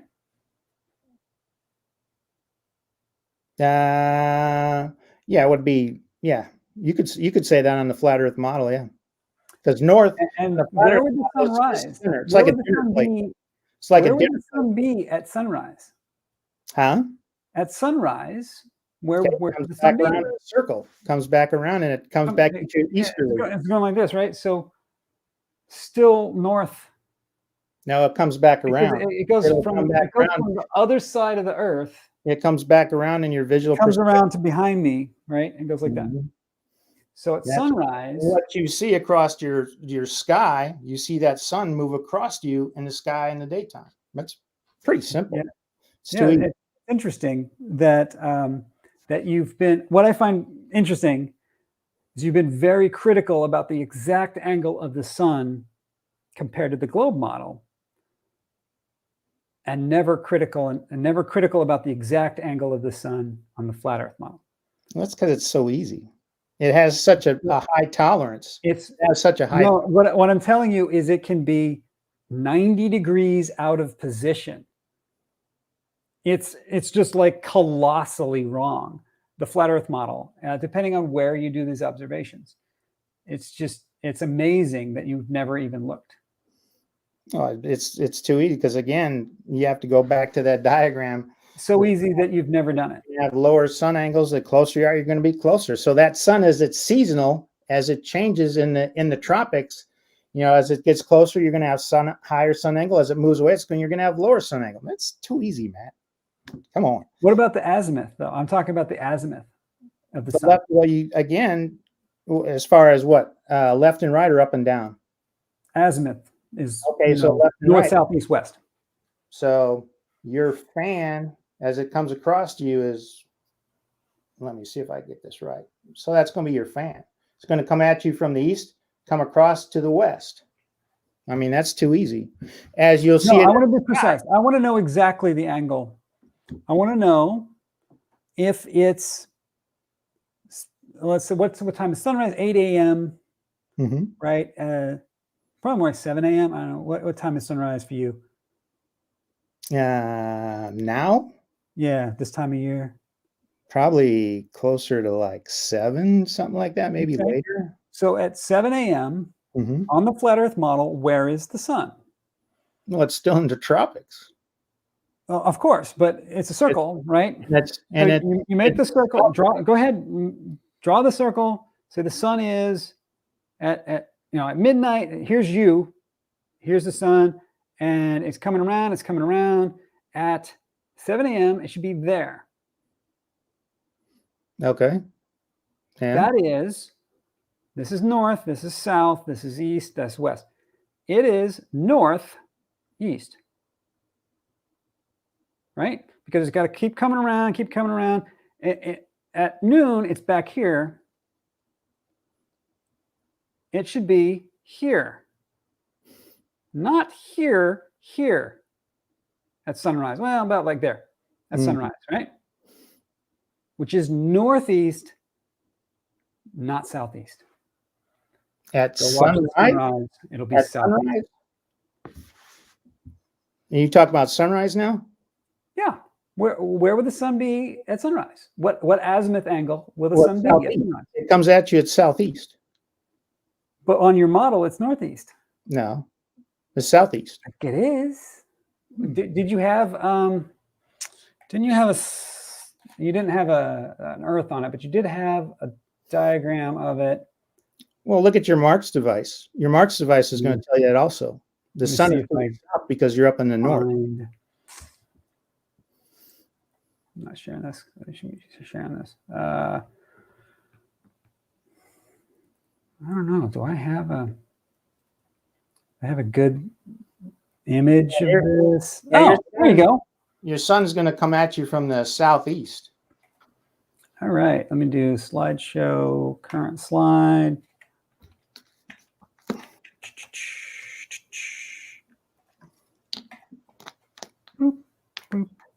Okay. If the Earth is flat and you're like here, somewhere on the eastern seaboard, right? At noon, this is almost that dot there is almost noon. So this dot is 1, 2, 3, 4, 5, 6 hours earlier. So 6 hours, that's about sunrise. East for you is this way, right? Straight out east. That's north of east. Yeah, it is.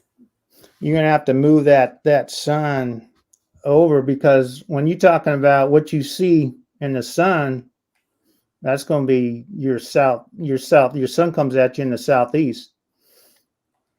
I know, but not on the flat Earth model. Here's east.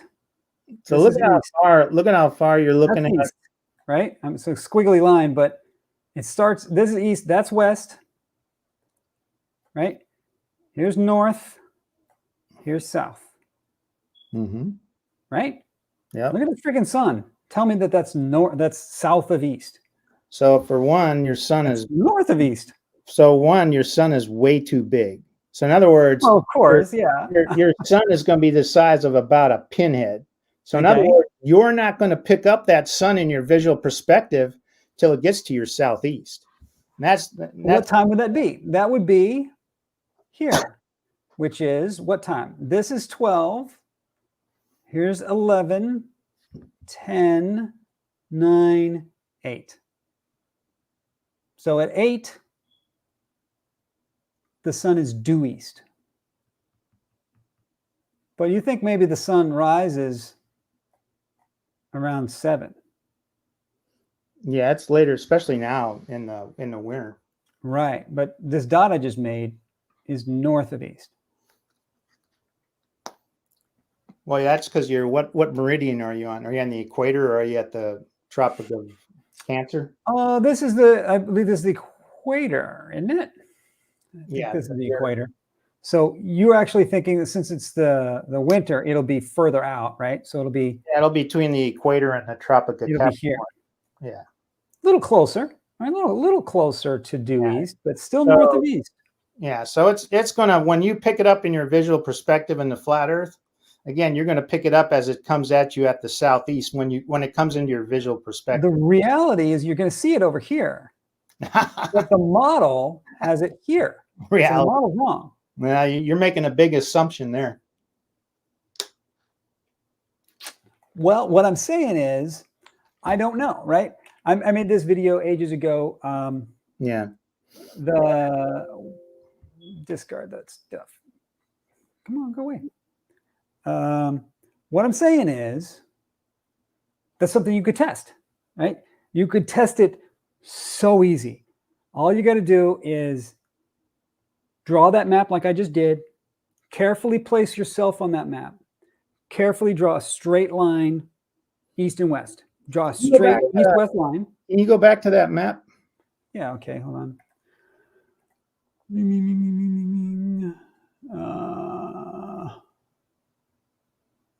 Let's see, is this the one I was doing? I guess it's this one. Yeah, okay. Am I sharing? I'm not. Share my screen. Go. Okay, so I have, I believe this is, I'm drawing this at the equinox. This is at the equinox. Right now we're not at the equinox, but you can wait till spring equinox, which is coming up. It's a really good thing to do, by the way. This is one of my 20 tests that I have on my website or my YouTube channel. 20 ways to tell if the Earth is flat or not. Right. So when we look at the azimuthal equidistance, this is the azimuthal equidistance math. do we have issues with this map? Yeah, there's some question about whether it's actually accurate. Now, Yep. I think it's like the Gleason's. Have you seen the Gleason's 1892 map? Yes. Okay. It's the So same. these are kind of what you'll see on the flat Earth map. Yeah. Do we believe that the map is accurate? Not so sure. We have issues.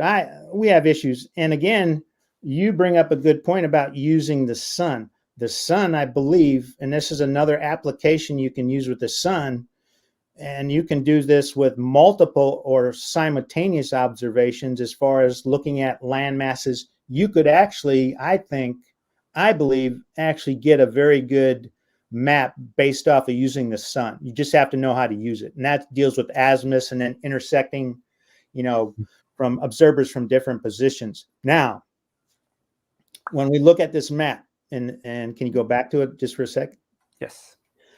I believe, and based on Richard E. Byrd, when they kind of found out that this place wasn't all it was cracked up to be, in other words, it was something different. Here's how I think the military and the government found out. And that is, how could you tell that we're on something different, but I need somebody to go out there and verify it? In other words, how would you do it? Here's how the military, if you'd had all of your resources, you take communications transponders and you drop them at certain points around the perimeter. You can only get certain azimuths from a directional finder and say, well, if you look at the flat model versus the globe model, you're going to get different azimuths. And I believe that's how they figured it out. In other words, they used communications. They had all that, they have the government has all those resources. But now we know it's not quite what we've been told. I need to send somebody out to the south to go and figure out, is there an edge? In other words, is this place enclosed?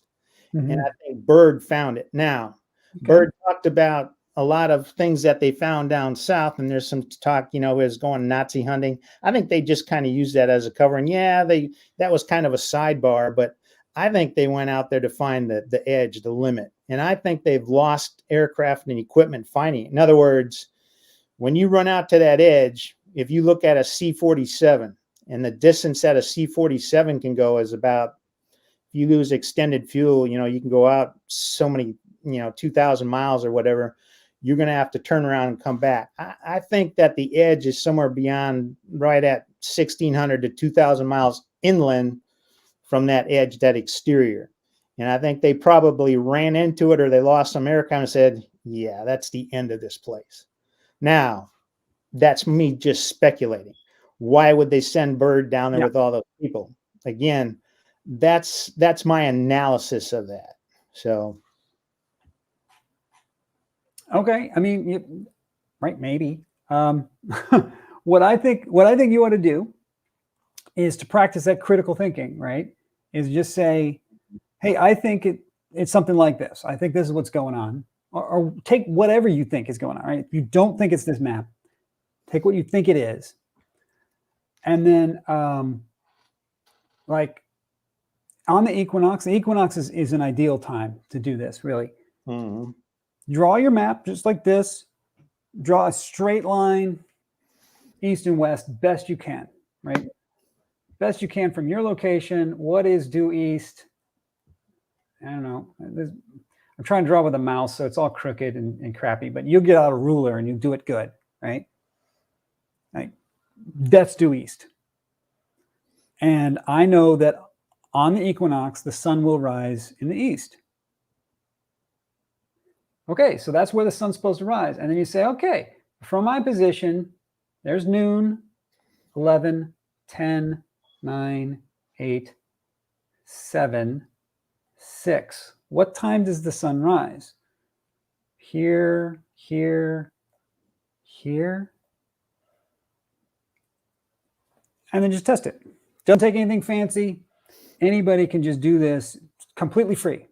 Just get yourself a compass and measure the bearing to the sun. Just to eyeball it, right? As you can see, you could be within.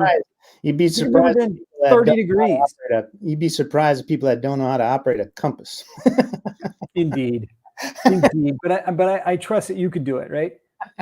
So why don't you do that on the solstice? And you tell me, does the sun rise north of east? I'm sorry, on the equinox. Does the sun rise north of east on the equinox? And if you, since you have your precision devices, why don't you tell me exactly what the azimuth is and tell me how far off from the prediction? What is the prediction? That's the thing. You make a prediction based on your understanding of the model. This is my understanding of a flat Earth model. Make yours, right? Make your model. Make a prediction, and take a measurement, and come back and compare. And I'm saying you're going to be off by tens of degrees, like not even close. Like who cares about the precision? You're just so far off. And then look at what the globe predicts, which the globe predicts for that day is going to be east. And just see whose model is better. Yeah, you're using the exact same comments I use about the sun height for the globe. It's so far off that it doesn't really matter. So now, Right. if you look on the, if you look at the printout that I gave you on number 12. Okay, let me just flip. I got to turn this. Let me turn. I got to kill all this stuff that I got. Killing that. Go away. Print out.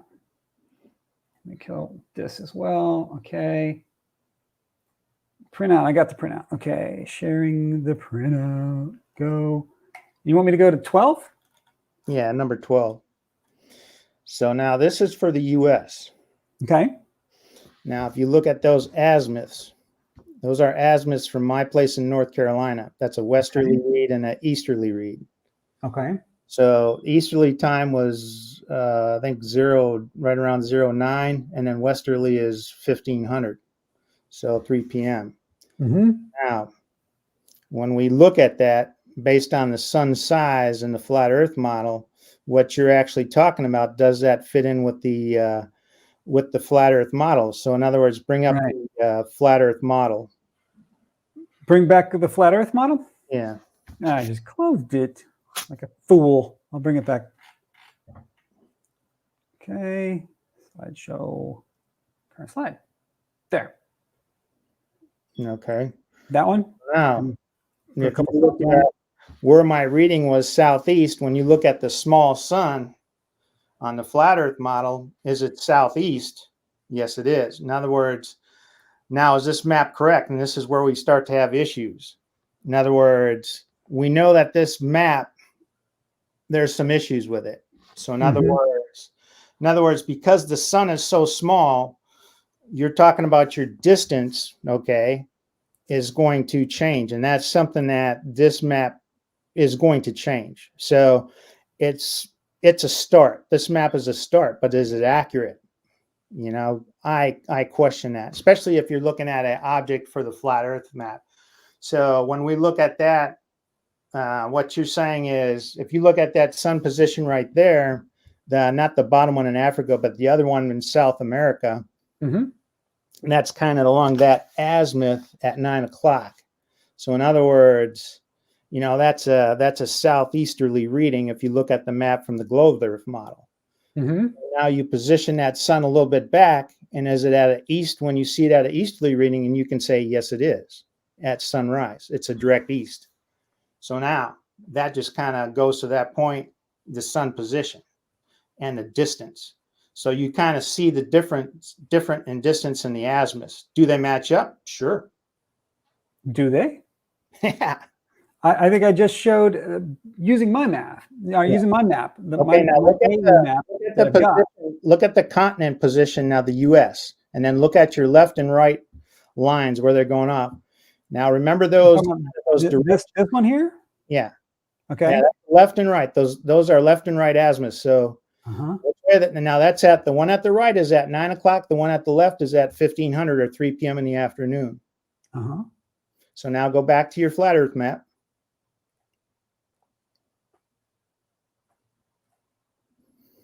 Now look at the position of the continent of the United States. Yep. Now look at your position of your sun is at.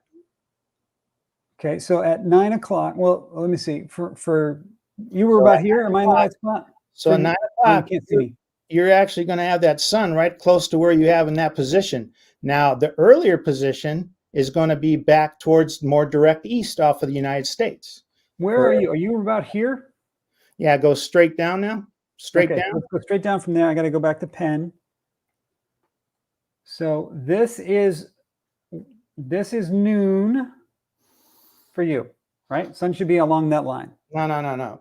Go straight east. Straight east from the Straight east is States. 90 degrees from that. Yeah, right there.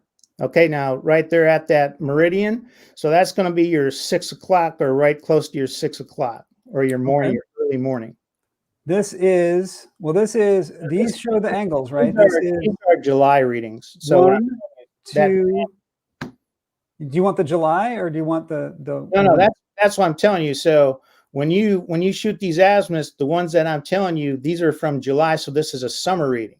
Right. So the summer will be a smaller circle. Mm-hmm. Okay. And so this is 1 hour, right? 1 hour is right here. Mm-hmm. 2, 3 hours. Right? This is what you're talking about at 9 o'clock. 9 o'clock should be right about here is where the sun should be, I'm saying. No, it goes from east to west. So you're going to be where 9 o'clock is where your sun is right there. 9 a.m. is here on your model. No, that's 6. So from your bottom line that you draw, that's 6. Each one of these from here to here, that is an hour, right? Well, look at your bottom ones. Look at your bottom ones. You got 3 hours right there, right? 1 hour, 2 hours, 3 hours. So this is 3 hours before noon. Look at your easterly, okay, which is your one to the right of that right there. This.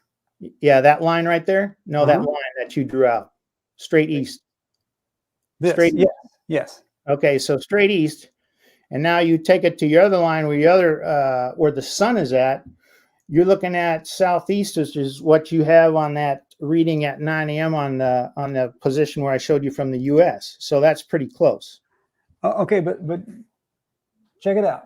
This up down line is due east. Yeah, that's at 6 o'clock. This is due east. Huh? Yeah, that's what I'm talking about. So that'd be sunrise. Okay. This is due east. Sunrise. This is due south. No, that's southeast. That's south. Southeast. Not from that point. That's south. Yeah, it is. How do you figure? These lines go from the North Pole to the radius. So look at your this is south. Look at your grid line. It's southeast. Every one of these radial lines that go outward from the North Pole are southbound lines. Yeah, that's what I'm saying. So when this red line that I drew that I'm highlighting. Yeah, that's what I'm talking about. So that is due south. Yeah, this is what I'm talking about. So why we know there's some issues with the flat Earth map. Yeah, we understand that. And again, but your sun is still southeast right there in that position. This sun. Yes. Yes. Yeah, I'm not talking about this sun. I was talking about this dot. This dot is where your model says the sun should have been. No. 9 a.m. No, dude. You're going from east to west, dude. Come on now, get your heading right. Oh, okay. Here's where the sun is going to be at noon. The sun will be there. Matt. Correct. Just help me with this, right? Go from the 6 o'clock position due east.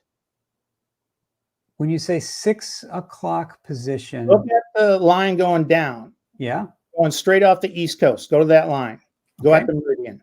Go to the meridian right there. Right there. Wait, you want to go the meridian is right about there. 23.5 degrees. Okay. So you're going to see that sun as the sun comes back. Now that's at 6 and at 9. Wait. No, that's not at 6. Yeah, it's going to be sunrise. Let's start at noon. Noon, I think we can agree because it's easy. This is noon. Due south. Right? So there's the sun right where my laser dot is at noon in the summer from you. Right? Due south, It's along the southward line at 23.5 degrees up off the equator. Now you're going to be a little bit to the right. Okay, you're am I not still- at 23.5 degrees? You're still southeast. This is due south. My laser dot, not the sun, my laser dot. Yeah. So between That's due south. that is 9 o'clock when we take the measurement. If we look Okay, on, so we now have to rotate back 45 degrees, right? So it's 15, 30, 45. Mm-hmm. So this is 9 o'clock on the flat Earth model. yeah, I rotated 45 degrees back, right? The sun goes around in this circle. One of these sectors, an hour, right? Mhm. Each of these is an hour, I think. So there's 1 hour. Mm-hmm. Okay, it's on this latitude. So there's 1 hour, 2 hours, 3 hours. That's Okay. 9 o'clock. 4 hours, 5 hours. This is 6 o'clock. so now look at your other azimuth line from where I drew, and look at the end of the line. Yeah. Okay. So at 9 o'clock, right? At 9 o'clock, let me draw you the line that we think we're going to see. At 9 o'clock. Oh, come on. Yeah. Oh, that's pretty bad. Let me try again. I'm doing this by mouse. Yeah, I get you. I'm not trying. I'm really not trying to be dishonest with this. No, but Oh, I did it again. Oh, that's pretty good. Okay, which, as you can see, Mm-hmm. is north of east.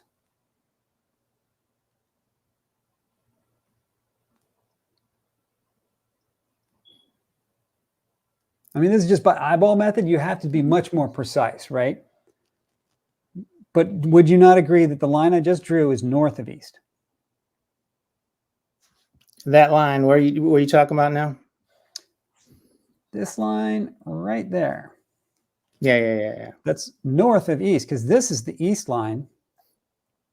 There's the south line. That's the north line. Oh, Okay. that's a bad north line. That's the north line. Let me erase that other one because it was crappy. It has to go through the North Pole. Duh. Mm-hmm. Right? And so I'm feeling like maybe I was a little, I could be more generous, and I could move the east line a bit more, so that maybe this line could be the east line. Maybe that's due east. Try to be more generous to you. Yeah. So I get what you're trying to do, but then again, when we say that, we know that this map has some issues. That's one of them. In other words, we have to look at sun position. This is why I said we can use the sun to create a new map, and I made that in my comments. So when we look at this, now look at what you measured. Let's go back to that. What you measured was decidedly south of east, right? Not like south. Borderline. It's Yeah, like, no, that's south of east. That's southeast, Matt. Well, no, east, southeast. Maybe I'm trying to be a little generous to you. Azimuth. So again, you look at how far that line goes across the Tropic of Cancer. Mm-hmm. So again, we know there's some issues. Right. Yeah. So it identifies it. Now, what do we do with that? What do we do with that? Interesting. It brings up some interesting things, because look at how it's canted, right? Uh-huh. So now, is this model correct? I would like to point out that again, you were extremely critical of the globe Earth model. It's like nitpicky, like trying to measure really precise and whatever. And you don't seem to have done that same critical approach towards the flat Earth model. And with the flat Earth model, we see that it's wrong, and we Well, say what- that, well, there's problems with it. what we look at, and this identifies, well, look at your sun position at the end of that line, where it's at. We Uh-huh. look at, well, that sun should be, right at the Tropic of Cancer. So Uh-huh. again, we understand there are some things that we need to look at. Is it correct? Right. So what I'm saying is, when you measured, according to your analysis, you measured that the sun was 6 degrees out of position for the globe. You said, it's 6 degrees out for the globe. And you're like, aha, globe is valid. We're looking and we're seeing, I don't know, 30 degrees out of position for the flat. And you're like, well, there's problems with it. Do you see how you're applying a different level of criticality to those two? We don't know that we have an accurate map.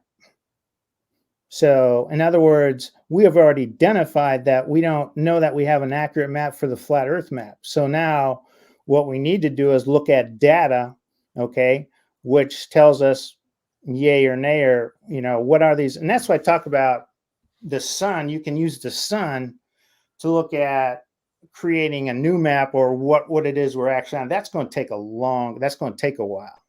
So in other words, that's a huge project. Now, will I see that in my lifetime? Probably not.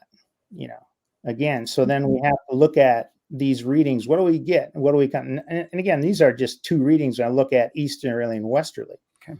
So, all right. Rob Parks has a question here. If the globe model is consistent and predictive, yet the flat Earth model has problems, why believe the Earth is flat? That's a great question. Why? Why indeed? Because what I showed you was like a 3D simulation, and I can use that 3D simulation. I have a handful of them to predict exactly where the sun should appear in your sky any given day, any place of the Earth. I can do that using the globe Earth model, and it'll work. It'll be right. I can get you within a degree. Well, okay. That's in accordance with what you're explaining. My model that I made myself, I have a model that can get you within a degree of where you're going to observe the sun, and I'm willing to put that to the challenge at any time. Your model so far, we just agreed it has problems. It has problems. It's maybe 30 degrees off, right? Maybe 10, 20. It's a big chunk of wrongness currently. What makes you think that your model has any merit at all compared to my model? That's a good question. When we look at your model, your sun is in the wrong position in the sky. My model. Okay, let's do it. Let's take my model. You pick a date. Let's pick a place. Hey, Matt. Punch it into my model, and then you tell me where the sun really is. Let's wrap this up. Okay. Yeah, it's late. Yeah, we've been at this for quite a while. I mean, I think it's good discussion. But again, let's come back to it. Let's have you do that. Offline.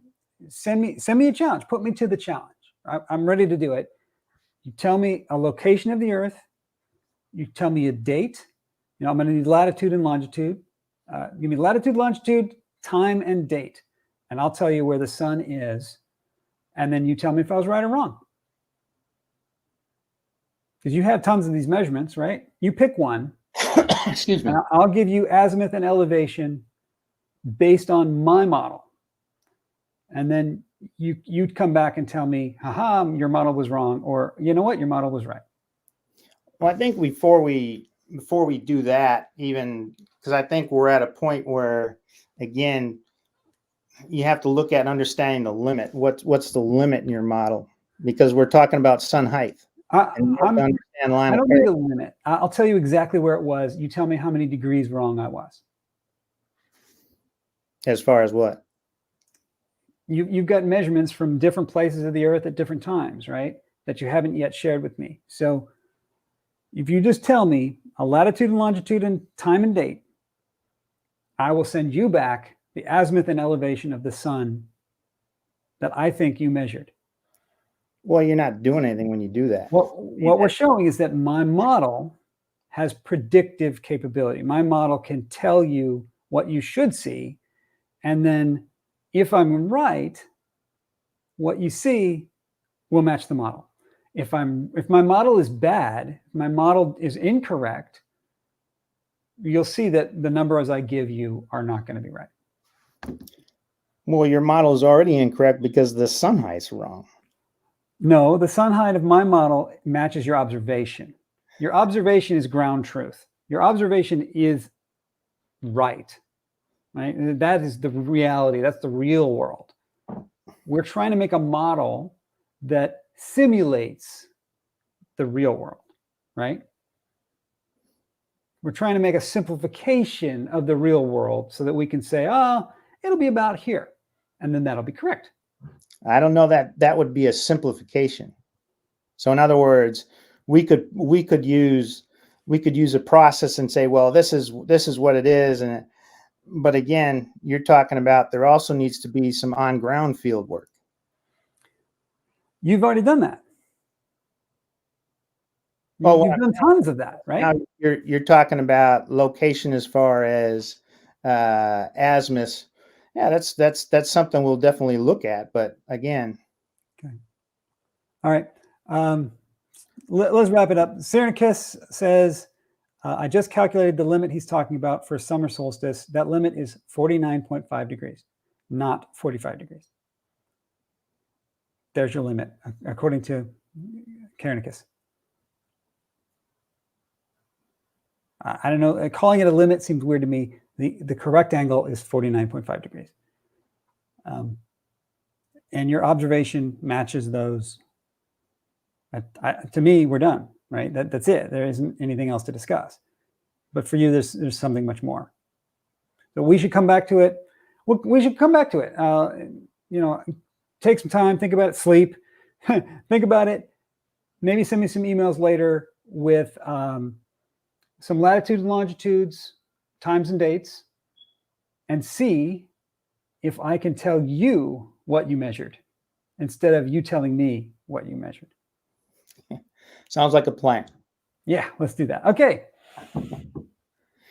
All right. Thank you so much for coming on and being a great sport and staying with me so late. It's 3 a.m. here, which means it's like 6 a.m. there. Yeah. So okay. Good night, everybody. I am hoping we can see a follow-up on this. I think that'd be really exciting. All right. Thanks, Matt. Good night, everybody. Night.